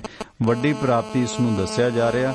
ਤੇ ਇੱਕ ਦੋ ਕਾਲਰ ਜੁੜੇ ਨੇ, ਮੈਂ ਲੈ ਲਾ ਉਹਨਾਂ ਨੂੰ, ਫਿਰ ਆਪਾਂ ਕੰਟੀਨਿਊ ਇਸ ਤੇ ਕਰਦੇ ਹਾਂ। ਬਲਵਿੰਦਰ ਸਵਾਗਤ ਹੈ ਤੁਹਾਡਾ, ਵੈਲਕਮ। ਹਾਂਜੀ ਹਾਂਜੀ ਹਾਂ ਬਲਵਿੰਦਰ ਜੀ ਜਿਹੜੇ ਗੱਲ ਕਰ ਰਹੇ ਸੀ ਬੜੀ ਇਹਨਾਂ ਨੇ ਵਜਨਦਾਰ ਗੱਲ ਕੀਤੀ ਹੈ ਜੀ। ਤੇ ਲਛਮਣ ਸਿੰਘ ਸੇਵੇਵਾਲ ਸੀਗਾ ਮਜ਼ਦੂਰ ਆਗੂ ਜੀ, ਕਿਸਾਨ ਮਜ਼ਦੂਰ। ਹਾਂਜੀ ਹਾਂਜੀ ਵਧੀਆ ਸਮਝਦਾਰ ਪ੍ਰਵਕਤਾ ਸੀ ਜੀ। ਤੇ ਜਿਹੜੇ ਆਪਣਾ ਗੱਲ ਚੱਲ ਰਹੀ ਸੀ ਪੈਸਟੀਸਾਈਡ ਕੰਪਨੀਆਂ ਜਿਹੜੀਆਂ ਵੀ ਲੌਬਿੰਗ ਕਰਦੀਆਂ ਨੇ ਪੰਜਾਬ ਦੇ ਵਿੱਚ ਆ ਕੇ ਜੀ। ਜਿਹੜਾ ਕੈਪਟਨ ਅਮਰਿੰਦਰ ਸਿੰਘ ਹੈ ਜੀ, ਪਹਿਲਾਂ ਵੀ ਗੱਲ ਹੋਈ ਸੀ ਜੀ, ਇਹ ਕਾਰਪੋਰੇਟ ਫਰੈਂਡਲੀ, ਬਹੁਤ ਜ਼ਿਆਦਾ ਕਾਰਪੋਰੇਟ ਫਰੈਂਡਲੀ ਹੈ। ਪੰਜਾਬ ਦੀ ਪੋਲਿਟਿਕਸ ਨੂੰ ਇਹ ਪਹਿਲੇ ਬੰਦੇ ਨੇ ਜਿਨ੍ਹਾਂ ਨੇ ਫਿਊਚਰ ਸਕੈਮ ਦੱਸਿਆ ਵੀ ਆਉਣ ਵਾਲੀ ਜਿਹੜੀਆਂ ਓਪਰਚੁਨਿਟੀਆਂ ਨੇ ਉਹਨਾਂ ਨੂੰ ਕਿਵੇਂ ਵੇਚਿਆ ਜਾ ਸਕਦਾ ਹੈ। ਪੰਜਾਬ ਦੇ ਪਹਿਲੇ ਪੋਲੀਟੀਸ਼ੀਅਨ, ਮਤਲਬ ਕਾਲੀਆਂ ਨੂੰ ਸਾਰੀ ਉਮਰ ਚ ਕਰਪਸ਼ਨ ਕਰਨੀ ਨਹੀਂ ਆਈ, ਜਿਹੜੀ ਇਹਨਾਂ ਨੇ ਪਹਿਲੀ ਟਰਮ ਦੇ ਵਿੱਚ ਆ ਕੇ ਸਿਖਾਤੀ ਵੀ ਕਿਵੇਂ ਹੁੰਦੀ ਹੈ ਮੋਟੀ ਕਰਪਸ਼ਨ। ਅਕਾਲੀ ਤਾਂ ਬੱਸਾਂ ਪਾ ਲੀਆਂ, ਆਟੋ ਪਾ ਲਏ, ਐਲਵੀਓ ਰੱਖ ਲਏ, ਉਹਦਾ ਰੌਲਾ ਪੈ ਗਿਆ। ਕਰਪਸ਼ਨ ਤਾਂ ਇਹ ਦੂਜੇ ਜਿਹੜੇ ਰੱਖੇ ਹੁੰਦੇ ਨੇ ਥੱਲੇ ਉਹਨਾਂ ਨੂੰ ਕਰਪਸ਼ਨ ਉਹਨਾਂ ਨੂੰ ਕਰਨ ਲਈ ਛੋਟ ਦਿੰਦੇ ਨੇ ਵੀ ਤੁਸੀਂ ਕਰਪਸ਼ਨ ਕਰ ਲਓ, ਪਰ ਇਹ ਆਪ ਸਕੈਮ ਕਰਦੇ ਨੇ ਜੀ। ਤਾਂ ਹੀ ਇਹਨਾਂ ਦਾ ਇੱਕ ਵੀ ਬਿਜ਼ਨਸ ਨਹੀਂ ਹੈਗਾ, ਇੱਕ ਵੀ ਬਿਜ਼ਨਸ ਨਹੀਂ। ਜਿਵੇਂ ਇੰਟਰਨੈਟ ਸਕੈਮ ਵਗੈਰਾ ਦੇ ਵਿੱਚ ਉਹ ਆਪਾਂ ਗੱਲ ਹੋਈ ਸੀ, ਬਿਲਕੁਲ ਉਜਾਗਰ ਪਿਆ ਜੀ ਉਹ ਸਾਰਾ ਪੈਸਾ ਜਿਹੜਾ ਗਿਆ ਇਹਨਾਂ ਦਾ। ਸ਼ੇਅਰ ਬਿਜ਼ਨਸ ਚ ਬਹੁਤ ਕੁਛ, ਜਿਹੜਾ ਸ਼ੇਅਰ ਮਾਰਕੀਟ ਚ ਬਹੁਤ ਸਕੈਮ ਹੋ ਰਹੇ ਨੇ, ਬੜਾ ਕੁਛ ਹੋ ਰਿਹਾ ਹੋਰ ਸ਼ੇਅਰ ਮਾਰਕੀਟ ਦਾ। ਹਾਂਜੀ ਸ਼ੇਅਰ ਮਾਰਕੀਟ ਦਾ ਪਿੱਛੇ ਜੇ ਸਕੈਮ ਹੋਇਆ, ਚਾਰ ਟ੍ਰਾਂਜੈਕਸ਼ਨਾਂ ਲੰਡਨ ਤੋਂ ਬੱਜੀਆਂ ਨੇ, ਜਿਹੜੀਆਂ ਅਡਾਨੀ ਕੰਪਨੀ ਦਾ ਪਿਆ ਸੀ ਚੱਕਰ ਜਿਹਾ ਜੀ। ਅਡਾਨੀ ਦੇ ਸ਼ੇਅਰ ਉੱਪਰ ਥੱਲੇ ਹੋਏ ਨੇ ਪਿੱਛੇ ਜੇ। ਮਤਲਬ ਵੀ ਸ਼ੇਅਰ ਮਾਰਕੀਟ ਸਕੈਮ ਦੇ ਵਿੱਚ ਪੰਜਾਬ ਸਰਕਾਰ ਦਾ ਵੀ ਇਹਦੇ ਮਤਲਬ ਆਪਾਂ ਪੁਖਤਾ ਸਬੂਤ ਨਹੀਂ, ਪਰ ਇਹਦੇ ਇਨਵੈਸਟੀਗੇਸ਼ਨ ਹੋਣੀ ਚਾਹੀਦੀ ਹੈ। ਇਹਦੇ ਤੇ ਰਿਪੋਰਟਿੰਗ ਬਹੁਤ ਘੱਟ ਹੁੰਦੀ ਹੈ, ਬਦਕਿਸਮਤੀ ਇਸ ਗੱਲ ਦੀ ਹੈ ਨਾ। ਹਾਂਜੀ ਹਾਂਜੀ ਕਿਉਂਕਿ ਉਹ ਸਕੈਮ ਉਹ ਤਾਂ ਗਏ ਆ ਜੀ। ਹੁਣ ਜਿਵੇਂ ਕੋਈ ਲੋਹੇ ਦੇ ਸੰਦਾਂ ਨਾਲ ਘੁਲਣਾ, ਕਿਉਂਕਿ ਜਿਵੇਂ ਅਕਾਲੀ ਸਰਕਾਰ ਸੀ ਜੀ, ਇਹ ਖੇਤੀਬਾੜੀ ਵਾਲੇ ਬੰਦੇ ਸੀ ਜੀ, ਅੱਗੇ ਲੋਹੇ ਨਾਲ ਲੋਹਾ ਘੁਲਣ ਤੇ ਕੰਮ ਇਹਨਾਂ ਨੇ ਸ਼ੁਰੂ ਕਰ ਲਿਆ। ਇਹਨਾਂ ਦਾ ਕੋਈ ਕਾਰੋਬਾਰ ਨਹੀਂ ਹੈਗਾ ਕੈਪਟਨ ਅਮਰਿੰਦਰ ਦਾ, ਸਿਰਫ ਤੇ ਸਿਰਫ ਸਕੈਮ ਮਾਸਟਰ ਨੇ ਜੀ। ਇਹ ਸਕੈਮ ਚੱਲਦਾ ਹੈ ਪੰਜਾਬ। ਇਹ ਬੀਜੇਪੀ ਦੇ ਵੀ ਫਰੈਂਡਲੀ ਨੇ, ਕਾਰਪੋਰੇਟ ਦੇ ਵੀ ਫਰੈਂਡਲੀ ਨੇ, ਤੇ RSS ਦੇ ਵੀ ਫਰੈਂਡਲੀ ਨੇ। ਮਤਲਬ ਇਹਨਾਂ ਨੂੰ ਇਹ ਤੇ ਇਹਨਾਂ ਦੇ ਕਿਤਾਬ ਲਿਖੀ ਜਾ ਸਕਦੀ ਹੈ ਵੀ ਇਹ ਜਿਹੜੀ ਮਤਲਬ ਸਰਕਾਰ ਹੈ ਵੀ ਸਕੈਮ ਮਾਸਟਰ ਨੇ ਜੀ। ਥੈਂਕ ਯੂ, ਮਿਹਰਬਾਨੀ ਜੀ। ਅਜੇ ਹੋ ਗਿਆ ਪਿੱਛੇ। ਹਾਂਜੀ ਹਾਂਜੀ ਜੀ ਜੀ ਠੀਕ ਹੈ ਭਾਈ, ਥੈਂਕ ਯੂ। ਇਹ ਅਫਸੋਸ ਹੈ ਕਿ ਜਿਹੜੀ ਆਰਥਿਕਤਾ, ਇਕਨੋਮਿਕਸ ਬੈਕਗਰਾਊਂਡ, ਫਾਈਨੈਂਸ਼ੀਅਲ ਬੈਕਗਰਾਊਂਡ ਵਾਲੀ ਜਿਹੜੀ ਰਿਪੋਰਟਿੰਗ ਹੈ ਉਹ ਬਹੁਤ ਘੱਟ ਹੁੰਦੀ ਹੈ। ਛੋਟੇ ਛੋਟੇ ਜਿਹੜੇ ਘੁਟਾਲੇ ਨੇ, ਹਾਲਾਂਕਿ ਉਹ ਸਾਡੇ ਲੋਕਾਂ ਲਈ ਵੱਡੇ ਨੇ। ਹੁਣ ਸਿਟੀ ਸੈਂਟਰ ਘੁਟਾਲਾ ਜਾਂ ਹੋਰ ਇਹ ਜਿਹੜੇ ਵੱਡੇ ਸਕੈਮ ਨੇ ਉਹਨਾਂ 'ਚ ਬਹੁਤ ਅਰਬਾਂ ਖਰਬਾਂ ਉੱਧਰੋਂ ਉੱਧਰ ਹੁੰਦਾ, ਪਰ ਕਈ ਵਾਰੀ ਸਾਨੂੰ ਉਹ ਚੀਜ਼ਾਂ ਨਹੀਂ ਰਿਪੋਰਟ ਹੁੰਦੀਆਂ। ਸੁਰਿੰਦਰ ਵੀਰ, ਜਿਸ ਤਰ੍ਹਾਂ ਗਿਆਨੀ ਜੈਲ ਸਿੰਘ ਦਾ ਪੋਤਰਾ ਭਾਜਪਾ ਸ਼ਾਮਲ ਹੋਇਆ, ਸ਼ਮਸ਼ੇਰ ਸਿੰਘ ਦੁੱਲੋਂ ਦਾ ਭਤੀਜਾ ਨਿਰਮਲ ਦੁੱਲੋਂ ਸ਼ਾਮਲ ਹੋਇਆ, ਸੋ ਸੁਰਖੀਆਂ ਲੱਗ ਜਾਣਗੀਆਂ। ਆਲੇ ਪੱਲੇ ਵੋਟ ਬੈਂਕ ਤਾਂ ਥੋੜਾ ਹੀ ਹੈ। ਭਾਜਪਾ ਆਪਣੀ ਹੋਂਦ ਜੀ ਵਿਖਾਉਂਦੀ ਹੈ ਗਾਹੇ ਬਗਾਹੇ, ਜਾਂ ਕੁਝ ਜਿਹੜੇ ਲੋਕ ਜਿਨ੍ਹਾਂ ਦੇ ਕਿਤੇ ਨੰਬਰਦਾਰੀ ਨਹੀਂ ਮਿਲਦੀ ਉਹ ਨੰਬਰਦਾਰੀ ਲੈ ਰਹੇ ਨੇ। ਕੀ ਮਹਿਸੂਸ ਕਰਦੇ ਹੋ ਇਹ ਜਿਹੜੀਆਂ ਡਿਵੈਲਪਮੈਂਟ ਇਸ ਤਰ੍ਹਾਂ ਦੀਆਂ ਹੋ ਰਹੀਆਂ ਨੇ ਜੀ? ਜੈਲ ਸਿੰਘ ਸਾਰੀ ਉਮਰ ਕਾਂਗਰਸ 'ਚ ਰਿਹਾ, ਪੰਜਾਬ ਦਾ CM ਵੀ ਰਿਹਾ, ਦੇਸ਼ ਦਾ ਹੋਮ ਮਿਨਿਸਟਰ ਵੀ ਰਿਹਾ ਤੇ ਰਾਸ਼ਟਰਪਤੀ ਵੀ ਰਿਹਾ। ਉਹਨਾਂ ਦਾ ਇੱਕ ਭਤੀਜਾ ਸੀ ਬਸੰਤ ਸਿੰਘ, ਜਿਹੜਾ ਰੋਪੜ ਤੋਂ ਇੱਕ ਵਾਰ ਸ਼ਾਇਦ ਮੇਰੇ ਖਿਆਲ ਆਨੰਦਪੁਰ ਸਾਹਿਬ ਤੋਂ ਬਣਿਆ ਸੀ, MLA ਬਣਿਆ ਸੀ, ਸ਼ਾਇਦ 1980 ਚ ਬਣਿਆ ਸੀ ਉਹ, ਜਿੱਥੋਂ ਤੱਕ ਸ਼ਾਇਦ ਐਗਜ਼ੈਕਟ ਮੈਨੂੰ ਯਾਦ ਨਹੀਂ, ਪਰ 1980 ਚ ਮੈਨੂੰ ਲੱਗਦਾ ਬਣਿਆ ਸੀ। ਇੱਕ ਭਤੀਜਾ ਉਹਨਾਂ ਦਾ ਉਹ ਸੀ। ਉਹਨਾਂ ਦਾ ਪੋਤਾ BJP 'ਚ ਚੱਲ ਗਿਆ ਉਹਨਾਂ ਦੇ ਭਰਾ ਦਾ ਪੋਤਾ ਆਮ ਆਦਮੀ ਪਾਰਟੀ 'ਚ ਕੋਟਕਪੂਰੇ ਤੋਂ MLA ਬਣ ਗਿਆ। ਪਤੰਦਰਾਂ ਨੇ ਕੋਈ ਪਾਰਟੀ ਛੱਡੀ ਹੋਈ ਨਹੀਂ, ਠੀਕ ਹੈ ਨਾ। ਅਕਾਲੀ ਦਲ ਇੱਕ ਬਚਿਆ, ਇੱਕ ਉਧਰ ਭੇਜ ਦੇਣ, ਸਾਰੀਆਂ ਹੋ ਜਾਣਗੀਆਂ। ਆਮ ਆਦਮੀ ਪਾਰਟੀ ਵੀ ਇਹਨਾਂ ਦੀ ਹੋ ਗਈ, ਕਾਂਗਰਸ 'ਚ ਵੀ ਇਹ ਰਹਿ ਗਏ, ਤੇ ਹੁਣ ਆਮ ਆਦਮੀ ਪਾਰਟੀ ਉਹਦੇ 'ਚ ਚੱਲ ਗਏ, BJP 'ਚ ਚੱਲ ਗਏ। ਮਤਲਬ ਕੋਈ ਕੋਨਾ ਛੱਡਿਆ ਹੀ ਨਹੀਂ ਜਿਹਦੇ 'ਚ ਖਾਨਦਾਨ 'ਚ ਕੋਈ ਨਾ ਗਿਆ ਹੋਵੇ। ਇਹੀ ਕੋਈ ਦੂਲੋ ਦੇ ਪਰਿਵਾਰ ਨੇ ਕੀਤਾ। ਸ਼ਮਸ਼ੇਰ ਸਿੰਘ ਦੂਲੋ ਕਾਂਗਰਸ 'ਚ, ਘਰ ਵਾਲੀ ਤੇ ਜੀ ਆਮ ਆਦਮੀ ਪਾਰਟੀ 'ਚ। ਮੁੜ ਕੇ ਦੇਖਿਆ ਰੌਲਾ ਪਊਗਾ, ਫਿਰ ਮੁੰਡੇ ਨੂੰ ਟਿਕਟ ਦਵਾਤੀ, ਘਰ ਵਾਲੀ ਨੂੰ ਬੈਕ ਤੇ ਕਰ ਦਿੱਤਾ। 2019 'ਚ ਕੜੀ ਘੋਲੀ ਆ, ਉਹ ਸਾਰਿਆਂ ਦੇ ਸਾਹਮਣੇ ਆ। ਔਰ ਇਹਦੇ ਨਾਲ ਹੀ ਅੱਗੇ ਇੱਕ ਗੱਲ ਲੈ ਲਵਾਂ, 1984 ਤੋਂ ਬਾਅਦ ਸਿੱਖ ਫਾਊਂਡੇਸ਼ਨ ਦਾ ਇੱਕ ਕਨਵੀਨਰ ਬਣਿਆ ਸੀ ਹਰਿੰਦਰ ਸਿੰਘ ਕਾਹਲੋਂ। ਪਿਛਲੇ ਦਿਨੀ 2-3 ਮਹੀਨੇ ਪਹਿਲਾਂ ਉਹ 6 ਜਣੇ ਜਿਹੜੇ ਸੀ ਜਾਂ 5 ਜਣੇ ਉਹ ਸ਼ਾਮਲ ਹੋਏ ਸੀਗੇ ਆਪਣੇ ਦੇ ਵਿੱਚ ਆ ਕੇ BJP 'ਚ। ਅੱਜ ਇੱਕ ਵੀਡੀਓ ਸਾਹਮਣੇ ਆ ਗਈ, ਬੜੀਆਂ ਤਾੜੀਆਂ BJP ਵਾਲਿਆਂ ਨੇ ਮਾਰੀਆਂ ਜਦੋਂ ਬੋਲਦਿਆ। ਕਹਿੰਦਾ ਇਹ ਕਿਸਾਨ ਜਿਹੜੇ ਆ ਨਾ, ਇਹ ਤਾਂ ਮੋਦੀ ਸਾਹਿਬ ਦੀ ਭਲਮਾਨ ਸੀ ਆ, ਉਹਨਾਂ ਨੇ ਕਾਨੂੰਨ ਬੜੇ ਵਧੀਆ ਬਣਾਏ, ਇਹ ਜਾਣ ਬੁੱਝ ਕੇ ਰਾਜਨੀਤੀ ਕਰ ਰਿਹਾ ਸੀ ਆ ਕਿ ਉਹਨਾਂ ਨੇ ਇਹਨਾਂ ਨੂੰ ਕਿਹਾ ਕੁਛ ਨਹੀਂ, ਤੇ ਇਹਨਾਂ ਨੂੰ ਉਹਨਾਂ ਨੇ ਕਿਹਾ ਚੱਲ ਬੈਠੇ ਰਹਿਣ ਦੋ, ਕੋਈ ਗੱਲ ਨਹੀਂ। ਕਹਿੰਦਾ ਜੇ ਮੇਰੇ ਵਰਗਾ ਉੱਥੇ ਹੁੰਦਾ ਨਾ, ਇਹਨਾਂ ਦੇ ਮਾਰ ਡਾਂਗਾ ਭਜਾ ਦਿੰਦਾ, ਤੇ ਇਹਨਾਂ ਨੇ ਸਵੇਰੇ ਲੱਭਣਾ ਨਹੀਂ ਕਿਸੇ ਨੇ। ਕਹਿੰਦਾ ਅਖੀਰ ਮੋਦੀ ਸਾਹਿਬ ਨੂੰ ਇਹੀ ਕੁਝ ਕਰਨਾ ਪੈਣਾ। ਯਾਨੀ ਕਿ ਸਿੱਖ ਸਟੂਡੈਂਟ ਫੈਡਰੇਸ਼ਨ ਦਾ ਪ੍ਰਧਾਨ ਰਿਹਾ ਹੋਵੇ ਤੇ ਅੱਜ BJP ਤੋਂ ਬੁਰਕੀ ਮਿਲ ਗਈ, ਤੇ ਉਸ ਬੇਅਕਲੇ ਦੀ ਏਡੀ ਵੱਡੀ ਜ਼ੁਰਤ ਕਿ ਉਹ ਅੱਜ ਇਹ ਕੁਛ ਉਹਦੀ ਵੀਡੀਓ ਜਿਹੜੀ ਉਹ ਸਾਹਮਣੇ ਮੇਰੇ ਖਿਆਲ ਤੁਹਾਡੇ ਕੋਲ ਵੀ ਉਹ ਆ ਚੁੱਕੀ ਆ, ਦੇਖ ਲਈ ਹੋਊਗੀ, ਨਹੀਂ ਤੇ ਦੇਖ ਲਿਓ। ਮਤਲਬ ਏਡੀ ਬੇਅਕਲਾ ਆਦਮੀ ਕਹਾਂਗਾ ਵੀ ਤੂੰ ਘੱਟੋ ਘੱਟ ਬੋਲਣ ਦੀ ਤਾਂ ਤਮੀਜ਼ ਸਿੱਖ ਲਾ ਕਿ ਕਿਸ ਤਰੀਕੇ ਦੇ ਨਾਲ ਬੋਲਣਾ, ਤੇਰੀ ਬੈਕਗਰਾਉਂਡ ਕੀ ਰਹੀ ਆ, ਕਿਹੜੀ ਜਗ੍ਹਾ ਤੋਂ ਨਿਕਲ ਕੇ ਆਇਆ, ਕਿੱਥੋਂ ਤੱਕ ਗਿਆ ਤੂੰ। ਉਸ ਵੇਲੇ ਸਿੱਖ ਸਟੂਡੈਂਟ ਫੈਡਰੇਸ਼ਨ ਦੀ ਸਾਰੀ ਲੀਡਰਸ਼ਿਪ ਜੋਧਪੁਰ ਜੇਲ੍ਹ 'ਚ ਸੀ, ਉਹ ਕਨਵੀਨਰ ਰਿਹਾ, ਪੰਜਾਬ 'ਚ ਕਨਵੀਨਰੀ ਚਲਾਈ।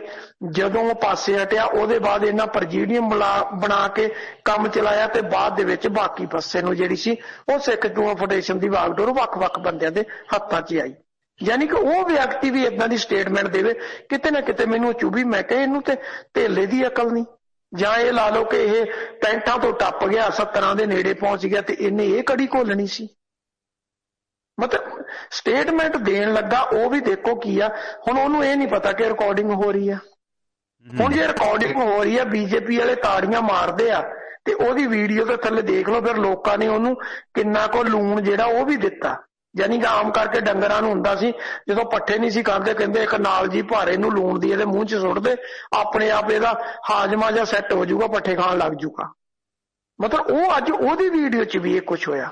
ਹੁਣ ਗੱਲ ਤੇ ਆ, ਭਾਵੇਂ ਦੂਲੋ ਦਾ ਪਰਿਵਾਰ, ਭਾਵੇਂ ਉਹਦੇ 'ਚ ਗਿਆਨੀ ਜੈਲ ਸਿੰਘ ਦਾ ਪਰਿਵਾਰ, ਤੇ ਭਾਵੇਂ ਕੋਈ ਹੋਰ ਹੋਵੇ, ਜੋ ਮਰਜ਼ੀ ਕਰ ਲੈ, BJP ਏਡਾ ਸੌਖਾ ਪੰਜਾਬ ਨਹੀਂ ਹੈ ਜਿੱਡਾ ਸੌਖਾ ਸਮਝੀ ਬੈਠੇ ਆ।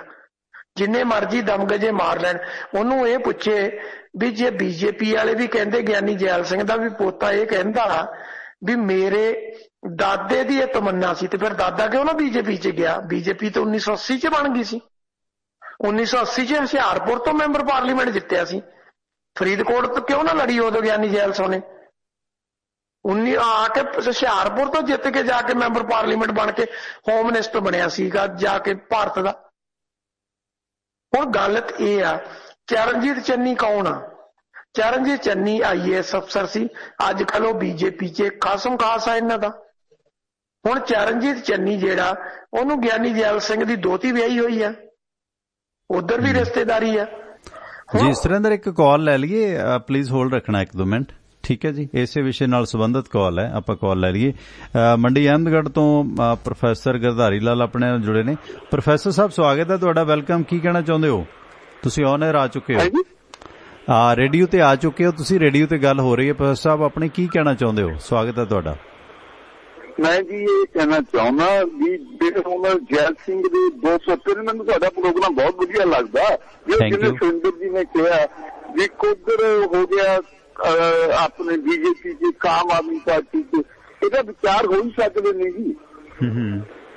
ਜੀ ਇਹਦਾ ਕੋਈ ਗੱਲ ਨਹੀਂ ਜੀ। ਆਪਾਂ ਜਿਵੇਂ ਕਿਹਾ ਨਾ ਵੀ ਕਬਜ਼ਾ ਕਰ ਲਿਆ, ਉਧਰ ਚਲੇ ਗਏ, ਇੱਕ ਅਕਾਲੀ ਦਲ 'ਚ ਚਲੇ ਜਾਣ, ਉਹਦਾ ਜੀ ਵੀ ਅਸੀਂ ਦੋ ਭਰਾ ਸਾਡੀ ਆਪਣੀ ਰਾਜਨੀਤਿਕ ਵਿਚਾਰ ਨਹੀਂ ਮਿਲਦੇ। ਮੈਂ ਆਮ ਆਦਮੀ ਪਾਰਟੀ ਨਾਲ ਜੁੜਿਆ, ਮੈਂ ਉਹ ਕਾਂਗਰਸ ਨਾਲ ਜੁੜੇ ਹੋਏ ਮੇਰੇ ਵੱਡੇ ਭਰਾ।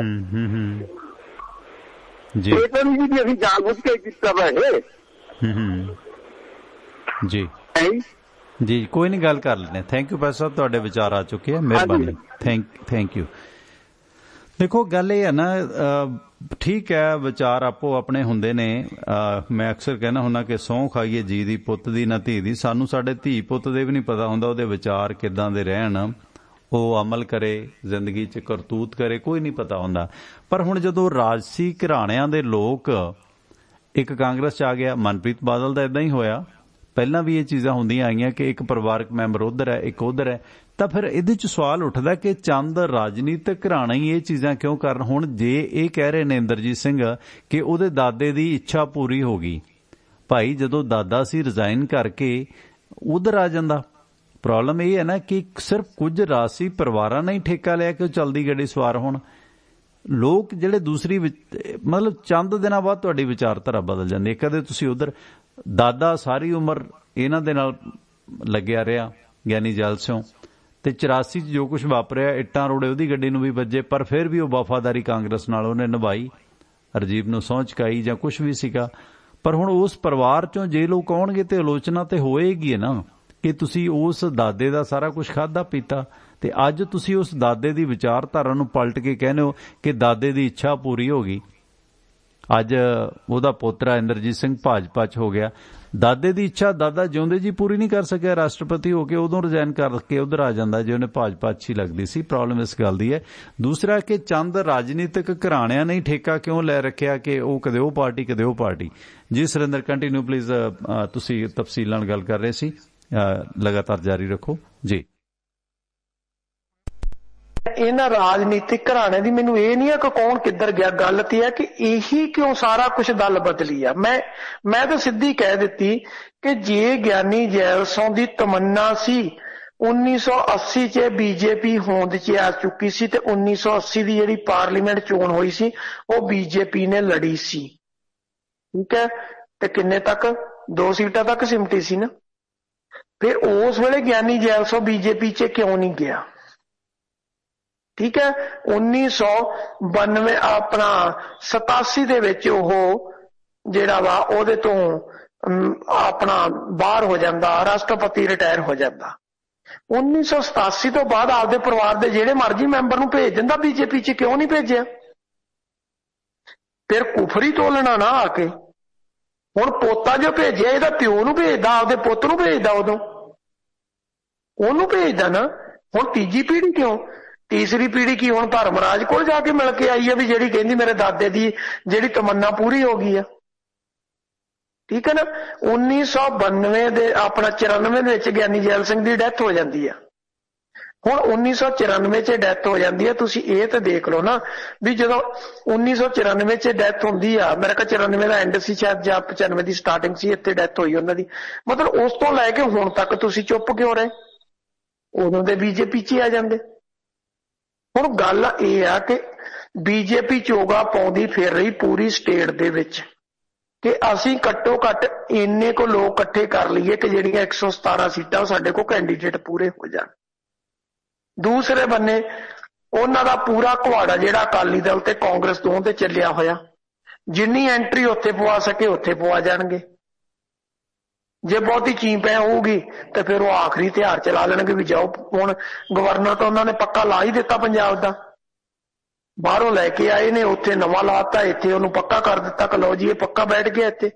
ਉਹਨੇ ਆਉਂਦੇ ਨਹੀਂ ਗੰਗਾ ਜਲ ਦਾ ਸ਼ੁੱਧੀਕਰਨ ਕੀਤਾ ਪੂਰੇ ਗਵਰਨਰ ਹਾਊਸ ਦਾ, ਕਹਿੰਦਾ ਪਹਿਲਾਂ ਭ੍ਰਿਸ਼ਟ ਹੋਇਆ ਸੀ, ਪਹਿਲਾਂ ਵੀ ਤੇ ਤੁਹਾਡਾ ਹੀ ਗਿਆ ਸੀਗਾ, ਪਹਿਲਾਂ ਕਿਹੜਾ ਹੋਰ ਤਬਕੇ ਦਾ ਸੀ ਕੋਈ, ਉਹ ਪਹਿਲਾਂ ਵੀ ਤੇ ਤੁਹਾਡਾ ਹੀ ਸੀਗਾ। ਯਾਨੀ ਕਿ ਉਹਦੇ ਬਾਅਦ ਸ਼ੁੱਧੀਕਰਨ ਵੀ ਕਰ ਦਿੱਤਾ ਕਿ ਗਵਰਨਰ ਹਾਊਸ ਦਾ ਵੀ ਸ਼ੁੱਧੀਕਰਨ ਕਰ ਦਿਓ। ਇਸ ਕਰਕੇ ਆ ਕਿ ਜੇ ਕੋ ਕੁੱਲ ਮਿਲਾ ਕੇ ਆ ਇਹ ਲੋਕ ਜਿਹੜੇ ਆ ਇਹਨਾਂ ਦਾ ਇਹੀ ਹਾਲ ਰਿਹਾ ਤੇ ਇਹੀ ਹਾਲ ਰਹਿਣਾ। ਜਿਹੜੇ ਲੋਕ ਨੇ ਲੋਕਾਂ ਨੂੰ ਭੇਡਾਂ ਦੀ ਤਰ੍ਹਾਂ ਇਹਨਾਂ ਨੇ 5 ਸਾਲ 'ਚ 2 ਵਾਰੀ ਮੁੰਨਣਾ ਹੀ ਮੁੰਨਣਾ, ਉਹਨਾਂ ਨੂੰ ਇਹਨਾਂ ਨੇ ਨਹੀਂ ਛੱਡਣਾ। ਤੇ ਉਹ ਲੋਕ ਜਿਹੜੇ ਨੇ ਉਹਨਾਂ ਦੀ ਵੀ ਮਜਬੂਰੀ ਲਾ ਲਓ, ਉਹਨਾਂ ਦੀ ਨਲਾਇਕੀ ਲਾ ਲਓ, ਉਹਨਾਂ ਨੇ ਚੰਦ ਟੁਕੜਿਆਂ ਪਿੱਛੇ 500 ਰੁਪਏ ਪਿੱਛੇ ਜਾਂ ਦਾਰੂ ਦੀ ਬੋਤਲ ਪਿੱਛੇ ਉਹਨਾਂ ਨੇ ਵਿਕਣਾ ਹੀ ਵਿਕਣਾ। ਤੇ ਉਹਨਾਂ ਨੇ ਇਹਨਾਂ ਨੂੰ ਵੋਟਾਂ ਪਾਉਣੀਆਂ ਤੇ ਇਹਨਾਂ ਨੇ ਮੁੜ ਕੇ 5 ਸਾਲ ਉਹਨਾਂ ਦਾ ਜਿਹੜਾ ਉਹ ਕਚੂੰਬਰ ਕੱਢਣਾ। ਇਹ ਸਾਡੀ ਕਵੈਤ ਬਣ ਚੁੱਕੀ ਆ, ਉਸ ਤੋਂ ਅਸੀਂ ਬਾਜ ਨਹੀਂ ਆਉਣਾ। ਜੇ ਅਸੀਂ ਉਸ ਤੋਂ ਬਾਜ ਆ ਜਾਈਏ ਤੇ ਇਹ ਫਿਰ ਆ ਜਿਹੜਾ ਚੌਥੇ ਦਿਨ ਇਹ ਪਾਰਟੀ ਵੱਲੋਂ ਕੋਈ ਇੱਧਰ ਜਾਂਦਾ ਉੱਧਰ ਜਾਂਦਾ, ਇਹਨਾਂ ਦੇ ਦਿਨ ਚੜ੍ਹਦੇ ਨੂੰ ਰਸਤੇ ਜਿਹੜੇ ਬੰਦ ਹੋ ਜਾਣਗੇ। ਇਹਨਾਂ ਦੀਆਂ ਏਡੀਆਂ ਲੰਬੀਆਂ ਰਿਸ਼ਤੇਦਾਰੀਆਂ, ਇੰਨਾ ਕੁਛ ਇਹਨਾਂ ਦਾ ਪਿਆ, ਉਹ ਸਾਰੇ ਦੇ ਸਾਰੇ। ਹੁਣ ਇਹ ਦੇਖੇ ਇੱਕ IAS ਅਫਸਰ ਆ, ਕਿੱਡੀ ਵੱਡੀ ਪੋਸਟ ਤੋਂ ਰਿਟਾਇਰ ਹੋ ਕੇ ਆਇਆ, ਉਹ ਵੀ ਆ ਕੇ ਕਹਿੰਦਾ ਮੈਂ BJP ਜੁਆਇਨ ਕਰ ਲਈ। ਠੀਕ ਹੈ, ਉਹਦੇ ਬਾਅਦ ਕਿੱਡੇ ਵੱਡੇ ਪੁਲਿਸ ਅਫਸਰ ਆਏ, ਉਹ ਵੀ ਆ ਗਏ। ਆਰਮੀ ਦੇ ਜਰਨੈਲ ਆ ਗਏ, ਉਹਨਾਂ ਨੇ ਵੀ ਆ ਕੇ BJP ਜੁਆਇਨ ਕਰਕੇ ਮੰਤਰੀ ਬਣ ਕੇ ਬਹਿ ਗਏ। ਕਿਤੇ ਤਾਂ ਲਾਲਸਾ ਖਤਮ ਹੋਣੀ ਚਾਹੀਦੀ ਆ ਕਿ ਹੋਣੀਓ ਹੀ ਨਹੀਂ। ਕਾਂਗਰਸ ਮੁਕਤ ਭਾਰਤ ਹੈ ਉਹਨਾਂ ਦਾ ਇਕਲੌਤਾ ਏਜੰਡਾ, ਉਸੇ ਪਾਸੇ ਨੂੰ ਸਾਮ-ਦਾਮ ਦੰਡ ਭੇਦ ਚੱਲ ਰਿਹਾ। ਤੇ ਗੱਲ ਇਹ ਹੈ ਕਿ ਪਹਿਲਾਂ ਦੂਜੀਆਂ ਪਾਰਟੀਆਂ 'ਚ ਮਲਾਈਆਂ ਖਾਧੀਆਂ, ਹੁਣ ਏਦਾਂ ਕਿ ਵਰਕਰ ਕੇਡਰ ਕਿੰਨਾ ਕੁ ਇਹਨਾਂ ਲੋਕਾਂ ਦੇ ਪਿੱਛੇ। ਗੱਲ ਇਹ ਹੈ ਕਿ ਸਿੱਖ ਚਿਹਰਾ ਉਹਨਾਂ ਨੂੰ ਕੈਸ਼ ਹੁੰਦਾ ਕਿ ਹਾਂ ਸਿੱਖ ਚਿਹਰੇ ਨੇ, ਉਹ ਚੀਜ਼ ਚੁੱਕ ਰਹੇ ਨੇ। ਹੁਣ ਜਿੰਨੇ RSS ਤੇ ਜਿਹਨੇ ਹਿੰਦੂ ਚਿਹਰੇ ਨੇ ਉਹਨਾਂ ਨੇ ਸਾਈਡਲਾਈਨ ਕਰ ਦਿੱਤੇ ਨੇ। ਖੈਰ ਕਿ ਇੱਕ ਬਹੁਤ ਵੱਡਾ ਮਸਲਾ ਸੀ। ਦੇਖੋ ਫਰਾਂਸ ਦੇ ਵਿੱਚ ਜਾਂ ਹੋਰ ਮੁਲਕਾਂ ਨੇ ਜਿਹੜਾ ਇਸ ਮਾਮਲੇ 'ਚ ਸਖਤ ਤਾੜਨਾ ਕੀਤੀ ਸੀ ਇਜ਼ਰਾਈਲ ਦੇ ਪੈਗਾਸਸ ਸਾਫਟਵੇਅਰ ਕੰਪਨੀ ਨੂੰ, ਪਰ ਕੇਂਦਰ ਸਰਕਾਰ ਨੇ ਅੱਜ ਸੁਪਰੀਮ ਕੋਰਟ ਨੂੰ ਕਹਿ ਦਿੱਤਾ ਕਿ ਅਸੀਂ ਇਸ ਤੇ ਕੋਈ ਵੀ ਹਲਫਨਾਮਾ ਦਾਖਲ ਨਹੀਂ ਕਰਨਾ ਚਾਹੁੰਦੇ। ਮੋਦੀ ਸਰਕਾਰ ਕਹਿੰਦੀ ਸਾਡੇ ਕੋਲ ਛੁਪਾਉਣ ਲਈ ਤਾਂ ਕੁਛ ਹੈ ਹੀ ਨਹੀਂ, ਉਹ ਮਾਹਰਾਂ ਦੀ ਇੱਕ ਕਮੇਟੀ ਦਾ ਗਠਨ ਕਰ ਦੇਣਗੇ। ਤੇ ਕੇਂਦਰ ਨੇ ਇਹ ਵੀ ਕਹਿਤਾ ਕਿ ਕਿਸੇ ਸਾਫਟਵੇਅਰ ਦੀ ਜੇ ਵਰਤੋਂ ਹੋਈ ਹੈ ਜਾਂ ਨਹੀਂ ਹੋਈ, ਇਹ ਜਨਤਕ ਚਰਚਾ ਦਾ ਵਿਸ਼ਾ ਨਹੀਂ ਹੈ। ਸੋ ਪੈਗਾਸਸ ਜਸੂਸੀ ਮਾਮਲੇ ਦੇ ਵਿੱਚ ਸੋਲੀਸਿਟਰ ਜਨਰਲ ਤੁਸ਼ਾਰ ਮਹਿਤਾ ਨੇ ਸੁਪਰੀਮ ਕੋਰਟ ਨੂੰ ਦੱਸਿਆ ਕਿ ਮਾਹਰਾਂ ਦੀ ਕਮੇਟੀ ਦੀ ਰਿਪੋਰਟ ਅਦਾਲਤ ਨੂੰ ਸੌਂਪੀ ਜਾਏਗੀ। ਸੋ ਇਸ ਮਾਮਲੇ 'ਚ ਠੀਕ ਹੈ ਕਿ ਦੇਸ਼ ਦੀ ਸੁਰੱਖਿਆ ਨਾਲ ਖਿਲਵਾੜ ਨਹੀਂ ਹੋਣਾ ਚਾਹੀਦਾ, ਪਰ ਜੇ ਸੁਰੱਖਿਆ ਦੀ ਆੜ ਦੇ ਵਿੱਚ ਖਿਲਵਾੜ ਹੋ ਰਿਹਾ ਫਿਰ ਤੁਸੀਂ ਮੰਨ ਲਓ ਕਿ ਹਾਂ ਜਸੂਸੀ ਕਰਾਈ ਹੈ ਅਸੀਂ। ਜੀ ਸੁਰਿੰਦਰ ਵੀਰ, ਪੈਗਾਸਸ ਮਾਮਲੇ 'ਚ ਤਾਂ ਪਿਛਲੇ ਦਿਨਾਂ ਤੋਂ ਬਹੁਤ ਰਿਲੈਕਸ ਕਰ ਰਿਹਾ ਸੀ। ਸੁਪਰੀਮ ਕੋਰਟ ਨੇ ਇਹ ਵੀ ਕਹਿ ਦਿੱਤਾ ਸੀ ਪਿਛਲੇ ਹਫ਼ਤੇ ਕਿ ਜੇ ਤੁਹਾਨੂੰ ਲੱਗਦਾ ਹੈ ਕਿ ਦੇਸ਼ ਦੀ ਸੁਰੱਖਿਆ ਦੇ ਵਾਸਤੇ ਖਤਰਾ, ਤਾਂ ਤੁਸੀਂ ਹਲਫਨਾਮਾ ਦਾਖਲ ਨਾ ਕਰੋ। ਜਾਣੀ ਉਹਨਾਂ ਨੇ ਯੈਸ ਹੀ ਕਰ ਦਿੱਤੀ ਸੀ। ਸੋ ਪੈਗਾਸਸ ਮਾਮਲਾ ਭਾਰਤ ਦੇ ਵਿੱਚ ਤਾਂ ਠੱਪ ਹੋ ਗਿਆ ਤੇ ਕੱਲ ਨੂੰ ਇਹਦੇ ਤੇ ਰਿਐਕਸ਼ਨ ਵੀ ਆਏਗਾ। ਇਹਦੇ ਤੇ ਦਿਓ ਜਾਂਦੇ ਜਾਂਦੇ ਅਪਡੇਟ। ਜੀ ਸੁਰਿੰਦਰ ਵੀਰ, ਕੋਈ ਹੋਰ ਖਬਰ ਹੈ ਉਹ ਵੀ ਨਾਲ ਲਪੇਟ ਦਿਓ ਪਲੀਜ਼। Thank you. ਨਹੀਂ, ਇਹਦੇ ਤੇ ਕੋਈ ਰਿਐਕਸ਼ਨ ਨਹੀਂ ਆਊਗਾ, ਕੋਈ ਕੁਝ ਨਹੀਂ ਆਊਗਾ। ਦੇਖੋ ਗੱਲ ਇਹ ਆ, ਮਸਲਾ ਕੀ, ਦੇਖੋ ਸੁਪਰੀਮ ਕੋਰਟ ਕੋਲੇ ਆ। ਸੁਪਰੀਮ ਕੋਰਟ 'ਚ ਨਿਯੁਕਤੀਆਂ ਕੌਣ ਕਰ ਰਿਹਾ? ਹਾਈ ਕੋਰਟਾਂ ਤੋਂ ਆ ਰਿਹਾ। ਜਿਹੜੇ ਡਾਇਰੈਕਟ ਵੀ ਲੱਗੇ ਉਹ ਕਿਹਦੇ ਰਾਹੀਂ ਲੱਗੇ ਆ? ਸਰਕਾਰ ਨੇ ਲਾਉਣੇ ਆ, ਸਰਕਾਰ ਲਾ ਰਹੀ ਆ, ਸਰਕਾਰ ਦੀ ਬੋਲੀ ਜਾ ਰਹੀ ਆ। ਬੋਲੀਆਂ ਤਾਂ ਪਹਿਲਾਂ ਹੀ ਬੋਲੀਆਂ ਜਾਂਦੀਆਂ ਸੀ, ਪਰ ਪਹਿਲਾਂ ਕਈ ਵਾਰੀ ਤਾੜਨਾ ਵੀ ਕਰ ਦਿੱਤੀ ਜਾਂਦੀ ਸੀ। ਬਹੁਤ ਕੁਝ ਹੁੰਦਾ ਸੀ ਜਿਹੜਾ ਪਬਲਿਕ ਦੇ ਪੱਖ ਨੂੰ ਮੁੱਖ ਰੱਖ ਕੇ ਫੈਸਲੇ ਵੀ ਦਿੱਤੇ ਜਾਂਦੇ ਸੀ, ਪਰ ਹੁਣ ਤਾਂ ਸਾਰਾ ਕੁਝ ਹੀ ਵੇਚ ਦਿੱਤਾ ਗਿਆ, ਛੱਡਿਆ ਹੀ ਕੱਖ ਨਹੀਂ।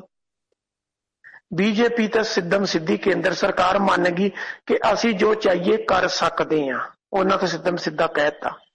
ਰਹੀ ਗੱਲ ਸੁਪਰੀਮ ਕੋਰਟ ਦੀ, ਹੁਣ ਸੁਪਰੀਮ ਕੋਰਟ ਨੇ ਵੀ ਉਹ ਐਕਸੈਪਟ ਕਰ ਲਿਆ। ਐਕਸੈਪਟ ਕਰਨਾ ਸੀ ਉਹਨਾਂ ਦੀ ਮਜਬੂਰੀ ਆ। ਵੈਸੇ ਚਾਹੀਦਾ ਤਾਂ ਸੀ ਸਿੱਧਮ ਸਿੱਧਾ ਫੈਸਲਾ ਸੁਣਾ ਦਿੰਦੇ, ਕਹਿੰਦੇ ਅਸੀਂ ਆਪਣੇ ਲੈਵਲ ਤੇ ਇਨਕੁਆਇਰੀ ਕਰਾਂਗੇ, ਪਰ ਹਿੰਮਤ ਕਿਹਦੀ ਆ? ਦਿਨ ਚੜ੍ਹਦੇ ਨੂੰ ਉਹਨਾਂ ਨੇ ਕਿਸੇ ਨਾ ਕਿਸੇ ਸਕੰਜੇ 'ਚ ਫਸਾ ਲੈਣਾ, ਫਸਾ ਕੇ ਉਹਨਾਂ ਨੇ ਬੋਰੀ ਬਿਸਤਰਾ ਗੋਲ ਕਰ ਦੇਣਾ। ਇਸ ਕਰਕੇ ਕੋਈ ਵੀ ਮੱਥਾ ਲਾਉਣ ਲਈ ਤਿਆਰ ਨਹੀਂ। ਉਹ ਕਹਿੰਦੇ ਇਹਨਾਂ ਨਾਲ ਮਿਲ ਕੇ ਚੱਲੋ, ਪਬਲਿਕ ਤੋਂ ਆਪਾਂ ਕੀ ਲੈਣਾ? ਇਸ ਤੋਂ ਵੱਡੀਆਂ ਪੋਸਟਾਂ ਕਿਤੇ ਮਿਲ ਸਕਦੀਆਂ ਜ਼ਿੰਦਗੀ 'ਚ? ਆਰਾਮ ਨਾਲ ਆਪਦੀ ਜ਼ਿੰਦਗੀ ਬਸਰ ਕਰੋ, ਕੱਲ ਨੂੰ ਜਿੱਥੇ ਸੈੱਟ ਕਰਨਗੇ ਸੈੱਟ ਹੋ ਜਾਣਗੇ। ਆਪਾਂ ਕੀ ਲੈਣਾ? ਢੱਠੇ ਖੂਹ 'ਚ ਪਵੇ ਦੇਸ਼ ਤੇ ਢੱਠੇ ਖੂਹ 'ਚ ਪਵੇ ਦੇਸ਼ ਦੀ ਜਨਤਾ, ਆਪਾਂ ਉਹਨਾਂ ਤੋਂ ਕੀ ਲੈਣਾ? ਉਹ ਤਾਂ ਉਸ ਬੰਦੇ ਨੂੰ ਵਧਣ ਡਏ ਹੋਏ ਆਰਾਮ ਦੇ ਨਾਲ। ਇਸ ਕਰਕੇ ਜੋ ਕੁਝ ਜਿੱਦਾਂ ਜਿੰਨੀ ਦੇਰ ਮਸਲਾ ਲਟਕਾਉਣਾ ਸੀ ਲਟਕਾ ਲਿਆ, ਜੋ ਕੜੀ ਘੋਲਣੀ ਸੀ ਉਹ ਘੋਲ ਦਿੱਤੀ। ਅਖੀਰ ਇਹੀ ਕੁਝ ਹੋਣਾ ਸੀ ਜੋ ਕੁਝ ਹੁਣ ਸੁਣਾਇਆ ਗਿਆ। ਇਹਦੇ ਤੋਂ ਮੁਨਕਰ ਨਹੀਂ ਸੀ ਹੋਣਾ। ਉਹਦੇ ਤੇ ਲਿਆ ਕੇ ਉਹਨਾਂ ਨੇ ਗੱਡੀ ਖੜੀ ਕਰ ਦਿੱਤੀ ਆ। ਨਾ ਕੁਝ ਨਿਕਲਿਆ, ਨਾ ਕੁਝ ਨਿਕਲਣਾ। ਆਪੋਜੀਸ਼ਨ ਹੈ ਨਹੀਂ। ਆਪੋਜੀਸ਼ਨ ਹੁੰਦੀ ਤੇ ਕਿਸੇ ਮੁੱਦੇ ਤੇ ਘੇਰਦੀ। ਆਪੋਜੀਸ਼ਨ ਦਾ ਤਾਂ ਆਪਦਾ ਸਾਹ ਸੱਤ ਜਿਹੜਾ ਉਹ ਹੈ ਨਹੀਂਗਾ। ਉਹਦੇ ਵਿਚਾਰਿਆਂ ਕੋਲੇ ਪ੍ਰਧਾਨਗੀ ਕਿਹਨੂੰ ਦੇਣੀ ਆ? ਪਰਿਵਾਰ ਦੇ 3 ਮੈਂਬਰਾਂ ਚੋਂ ਕਿਸੇ ਨੂੰ ਦੇਣੀ ਆ ਕਿ ਹੋਰ ਕਿਸੇ ਨੂੰ ਦੇਣੀ? ਉਹਨਾਂ ਦੀ ਤੇ ਇਸੇ ਤੇ VOTING ਚੱਲਣ ਡਈ ਹੋਈ ਅਜੇ ਤੱਕ, ਉਹ ਤੇ ਫੈਸਲਾ ਨਹੀਂ ਹੋਇਆ। ਤੇ ਦੇਸ਼ ਦੇ ਲਈ ਉਹ ਕਿੱਥੋਂ ਆਪੋਜੀਸ਼ਨ ਦਾ ਰੋਲ ਨਿਭਾ ਲੈਣਗੇ ਕਿ ਪ੍ਰਧਾਨ ਮੰਤਰੀ ਕੀ ਕਰ ਰਿਹਾ ਤੇ ਕੇਂਦਰ ਸਰਕਾਰ ਕੀ ਕਰ ਰਹੀ ਆ? ਇਹਨੇ ਜੋਗੀ ਕਿੱਥੇ? ਉਹਨਾਂ 'ਚ ਜਾਨ ਨਹੀਂ ਨਹੀਂ ਆ, ਜਾਨ ਪ੍ਰਾਣ ਨਹੀਂ ਆ। ਤੇ ਫਿਰ ਜਿਹੜਾ ਹਾਕਮ ਆ ਉਹ ਮਨ ਮਰਜ਼ੀਆਂ ਕਰੇਗਾ ਤੇ ਉਹ ਕਰਦੇ ਤੁਰੇ ਜਾ ਰਹੇ ਆ। ਵੈਸੇ ਬੰਗਾਲ ਗਵਰਨਮੈਂਟ ਨੇ ਆਪਣੇ ਤੌਰ ਤੇ ਨਿਆਇਕ ਜਾਂਚ ਬਿਠਾਈ ਹੈ। ਦੇਖੋ ਸੂਬੇ ਇਸ ਤੇ ਕੀ ਕਰਦੇ ਨੇ, ਦੇਖਣਾ ਪਏਗਾ ਆਉਣ ਵਾਲੇ ਸਮੇਂ 'ਚ। पर ਜਦੋਂ ਸੁਪਰੀਮ ਕੋਰਟ ਨੇ ਰਿਜੈਕਟ ਕਰ ਚੁੱਕਿਆ ਤੇ ਫਿਰ ਇੱਕ ਰਿਟਾਇਰਡ ਜੱਜ ਦੀ ਜੁਡੀਸ਼ੀਅਲ ਜਾਂਚ ਦੇ ਕੋਈ ਮਾਨੇ ਨਹੀਂ ਆ। ਠੀਕ ਹੈ ਕਿ ਅਖਬਾਰੀ ਰਿਪੋਰਟਾਂ ਜ਼ਰੂਰ ਰਹਿਣਗੀਆਂ, ਪਰ ਹੈਰਾਨੀ ਦੀ ਗੱਲ ਹੈ ਕਿ ਫਰਾਂਸ ਵਰਗੇ ਵੱਡੇ ਮੁਲਕ ਵੀ ਜੇ ਇਸ ਦੀ ਤਾੜਨਾ ਕਰ ਚੁੱਕੇ ਨੇ, ਇਸ ਦੀ ਜਾਂਚ ਬਿਠਾ ਚੁੱਕੀਆਂ ਉਹਨਾਂ ਦੀਆਂ ਸਰਕਾਰੀ ਏਜੰਸੀਆਂ ਤੇ ਇਜ਼ਰਾਈਲ ਦੀ ਗਵਰਨਮੈਂਟ ਨੂੰ ਵੀ ਨੋਟਿਸ ਭੇਜਿਆ ਗਿਆ। ਹਾਲਾਂਕਿ ਇਜ਼ਰਾਈਲ ਦੇ ਪੱਤਰਕਾਰ ਨੇ ਵੀ ਇੱਕ ਨੇ ਸਪਸ਼ਟ ਕੀਤਾ ਸੀਗਾ ਅਧਿਕਾਰੀ ਨੇ ਕਿ ਹਾਂ ਇਹ ਸੌਫਟਵੇਅਰ ਮੋਦੀ ਸਾਹਿਬ ਦੀ ਜਦੋਂ ਫੇਰੀ ਹੋਈ ਹੈ ਉਸ ਤੋਂ ਬਾਅਦ ਇਹ ਸੌਫਟਵੇਅਰ ਦਿੱਤਾ ਗਿਆ, ਕਿਉਂਕਿ ਇਹ ਸੌਫਟਵੇਅਰ ਸਰਕਾਰ ਨੂੰ ਹੀ ਦਿੱਤਾ ਜਾਂਦਾ, ਪ੍ਰਾਈਵੇਟ ਤੌਰ ਤੇ ਕੋਈ ਇਸ ਨੂੰ ਨਹੀਂ ਖਰੀਦ ਸਕਦਾ। ਜੀ ਸੁਰਿੰਦਰ ਬੁਲਾਈਏ ਫਿਰ ਫਤਿਹ। ਹਾਂਜੀ ਹਾਂਜੀ ਥੈਂਕ ਯੂ, ਮਿਲਦੇ ਆ ਫਿਰ ਕੱਲ ਸਵੇਰੇ 6 ਵਜੇ। ਥੈਂਕ ਯੂ, ਸਤਿ ਸ਼੍ਰੀ ਅਕਾਲ ਸੁਰਿੰਦਰ ਬਾਈ ਜੀ। ਸਤਿ ਸ਼੍ਰੀ ਅਕਾਲ, ਮਿਹਰਬਾਨੀ, ਸ਼ੁਕਰੀਆ। ਮਿਹਰਬਾਨੀ। ਸੋ ਇਹ ਸਨ ਰਾਜਨੀਤਿਕ ਮਾਮਲੇ ਦੇ ਬਾਹਰ ਤੇ ਵਕਾਲਤ ਨਾਲ ਵਾਬਸਤਾ ਬੜੀਆਂ ਕੁਝ ਹੈਰਾਨੀਜਨਕ ਖਬਰਾਂ ਨੇ।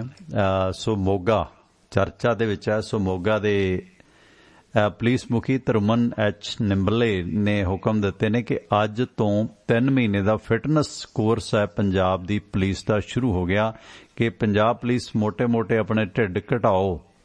ਜਾਣੀ ਕਿ ਹੁਣ ਪੰਜਾਬ ਪੁਲਿਸ ਦੇ ਮੋਗਾ ਦੇ ਸਾਰੇ ਮੁਲਾਜ਼ਮ ਸਵੇਰੇ-ਸਵੇਰੇ ਆਪਣਾ ਪੇਟ ਘਟਾਉਣ ਵਾਸਤੇ ਪਸੀਨਾ ਬਹਾਉਣਗੇ।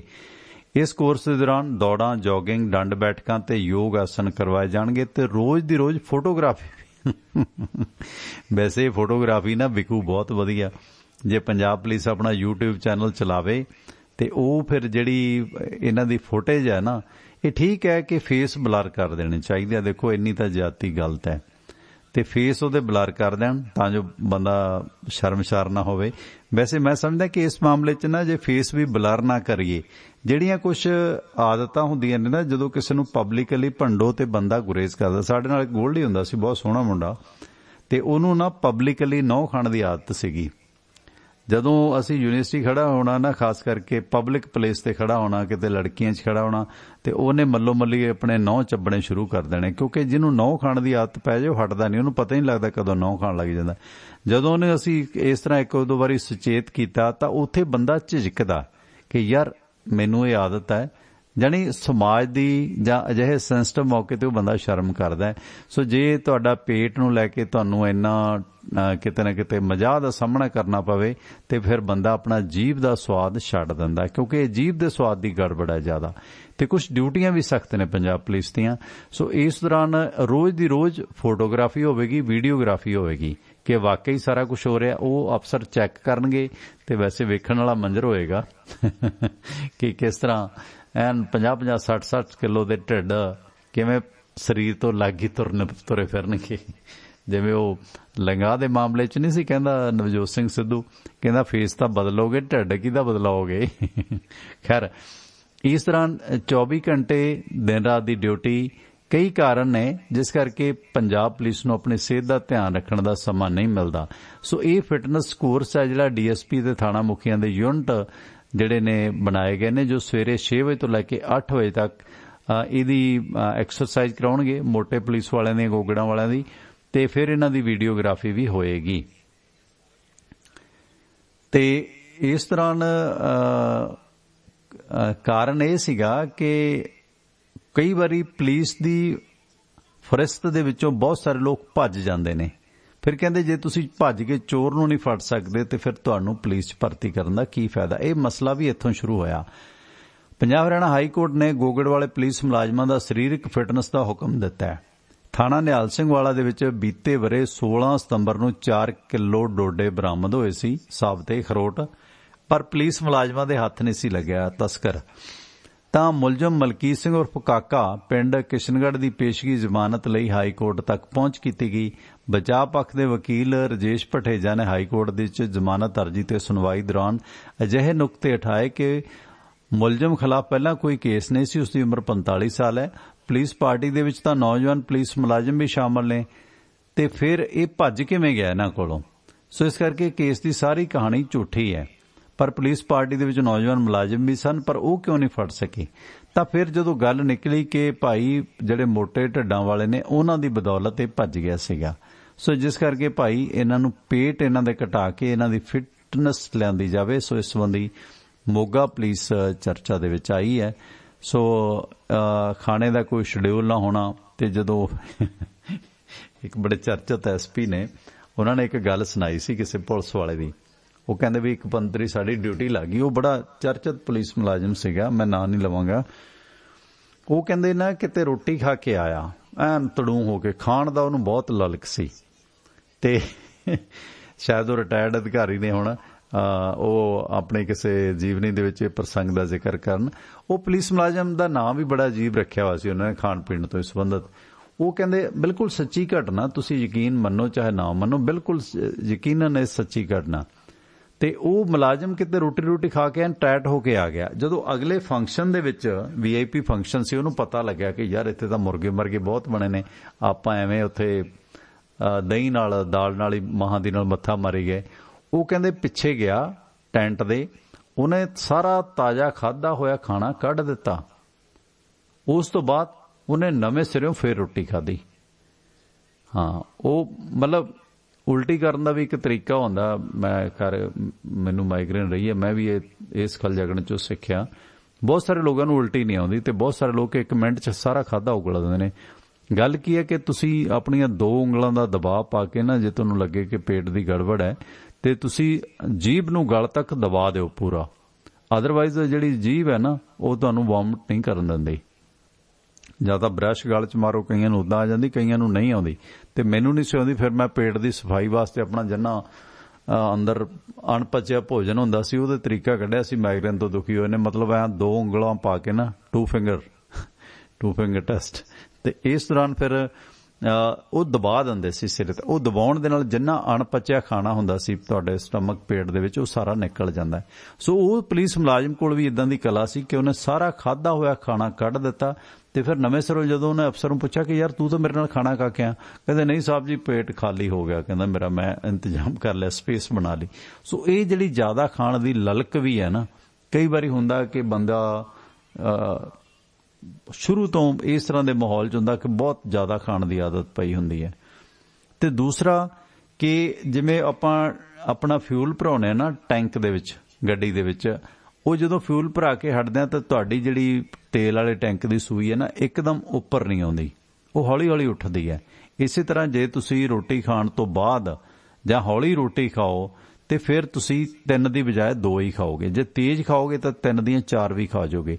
ਜਦੋਂ ਤੁਸੀਂ ਇੱਕ ਵਾਰੀ ਬ੍ਰੇਕ ਲੈ ਲੈਂਦੇ ਹੋ, ਉਦੋਂ ਜੇ ਤੁਸੀਂ ਲਗਾਤਾਰ ਖਾਈ ਜਾਓ, ਤੁਸੀਂ ਸਵਾਦ 'ਚ ਵੱਧ ਖਾ ਲੈਂਦੇ ਹੋ, ਪਰ ਤੁਹਾਡੇ ਜਿਹੜੀ ਢਿੱਡ ਦਾ ਟੈਂਕ ਹੈ ਨਾ, ਉਹ ਸੂਈ ਹੌਲੀ ਹੌਲੀ ਦਿਮਾਗ ਤੇ ਆਉਂਦੀ ਹੈ ਕਿ ਬੋਕੇ ਬਈ। ਤੁਸੀਂ 10 ਮਿੰਟ ਬਾਅਦ ਵੇਖੋ, ਤੁਹਾਨੂੰ 2 ਖਾਧੀਆਂ ਬਹੁਤ ਲੱਗਣਗੀਆਂ, ਪਰ ਜੇ ਤੁਸੀਂ ਲਗਾਤਾਰ ਲਪੇਟ ਸੁੱਟੀ ਗਏ, ਤੁਸੀਂ 4-5 ਵੀ ਖਾ ਜਾਓਗੇ। ਸੋ ਇਸ ਕਰਕੇ ਇਹ ਬਹੁਤ ਵੱਡੀ ਅਲਾਮਤ ਹੈ, ਮੋਟਾਪੇ ਤੋਂ ਬਚਣਾ ਚਾਹੀਦਾ। ਇੱਕ ਹੋਰ ਜਿਸ ਗੱਲ ਤੋਂ ਸਤਰਕ ਰਹਿਣਾ ਚਾਹੀਦਾ ਕਿ ਉੱਘਾ ਨਿਸ਼ਾਨੇਬਾਜ਼ ਅੱਜ ਸੁਸਾਈਡ ਕਰ ਗਿਆ। ਬੜੇ ਅਫਸੋਸ ਦੀ ਗੱਲ ਹੈ ਵੀ। ਕੌਮਾਂਤਰੀ ਪੱਧਰ ਦਾ ਮਤਲਬ ਵਿਸ਼ਵ ਮੁਕਾਬਲਿਆਂ ਦੇ ਵਿੱਚ 4ਥਾ ਸਥਾਨ ਹਾਸਲ ਕੀਤਾ ਸੀ ਸ਼ੂਟਿੰਗ ਦੇ ਵਿੱਚ। ਨਮਨਵੀਰ ਸਿੰਘ ਬਰਾੜ ਨੇ ਅੱਜ ਸੁਸਾਈਡ ਕਰ ਲਿਆ। ਮੋਹਾਲੀ ਦੇ ਸੈਕਟਰ 17 ਦੇ ਸੈਕਟਰ 71 ਦੇ ਆਪਣੇ ਘਰ ਦੇ ਵਿੱਚ ਲਾਇਸੈਂਸੀ ਰਿਵਾਲਵਰ ਨਾਲ ਖੁਦ ਨੂੰ ਗੋਲੀ ਮਾਰ ਲਈ ਹੈ। 28 ਸਾਲ ਉਮਰ ਸੀ ਇਸ ਟਰੈਪ ਨਿਸ਼ਾਨੇਬਾਜ਼ ਨਮਨਵੀਰ ਸਿੰਘ ਬਰਾੜ ਦੀ। ਮਾਨਸਿਕ ਤੌਰ ਤੇ ਪਰੇਸ਼ਾਨ ਰਹਿੰਦਾ ਸੀ। ਇਸੇ ਵਰੇ ਮਾਰਚ ਮਹੀਨੇ ਦਿੱਲੀ ਦੇ ਵਿੱਚ ਹੋਈ ਵਿਸ਼ਵ ਕੱਪ ਨਿਸ਼ਾਨੇਬਾਜ਼ੀ ਮੁਕਾਬਲੇ 'ਚ ਉਹ 4ਥੇ ਸਥਾਨ ਤੇ ਰਿਹਾ ਸੀ ਤੇ ਦੱਖਣੀ ਕੋਰੀਆ ਦੇ ਗਵਾਂਜੂ ਦੇ ਵਿੱਚ 2015 ਦੇ ਵਿੱਚ ਹੋਈਆਂ ਵਿਸ਼ਵ ਯੂਨੀਵਰਸਿਟੀ ਖੇਡਾਂ ਦੇ ਵਿੱਚ ਉਸਨੇ ਡਬਲ ਟਰੈਪ ਦੇ ਵਿੱਚ ਕਾਂਸੀ ਦਾ ਤਗਮਾ ਜਿੱਤਿਆ ਸੀ। ਪਰ ਚੰਗੀ ਸਿਹਤ ਸੀ, ਵਧੀਆ ਪਰਿਵਾਰ ਸੀ, ਪਰ ਉਹ ਮਾਨਸਿਕ ਪਰੇਸ਼ਾਨੀ ਉਸ ਦੀ ਜਾਨ ਲੈ ਗਈ। ਸੋ ਇਸ ਕਰਕੇ ਕੋਸ਼ਿਸ਼ ਕਰਿਆ ਕਰੋ ਕਿ ਆਪਣੇ ਆਲੇ ਦੁਆਲੇ ਜਿਹੜੇ ਲੋਕ ਤੁਹਾਡੇ ਵਿਚਰ ਰਹੇ ਨੇ ਨਾ, ਤੇ ਉਹਨਾਂ ਦੇ ਕਿਸ ਤਰ੍ਹਾਂ ਦੇ ਹਾਲਾਤ ਨੇ, ਇਹਦੇ ਬਾਰੇ ਤੁਹਾਨੂੰ ਸਤਰਕ ਰਹਿਣਾ ਚਾਹੀਦਾ। ਉਧਰ ਮੋਗਾ ਦੇ ਧਰਮਕੋਟ ਦੇ ਵਿੱਚ ਗੱਲ ਇਹ ਆ ਕਿ ਧਰਮ ਕਰਮ ਹਿੱਲਿਆ ਹੀ ਪਿਆ ਸਿਸਟਮ ਦਾ। ਤੇ ਮੋਗਾ ਦੇ ਧਰਮਕੋਟ ਦੇ ਵਿੱਚ ਅਣਅਧਿਕਾਰਤ ਕੋਰੋਨਾ ਵੈਕਸੀਨ ਦੇ ਮੁਫਤ ਕੈਂਪ ਲਗਾਏ ਜਾ ਰਹੇ ਸਨ, ਜਿਸ ਕੈਂਪ ਦੇ ਵਿੱਚ ਕੋਰੋਨਾ ਵੈਕਸੀਨ ਦੇ ਨਾਂ ਤੇ ਮਲਟੀਵਿਟਾਮਿਨ ਦੇ ਟੀਕੇ ਠੋਕੀ ਗਏ। ਕੋਟ ਸਿੱਖਾਂ ਦੀ ਇਹ ਖਬਰ ਹੈ। SMO ਦੀ ਸ਼ਿਕਾਇਤ ਤੇ ਥਾਣਾ ਧਰਮਕੋਟ ਦੇ ਵਿੱਚ 3 ਔਰਤਾਂ ਦੇ ਖਿਲਾਫ ਇਹ ਧੋਖਾਧੜੀ ਦੀਆਂ ਧਾਰਾਵਾਂ ਦੇ ਵਿੱਚ ਕੇਸ ਦਰਜ ਕਰਕੇ ਉਹਨਾਂ ਨੂੰ ਗ੍ਰਿਫਤਾਰ ਕੀਤਾ ਗਿਆ। ਇਸ ਸੰਬੰਧੀ DSP ਸਵੇਗ ਸਿੰਘ ਤੇ SMO ਕੋਟ ਸਿੱਖਾਂ ਨੇ ਸ਼ਿਕਾਇਤ ਦਿੱਤੀ ਸੀ DSP ਨੂੰ ਕਿ ਆਪਣੇ ਆਪ ਨੂੰ ਆਸ਼ਾ ਵਰਕਰ ਦੱਸ ਰਹੀ ਮਨਪ੍ਰੀਤ ਕੌਰ ਪੰਡੋਰੀ ਪਿੰਡ ਦੀ ਤੇ ਲਵਪ੍ਰੀਤ ਕੌਰ ਤੇ ਲੋਹਗੜ੍ਹ ਬਸਤੀ ਧਰਮਕੋਟ ਤੇ ਹਰਪ੍ਰੀਤ ਕੌਰ ਪਿੰਡ ਮੰਦਰ ਮੰਦੀਰ ਹੋਊਗਾ ਮੇਰੇ ਖਿਆਲ, ਉੱਥੋਂ ਦਾ ਆਪਣੇ ਨਾਲ ਇੱਕ ਸਰੋਤ ਆਪਣੇ ਸਬਸਕ੍ਰਾਈਬਰ ਵੀ ਆਪਣੇ ਸਪੋਰਟਰ ਵੀ ਨੇ ਮੰਦੀਰ ਤੋਂ, ਤੇ ਉੱਥੋਂ ਦੀ ਇਹ ਔਰਤ ਸੀਗੀ ਹਰਪ੍ਰੀਤ ਕੌਰ। ਤੇ ਜਿਸ ਨੇ ਇਹ ਜਿਹੜਾ ਕਰੋਨਾ ਦੀ ਬਜਾਏ ਅਣ ਅਧਿਕਾਰਤ ਮੁਫਤ ਕੈਂਪ ਲਾਇਆ ਸੀਗਾ ਬਿਨਾਂ ਪਰਮਿਸ਼ਨ ਤੋਂ, ਤੇ ਉਸ ਦੌਰਾਨ ਉਸਨੇ ਮਲਟੀਵਿਟਾਮਿਨ ਦੇ ਟੀਕੇ ਲੋਕਾਂ ਨੂੰ ਲਾ ਦਿੱਤੇ ਤੇ ਇਹਨਾਂ ਔਰਤਾਂ ਨੂੰ ਗ੍ਰਿਫਤਾਰ ਕਰ ਲਿਆ ਤੇ ਇਹਨਾਂ ਕੋਲ ਮਲਟੀ ਵਿਟਾਮਿਨ ਦਾ ਜਿਹੜਾ ਟੀਕਾ ਸੀਗਾ ਐਮਐਫਿਊਲ ਉਹ ਵੀ ਬਰਾਮਦ ਕੀਤਾ ਗਿਆ। ਤੇ ਇਸ ਤਰ੍ਹਾਂ ਦੀਆਂ ਕਈ ਮੰਦਭਾਗੀਆਂ ਖਬਰਾਂ ਵੀ ਸਾਹਮਣੇ ਆਉਂਦੀਆਂ ਨੇ ਜਿਨ੍ਹਾਂ ਨੂੰ ਗ੍ਰਿਫਤਾਰ ਕੀਤਾ ਗਿਆ। ਇੱਕ ਪਾਸੇ ਗਵਰਨਮੈਂਟ ਕਹਿ ਰਹੀ ਹੈ, ਇੰਡੀਆ ਗਵਰਨਮੈਂਟ, ਕਿ ਗਲੋਬਲ ਹੋ ਜਾਵੇਗੀ ਸਵਦੇਸ਼ੀ ਵੈਕਸੀਨ ਤੇ ਇਸ ਹਫ਼ਤੇ WHO ਵੱਲੋਂ ਇਸ ਨੂੰ ਮਨਜ਼ੂਰੀ ਮਿਲ ਸਕਦੀ ਹੈ, ਜਿਸ ਤੋਂ ਬਾਅਦ ਇਹ ਜਿਹੜੀ ਵੈਕਸੀਨ ਜਿਨ੍ਹਾਂ ਨੂੰ ਲੱਗੀ ਹੋਏਗੀ ਉਹਨਾਂ ਨੂੰ ਕੋਵੈਕਸਿਨ ਜਿਸ ਤਰ੍ਹਾਂ ਵਿਦੇਸ਼ ਜਾਣ ਦੇ ਵਿੱਚ ਦਿੱਕਤ ਸੀ ਤੇ ਉਹਨਾਂ ਨੂੰ ਵਿਦੇਸ਼ ਜਾਣ ਦੇ ਵਿੱਚ ਦਿੱਕਤ ਨਹੀਂ ਆਵੇਗੀ। ਸੋ ਇਸ ਸੰਬੰਧੀ ਹੈਦਰਾਬਾਦ ਦੀ ਜਿਹੜੀ ਇਹ ਕੰਪਨੀ ਭਾਰਤ ਬਾਇਓਟੈਕ ਕਰ ਰਹੀ ਹੈ ਕੋਵੈਕਸਿਨ ਨੂੰ, ਦੁਨੀਆ ਦੇ ਕਈ ਦੇਸ਼ਾਂ ਦੇ ਵਿੱਚ ਇਹ ਕੋਵੈਕਸਿਨ ਲਗਵਾ ਚੁੱਕੇ ਲੋਕਾਂ ਨੂੰ ਵੀ ਹੁਣ ਇਸ ਦਾ ਫਾਇਦਾ ਹੋਏਗਾ। ਸੋ WHO ਦੀ ਅਪਰੂਵਲ ਨਾ ਮਿਲਣ ਕਰਕੇ ਹੁਣ ਇਹ ਕੋਵੈਕਸਿਨ ਲਵਾਉਣ ਵਾਲੇ ਲੋਕਾਂ ਨੂੰ ਵਿਦੇਸ਼ ਯਾਤਰਾ ਕਰਨ ਦੇ ਵਿੱਚ ਦਿੱਕਤ ਆਉਂਦੀ ਸੀ। ਇਸ ਦੀ ਮਨਜ਼ੂਰੀ ਮਿਲਣ ਤੋਂ ਬਾਅਦ ਇਹ ਵੈਕਸੀਨ ਪਾਸਪੋਰਟ ਦੀ ਤਰ੍ਹਾਂ ਇਸ ਨੂੰ ਇਸਤੇਮਾਲ ਕੀਤਾ ਜਾਵੇਗਾ ਤੇ ਦੁਨੀਆ ਭਰ ਦੇ ਵਿੱਚ ਇਸ ਨੂੰ ਜਿਹੜੀ ਆ ਮਨਜ਼ੂਰੀ ਮਿਲ ਜਾਵੇਗੀ। ਸੋ ਭਾਰਤ ਬਾਇਓਟੈਕ ਨੇ ਅਪਰੂਵਲ ਦੇ ਲਈ WHO ਜਨੇਵਾ ਦੇ ਵਿੱਚ ਐਪਲੀਕੇਸ਼ਨ ਦਿੱਤੀ ਸੀ ਤੇ ਹੁਣ ਤੱਕ ਇਸ ਕੋਵੈਕਸਿਨ ਨੂੰ 13 ਦੇਸ਼ਾਂ ਦੇ ਵਿੱਚ ਮਨਜ਼ੂਰੀ ਮਿਲ ਚੁੱਕੀ ਹੈ ਤੇ ਉਮੀਦ ਹੈ ਕਿ ਇੱਕ ਹਫ਼ਤੇ ਦੇ ਵਿੱਚ, ਇਸੇ ਹਫ਼ਤੇ ਦੇ ਦੌਰਾਨ ਜਿਹੜਾ ਇਹ ਚੱਲ ਰਿਹਾ, WHO ਇਸ ਨੂੰ ਮਨਜ਼ੂਰੀ ਦੇ ਦੇਵੇਗਾ। ਇਸ ਤੋਂ ਬਾਅਦ ਜਿਹੜੀ ਇੰਡੀਆ ਦੀ ਮੈਡੀਸਨ ਹੈ ਕੋਵੈਕਸਿਨ, ਇਸ ਦੇ ਨੂੰ ਜਿਨ੍ਹਾਂ ਨੇ ਟੀਕਾ ਲਗਵਾਇਆ ਉਹਨਾਂ ਨੂੰ ਵਿਦੇਸ਼ ਦੇ ਵਿੱਚ ਮਾਨਤਾ ਮਿਲ ਜਾਏਗੀ। ਸਾਡੇ ਇਹਨਾਂ ਪ੍ਰੋਗਰਾਮਾਂ ਨੂੰ ਸਪੋਰਟ ਕੀਤਾ ਹੈ ਬਲਵੀਰ ਸਿੰਘ ਉਸਮਾਨਪੁਰ ਪਰਿਵਾਰ, ਜਿਨ੍ਹਾਂ ਦੇ ਅਮਰੀਕਾ 'ਚ ਨੇ ਕਈ ਸਾਰੇ ਕਾਰੋਬਾਰ, ਤੇ ਵਾਸ਼ਿੰਗਟਨ ਦੇ ਵਿੱਚ ਹੈ ਉਹਨਾਂ ਦਾ Arlington fuel stop 1801 Pioneer East Highway exit 208 ਤੇ। ਇੱਥੇ ਤੁਹਾਨੂੰ ਫ੍ਰੀ ਕਾਫੀ, ਈਮੇਲ, ਫੈਕਸ ਕਰਨ ਦੀ ਸੁਵਿਧਾ ਤੇ ਟਰੱਕ ਪਾਰਕਿੰਗ ਫ੍ਰੀ ਹੈ, ਨਾਲ ਟਰੱਕਾਂ ਦਾ ਸਮਾਨ ਸਮੱਗਰੀ ਇੱਥੇ ਖਰੀਦ ਸਕਦੇ ਹੋ। ਦੂਜੀ ਲੋਕੇਸ਼ਨ ਹੈ ਇਹਨਾਂ ਦੀ ਲੌਸਟਲ ਟਰੈਵਲ ਸੈਂਟਰ 14814 ਲੋਮਾ ਸਟਰੀਟ ਲੌਸਟਲ ਐਗਜ਼ਿਟ 278 ਤੇ। ਇੱਥੇ ਤੁਹਾਨੂੰ ਫ੍ਰੀ ਚਾਹ, ਸ਼ਾਵਰ, ਲਾਂਡਰੀ ਤੇ ਓਵਰਨਾਈਟ ਟਰੱਕ ਪਾਰਕਿੰਗ ਫ੍ਰੀ ਹੈ, ਨਾਲ ਟਰੱਕਾਂ ਦਾ ਸਮਾਨ ਸਮੱਗਰੀ ਖਰੀਦ ਸਕਦੇ ਹੋ। ਤੇ ਬਲਵੀਰ ਸਿੰਘ ਉਸਮਾਨਪੁਰ ਹੋਰਾਂ ਦਾ ਡੈਲਟਾ ਫਿਊਲ ਕੰਪਨੀ ਤੇ Mobil Exxon Marathon fuel company ਦਾ ਕਾਰੋਬਾਰ ਹੈ ਤੇ ਜੇ ਇਹਨਾਂ ਤੋਂ ਗੈਸ ਸਟੇਸ਼ਨਾਂ ਵਾਲੇ ਸੱਜਣ ਫਿਊਲ ਫਰੈਂਚਾਈਜ਼ ਤੇ ਬ੍ਰਾਂਡਡ ਤੇ ਅਨਬ੍ਰਾਂਡਡ ਡੀਜ਼ਲ ਖਰੀਦ ਸਕਦੇ ਨੇ। ਕੋਈ ਡੀਲ ਬਣਾਉਣੀ ਹੈ ਬਲਵੀਰ ਸਿੰਘ ਉਸਮਾਨਪੁਰ ਹੋਰਾਂ ਦੇ ਭਰਾ ਹਰਜਾਪ ਸਿੰਘ ਦਾ ਨੰਬਰ ਹੈ 425 232 84 13 425 232 8413। ਤੇ ਇਸੇ ਤਰ੍ਹਾਂ ਯੂਨੀਅਨ ਵਿਲੇਜ ਟਰੱਕ ਸਟਾਪ ਹੈ ਬੇਕਰਸਫੀਲਡ ਦੇ ਵਿੱਚ, ਜਿੱਥੇ ਨਾਲ ਬਣਿਆ ਹੋਇਆ ਇੰਡੀਅਨ ਰੈਸਟੋਰੈਂਟ। ਇੱਥੇ ਤੁਸੀਂ ਦੇਸੀ ਘਿਓ ਦੇ ਪਰੌਂਠੇ ਦਹੀਂ ਨਾਲ ਛਕੋ ਛਕਾਓ, ਇਹਨਾਂ ਦੀ ਵਿਸ਼ੇਸ਼ਤਾ ਤੇ ਹੋਰ ਭਾਰਤੀ ਵਿਦੇਸ਼ੀ ਖਾਣੇ ਖਾਧੇ ਜਾ ਸਕਦੇ ਨੇ। ਇਸ ਤੋਂ ਇਲਾਵਾ ਉੱਥੇ ਤੁਸੀਂ ਟਰੱਕ ਵੀ ਧਵਾ ਸਕਦੇ ਹੋ, ਡੀਜ਼ਲ ਪਵਾ ਸਕਦੇ ਹੋ। ਤੇ ਰੋਡਵੇਜ਼ ਟਰਾਂਸਪੋਰਟ ਵਾਲੇ ਸੁਖੀ ਘੁੰਮਣ ਹੋਰਾਂ ਦਾ ਇਦਾਰਾ, ਜਿਨ੍ਹਾਂ ਦਾ ਨੰਬਰ ਹੈ 661 304 7500 661 304 7500। ਇਹ ਉਸੇ ਜਗ੍ਹਾ ਤੇ ਨੇ ਇਦਾਰੇ ਜਿੱਥੇ ਪਹਿਲਾਂ ਟਰੱਕ ਯੂਨੀਅਨ ਸਕੂਲ ਹੁੰਦਾ ਸੀ। ਯੂਨੀਅਨ ਵਿਲੇਜ ਟਰੱਕ ਸਟਾਪ ਤੇ ਇੰਡੀਅਨ ਰੈਸਟੋਰੈਂਟ ਦਾ ਐਡਰੈਸ ਹੈ 2201 100 union avenue, Bakersfield, California, zip code 93307। America ਦੇ ਵਿੱਚ ਸਿਆਟਲ ਇਲਾਕੇ ਦੇ ਵਿੱਚ ਲੋਕਲ ਲੋਡ ਚਾਹੁੰਦੇ ਹੋ, ਲੰਮੇ ਰੂਟਾਂ ਤੇ ਅਕਤਾਏ ਹੋ ਤਾਂ ਦਿਨੇ ਦਿਨੇ ਟਰੱਕ ਚਲਾਓ, ਸ਼ਾਮਾਂ ਨੂੰ ਘਰ ਆਓ। ਸੰਪਰਕ ਬਣਾਓ ਵਾਸ਼ਿੰਗਟਨ ਫੀਲਡ ਸਰਵਿਸ ਵਾਲੇ ਨਾਲ, ਜਿਨ੍ਹਾਂ ਨੂੰ ਓਨਰ ਪੇਟ ਤੇ ਡਰਾਈਵਰਾਂ ਦੀ ਜ਼ਰੂਰਤ ਰਹਿੰਦੀ ਹੈ। ਸੋ ਡਰਾਈਵਰਾਂ ਨੂੰ ਬਹੁਤ ਅੱਛੇ ਵੇਜਸ ਦਿੱਤੇ ਜਾਂਦੇ ਨੇ, ਆਵਰਲੀ ਪੇ ਕੀਤਾ ਜਾਂਦਾ, ਪ੍ਰਤੀ ਘੰਟੇ ਡਰਾਈਵਰਾਂ ਨੂੰ ਵੇਜਸ ਦਿੱਤੇ ਜਾਂਦੇ ਨੇ ਉਹਨਾਂ ਦੀ ਜੌਬ ਦੇ ਮੁਤਾਬਕ। ਤੇ ਸਹੂਲਤ ਵੀ ਪੰਜਾਬੀ ਤੇ ਅੰਗਰੇਜ਼ੀ ਭਾਸ਼ਾ 'ਚ ਡਿਸਪੈਚ ਦੀ ਦਿੰਦੇ ਨੇ। ਜਗਦੇਵ ਸਿੰਘ ਸੰਧੂ ਦਾ ਨੰਬਰ ਹੈ 253 266 69 24 253 266 6924। ਗੈਰੀ ਧਾਲੀਵਾਲ ਹੋਰਾਂ ਦਾ ਨੰਬਰ ਹੈ 206 354 40 60 206 354 4060। ਅਮਰੀਕਨ ਟੈਕਸ ਫਰਮਾਂ ਦੇ ਵਿੱਚ 5 ਸਾਲ ਕੰਮ ਕਰਨ ਦੇ ਤਜਰਬੇ ਯਾਫਤਾ ਤਰਸੇਮ ਸਿੰਘ ਗਿੱਲ, ਜਿਨ੍ਹਾਂ ਕੋਲੋਂ ਤੁਸੀਂ ਇੰਡੀਵਿਜੂਅਲ ਬਿਜ਼ਨਸ ਵਪਾਰ ਦੀ ਹਰ ਤਰ੍ਹਾਂ ਦੀ ਰਿਟਰਨ ਭਰਵਾ ਸਕਦੇ ਹੋ। ਤੇ ਕਿਸੇ ਰਿਸ਼ਤੇਦਾਰ ਨੂੰ ਅਮਰੀਕਾ ਸੱਦਣਾ, ਇਮੀਗ੍ਰੇਸ਼ਨ ਦਾ ਕੋਈ ਕੇਸ ਅਪਲਾਈ ਕਰਨਾ, green card, work permit, spouse case apply ਕਰਨਾ, ਤਾਂ ਇਹ ਸੇਵਾਵਾਂ ਵੀ ਤੁਸੀਂ ਤਰਸੇਮ ਸਿੰਘ ਗਿੱਲ CPA ਤੋਂ ਲੈ ਸਕਦੇ ਹੋ। ਅਮਰੀਕਾ ਦੇ ਪੜ੍ਹੇ ਲਿਖੇ ਨੇ ਤਰਸੇਮ ਸਿੰਘ ਗਿੱਲ, ਨਿਊਜਰਸੀ ਦੇ ਲਾਗੇ ਈਸਟਰਨ ਸਿਟੀ ਪੈਂਸਿਲਵੇਨੀਆ ਦੇ ਵਿੱਚ ਵਸਦੇ ਨੇ। ਨੰਬਰ ਹੈ 484 764 9861 484 764 9861 ਨੰਬਰ ਹੈ ਤਰਸੇਮ ਸਿੰਘ ਗਿੱਲ ਦਾ। ਆਪਣਾ ਜ਼ਿਕਰ ਕਰਨ ਦੀ ਰਾਹਤ ਮਿਲੇਗੀ ਕਿਉਂਕਿ ਆਪਣੇ ਬੜੇ ਪੁਰਾਣੇ ਸਰੋਤੇ ਨੇ ਬਾਈ ਜੀ ਹਰਬੰਸ ਸਿੰਘ ਗਿੱਲ, ਉਹਨਾਂ ਦੇ ਬੇਟੇ ਨੇ ਤਰਸੇਮ ਸਿੰਘ ਗਿੱਲ CPA। ਨੰਬਰ 484 764 9861। ਸੋ ਪਟਿਆਲਾ ਨਹਿਰ ਦੇ ਵਿੱਚ ਭਾਖੜਾ ਦੇ ਵਿੱਚ ਅੱਜ 2 ਨੌਜਵਾਨਾਂ ਨੇ ਛਾਲ ਮਾਰ ਦਿੱਤੀ ਹੈ। ਆਪਣੀਆਂ ਸੇਵਾਵਾਂ ਰੈਗੂਲਰ ਕਰਾਉਣ ਲਈ 3 ਮਹੀਨਿਆਂ ਤੋਂ ਪੱਕਾ ਮੋਰਚਾ ਲਾਈ ਬੈਠੇ ਨੇ। ETT ਟੈਸਟ ਪਾਸ ਅਧਿਆਪਕ ਸਰਕਾਰ ਅਪਾਇੰਟਮੈਂਟ ਨਹੀਂ ਦੇ ਰਹੀ, ਜਿਸ ਕਰਕੇ ਇਹਨਾਂ ਨੇ ਦੁਖੀ ਹੋ ਕੇ ਭਾਖੜਾ ਨਹਿਰ ਦੇ ਵਿੱਚ ਪਸਿਆਣੇ ਦਾ ਪੁਲ ਹੈ ਸੰਗਰੂਰ ਰੋਡ ਤੇ ਉੱਥੇ ਛਾਲ ਮਾਰ ਦਿੱਤੀ। ਪਹਿਲਾਂ ਉਹ ਧਰਨਾ ਮਾਰ ਕੇ ਬੈਠੇ, ਆਵਾਜਾਈ ਠੱਪ ਕੀਤੀ ਤੇ ਇਸ ਦੌਰਾਨ ਫਿਰ 2 ਅਧਿਆਪਕਾਂ ਨੇ ਨਹਿਰ 'ਚ ਛਾਲ ਮਾਰ ਦਿੱਤੀ। ਜਿਸ ਦੌਰਾਨ ਕਿਉਂਕਿ ਭਾਖੜਾ ਦੇ ਪੁਲਾਂ ਤੇ ਕੀ ਅੱਜਕੱਲ ਸਾਰੇ ਤਕਰੀਬਨ ਜਿਹੜੇ ਗੋਤਾਖੋਰ ਵੀਰ ਨੇ ਉਹ ਬੈਠਦੇ ਨੇ ਤੇ ਉਹਨਾਂ ਨੇ ਮੌਕੇ ਤੇ ਹੀ ਉਹਨਾਂ ਨੂੰ ਕੱਢ ਲਿਆ ਤੇ ਜਿਸ ਕਰਕੇ ਉਹਨਾਂ ਦਾ ਬਚਾਅ ਹੋ ਗਿਆ। ਸੋ ਇਹ ਰੁਝਾਨ ਰੋਜ਼ ਦਾ ਹੋਈ ਜਾਂਦਾ ਹੈ। ਤੇ ਆਪਣੇ ਨਾਲ ਆਪ ਕਾਲਜ ਜੁੜੇ ਨੇ ਬਾਈ ਜੀ ਲਖਵਿੰਦਰ ਸਿੰਘ ਸਮੇਵਾਲੀ ਸਾਹਿਬ, ਸਵਾਗਤ ਹੈ ਤੁਹਾਡਾ, ਵੈਲਕਮ।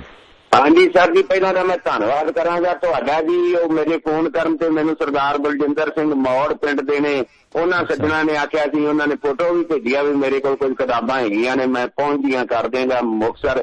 ਧੰਨਵਾਦ ਹੈ। ਇੱਕ ਹੋਰ ਵੀ ਸੱਜਣ ਸੀ ਸ਼ਾਇਦ ਸਵਿਟਜ਼ਰਲੈਂਡ, ਨਹੀਂ ਜੀ ਉੱਥੋਂ ਨਿਊਜ਼ੀਲੈਂਡ ਤੋਂ, ਉਹਨਾਂ ਸੱਜਣਾ ਦਾ ਵੀ ਧੰਨਵਾਦ। ਤੇ ਬਾਕੀ ਸਰ ਸਵੇਰੇ ਨਿਸ਼ਾਨ ਸਾਹਿਬ ਬਾਬਤ ਗੱਲ ਹੋਈ ਸੀ ਵੀ ਉਹ ਦੂਰੋਂ ਪਤਾ ਲੱਗ ਰਿਹਾ ਗੁਰਦੁਆਰਾ ਹੈ। ਨਹੀਂ ਸਰ, ਇਹ ਨਹੀਂ ਹੁੰਦਾ, ਉਹ ਪ੍ਰਭੂ ਸੱਤਾ ਦੀ ਨਿਸ਼ਾਨੀ ਸਾਡੀ ਰਾਜ ਭਾਗ ਦੀ ਹੋਂਦੇ। ਜਿਹੜੇ ਰਾਜ ਭਾਗ ਕੀਤਾ ਜਾਂਦਾ ਉਹ ਹਮੇਸ਼ਾ ਮਤਲਬ ਨਿਸ਼ਾਨ ਝੰਡਿਆਂ ਨਾਲ ਕੀਤਾ ਜਾਂਦਾ ਸਰ। ਜਿਹੜੀਆਂ ਪ੍ਰਕਰਮਾਂ ਨੇ ਉਹਦਾ ਵੀ ਸਰ ਮਤਲਬ ਹੁੰਦਾ ਕਿਸੇ ਦੀ ਅਧੀਨਗੀ ਸਵੀਕਾਰ ਕਰ ਲੈਣੀ। ਲੋਕ ਰਾਜਿਆਂ ਮਹਾਰਾਜਿਆਂ ਦੀਆਂ ਪ੍ਰਕਰਮਾਂ ਕਰਦੇ ਸੀ। ਬਾਕੀ ਜਿਹੜਾ ਚੌਰ ਹੁੰਦਾ ਜਿਹਨੂੰ ਚੌਰ ਸਾਹਿਬ ਹੁਣ ਇਹਨਾਂ ਨੇ ਬਣਾ ਲਿਆ, ਉਹ ਸਰ ਪਹਿਲਾਂ ਰਾਜਿਆਂ ਮਹਾਰਾਜਿਆਂ ਤੇ ਹੁੰਦਾ ਸੀ। ਫਿਰ ਲੋਕ ਜਦੋਂ ਗੁਰੂ ਗੱਦੀ ਦੇ ਦਿੱਤੀ ਗਈ ਗੁਰੂ ਗ੍ਰੰਥ ਸਾਹਿਬ ਨੂੰ, ਤੇ ਫਿਰ ਗੁਰੂ ਗ੍ਰੰਥ ਸਾਹਿਬ ਤੇ ਕਰਨ ਲੱਗ ਪਏ ਸਰ ਜੀ। ਥੈਂਕ ਯੂ, ਮਿਹਰਬਾਨੀ, ਬਹੁਤ ਵਧੀਆ ਜਾਣਕਾਰੀਆਂ ਤੁਸੀਂ ਵਾਅਦਾ ਕੀਤਾ। ਬਿਲਕੁਲ, ਇਹ ਕਿਉਂਕਿ ਉਹ ਚਮਰ ਕੰਵਰ ਦੇ ਰਾਖੇ ਤਾਂ ਹੀ ਕਿਹਾ ਜਾਂਦਾ ਨਾ, ਕਿਉਂਕਿ ਉਹਦੇ ਚ ਗੁਰਗੱਦੀ ਜਦੋਂ ਦਿੱਤੀ ਗਈ, ਮਾਨਤਾ ਦਿੱਤੀ ਗਈ ਤੇ ਇੱਕ ਤਖਤ ਹੈ ਜਿਹੜਾ ਉਹ ਮੰਨਿਆ ਗਿਆ ਤੇ ਗੁਰੂ ਦਾ ਦਰਜਾ ਮਿਲਿਆ। ਸੋ ਇਹ ਕਾਰਨ ਹੈ ਸਤਿਕਾਰ ਦੇ ਤੌਰ ਤੇ। ਹਾਲਾਂਕਿ ਦੂਸਰੇ ਧਾਰਮਿਕ ਗ੍ਰੰਥ ਵੀ ਨੇ, ਉਹਨਾਂ ਤੇ ਇਹ ਸਵਾਵਾਂ ਨਹੀਂ ਹੈ। ਹੁਣ ਕੋਈ ਲੋਕ ਕਰਨ ਲੱਗ ਪਏ ਨੇ। ਪਹਿਲਾਂ ਇਹ ਮਹਾਰਾਜਾਂ ਤੇ ਬਾਦਸ਼ਾਹ ਸ਼ਹਿਨਸ਼ਾਹ ਤੇ ਇਸ ਤਰ੍ਹਾਂ ਚੌਰ ਝੁਲਦੇ ਸੀ, ਪਾਲਕੀਆਂ ਲੱਗਦੀਆਂ ਸੀ। ਸੋ ਉਸ ਤਰ੍ਹਾਂ ਦਾ ਦਰਜਾ ਸ੍ਰੀ ਗੁਰੂ ਗ੍ਰੰਥ ਸਾਹਿਬ ਨੂੰ ਦਿੱਤਾ ਗਿਆ। ਨਿਸ਼ਾਨ ਸਾਹਿਬ ਵੀ ਬਿਲਕੁਲ ਪ੍ਰਭੂ ਸੱਤਾ ਦੀ ਨਿਸ਼ਾਨੀ ਹੈ, ਕਿਉਂਕਿ ਦੇਸ਼ਾਂ ਦੇ ਝੰਡੇ ਹੁੰਦੇ ਸੀ, ਕਬੀਲਿਆਂ ਦੇ ਆਪਣੇ ਝੰਡੇ ਹੁੰਦੇ ਸੀ, ਉਹਨਾਂ ਦੇ ਚਿੰਨ੍ਹ ਹੁੰਦੇ ਸੀ। ਸੋ ਇਸ ਕਰਕੇ ਇਹ ਖਾਲਸਾਈ ਚਿੰਨ੍ਹ ਹੈ। ਪਰ ਉਹ ਮੱਥਾ ਟੇਕਣਾ ਸ਼ਾਇਦ ਮੇਰੇ ਖਿਆਲ 'ਚ ਉਹ ਆਪਣੀ ਮਾਨਸਿਕਤਾ ਲੋਕਾਂ ਦੀ।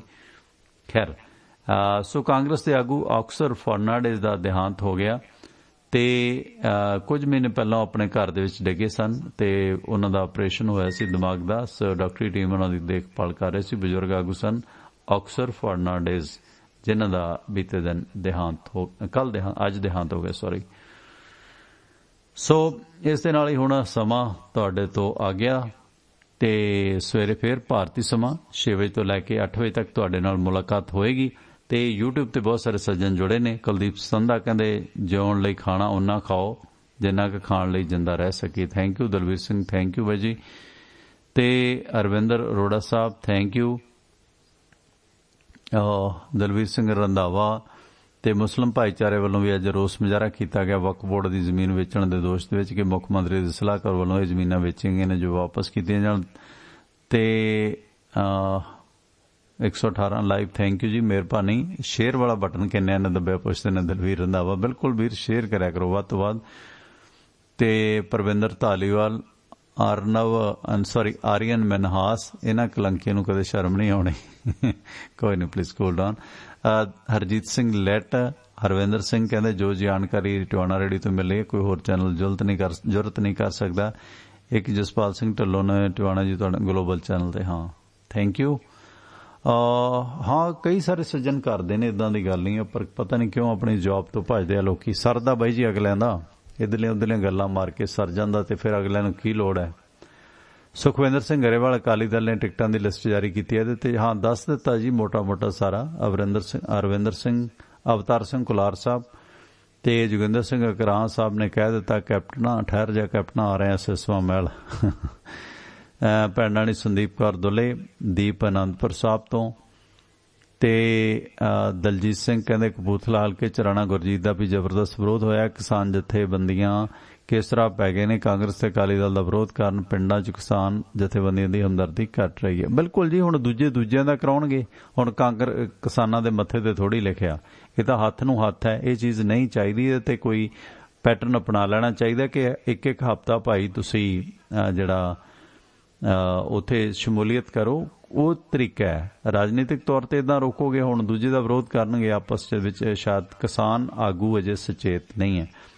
ਮੈਂ ਤਾਂ ਪਹਿਲਾਂ ਹੀ ਆਖਿਆ ਸੀ ਕਿ ਬਿਹਤਰ ਬਦਲ ਹੈ ਵਰਚੁਅਲ ਮੀਟਿੰਗਾਂ ਕਰਨ, ਵੈਬਸਾਈਟ ਜਿਹੜਾ ਹੈਗਾ ਵੈਬ ਤਰੀਕੇ ਅਪਣਾਉਣ, ਉਹ ਬਿਹਤਰ ਹੈ। ਧਰਮ ਸਿੰਘ ਗੰਡੇ ਕਹਿੰਦੇ ਡਾਂਸ ਅੱਜ ਵੀ ਹੈ। ਮੈਂ ਅੱਜ ਮੱਛਰਦਾਨੀ ਥੋੜੀ ਲੇਟ ਲਾਈ ਤੇ 2-3 ਅੰਦਰ ਵੜ ਗਏ, ਜਦੋਂ ਤੱਕ ਮਾਰੇ ਨਹੀਂ ਡੰਗਰਾਂ ਦਾ ਨਾਸ ਮਾਰ ਦਿੱਤਾ। ਹਾਂ, ਬਹੁਤ ਵੱਡਾ ਹੁੰਦਾ ਉਹ, ਮੱਖ ਵੀ ਕਹਿੰਦੇ ਨੇ ਉਹਨੂੰ, ਤੇ ਡਾਂਸ ਵੀ ਕਹਿੰਦੇ ਸੀਗੇ। ਡਾਂਸ ਇਹਨਾਂ ਨੇ ਡਾਂਸ ਲਿਖਿਆ, ਵੈਸੇ ਅਸੀਂ ਡਾਂਸ ਕਹਿੰਦੇ ਸੀਗੇ।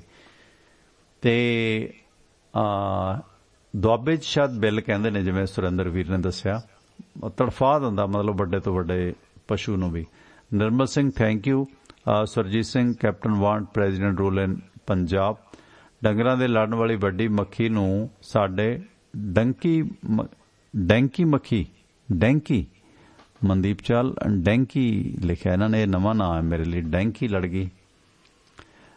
ਥੈਂਕ ਯੂ ਡੈਂਬੂ ਡੈਂਕੀ। ਤੇ ਇਸੇ ਦੌਰਾਨ ਜਗਤਾਰ ਸਿੰਘ ਆਵਾਜ਼ ਘੱਟ ਹੈ, ਡਾਂਸ ਹੀ ਕਹਿੰਦੇ ਨੇ ਡੰਗਰਾਂ ਨੂੰ, ਜਿੱਥੇ ਵੀ ਕੱਟਦਾ ਖੂਨ ਕੱਢ ਦਿੰਦਾ। ਕੁਵੈਂਟਰੀ ਤੋਂ ਬਾਈ ਜੀ ਗੁਰਵੀਰ ਜੁੜੇ ਨੇ।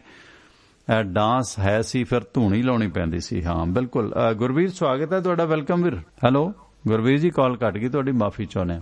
ਪਹਿਲਾਂ ਤਾਂ ਵੱਡੀਆਂ ਸੁੰਡੀਆਂ ਖਾ ਰਹੀਆਂ ਨੇ ਪੰਜਾਬ ਨੂੰ। ਹਾਂ ਬਿਲਕੁਲ ਗੁਰਵੀਰ, ਸਵਾਗਤ ਹੈ ਤੁਹਾਡਾ, ਵੈਲਕਮ। ਗੁਰਵੀਰ ਜੀ ਆਵਾਜ਼ ਆ ਰਹੀ ਹੈ? ਹੈਲੋ ਹਾਂਜੀ ਸਰ, ਸਤਿ ਸ਼੍ਰੀ ਅਕਾਲ। ਮੈਂ ਕਹਿਣਾ ਸੀ ਅੱਜ, ਹੈਲੋ ਹਾਂਜੀ ਗੱਲ ਕਰੋ। ਹੈਲੋ ਗੁਰਵੀਰ ਜੀ ਗੱਲ ਕਰੋ, ਤੁਸੀਂ, ਤੁਹਾਡੀ ਆਵਾਜ਼ ਏਅਰ ਤੇ ਜਾ ਰਹੀ ਹੈ, ਗੱਲ ਕਰੋ ਪਲੀਜ਼। ਹਾਂਜੀ ਮੈਂ ਕਿਹਾ ਅੱਜ ਜਿਹੜੀ ਰਾਘਵ ਚੱਡਾ ਹੁਣਾਂ ਦੀ ਤੁਸੀਂ ਸ਼ਾਇਦ ਇੰਟਰਵਿਊ, ਜਿਹਨਾਂ ਨੇ 3-4 ਬੰਦੇ ਇੱਥੇ ਮਿਲਾਏ ਆ, ਤੇ ਉਹਨਾਂ ਦੇ ਉਹਦੇ ਵਿੱਚ RSS ਦੀ ਬਹੁਤ ਤਾਰੀਫ ਕਰ ਰਹੇ ਆ ਦਿੱਲੀ 'ਚ। ਉਹਨਾਂ ਨੇ ਪ੍ਰੈਸ ਕਾਨਫਰੰਸ ਜੀ ਕੀਤੀ ਸੀਗੀ, ਤੇ ਹੁਣ ਪੰਜਾਬ 'ਚ ਤਾਂ ਬਿਲਕੁਲ ਹੀ ਕੋਈ ਗੱਲਬਾਤ ਹੀ ਨਹੀਂ ਕਰਦੇ। ਭਗਵੰਤ ਮਾਨ ਵੀ ਬਹਿ ਗਿਆ, ਤੇ ਨਾਲ ਜਿਹੜੇ ਹੁਣ ਕਹਿੰਦੇ ਵੀ ਸਿੱਧੂ ਹੁਣੀ ਜਿਹੜੇ ਮੇਲਾ ਨਹੀਂ ਹੁੰਦਾ ਇੱਕ ਆਪਣਾ, ਉਹਦੇ ਉੱਤੇ ਕਰ ਰਹੇ ਆ ਆਪਣੀ ਕਾਨਫਰੰਸ, ਤੇ ਸ਼ਾਇਦ ਸਿੱਧੂ ਤੇ ਕੈਪਟਨ ਦੋਨੇ ਇੱਕ ਸਟੇਜ ਤੇ ਦੱਸਣਗੇ। ਛਪਾਰ ਦਾ ਮੇਲਾ ਏਦਾਂ ਕਰਕੇ ਕੁਛ, ਵੀ ਉਹਦੇ ਤੋਂ ਤਾਂ ਆਟੋਮੈਟਿਕਲੀ ਪਤਾ ਲੱਗਦਾ ਵੀ ਕਿਸਾਨਾਂ ਨੇ ਅਕਾਲੀਆਂ ਨੂੰ ਹੀ ਰੋਕਿਆ, ਬਾਕੀ ਕੈਰੀ ਔਨ ਰਹਿਣ ਜਿਹੜੀ ਮੌਕੇ ਦੀ ਸਰਕਾਰ ਆ।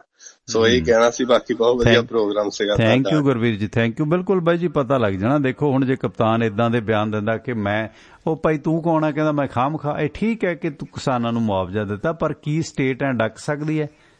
ਜਦੋਂ ਬਗਾਨੀ ਸਟੇਟ ਨਹੀਂ ਡੱਕ ਸਕੀ, ਹਰਿਆਣਾ ਨੇ ਡੱਕ ਲਿਆ, ਤੇ ਕਪਤਾਨ ਸਾਹਿਬ ਵਹਿਮ ਕਿਉਂ ਪਾਲਦੇ ਆ ਯਾਰ? ਜਾਇਜ਼ ਮੰਗਾਂ ਨੇ, ਤੁਸੀਂ ਆਸਾਨ ਕਿਉਂ ਕਰਦੇ ਹੋ? ਤੁਸੀਂ ਕੋਈ ਜ਼ਿਆਦਾ ਦੇਤਾ, ਜੇ 10-10 ਲੱਖ ਰੁਪਈਆ, 5-5, 2-2 ਲੱਖ ਰੁਪਈਆ ਦੇ ਦਿੱਤਾ, ਇਹ ਪੰਜਾਬ ਦੇ ਖਜ਼ਾਨੇ ਚੋਂ ਹੈ, ਟੈਕਸ ਪੇਅਰ ਦਾ ਪੈਸਾ।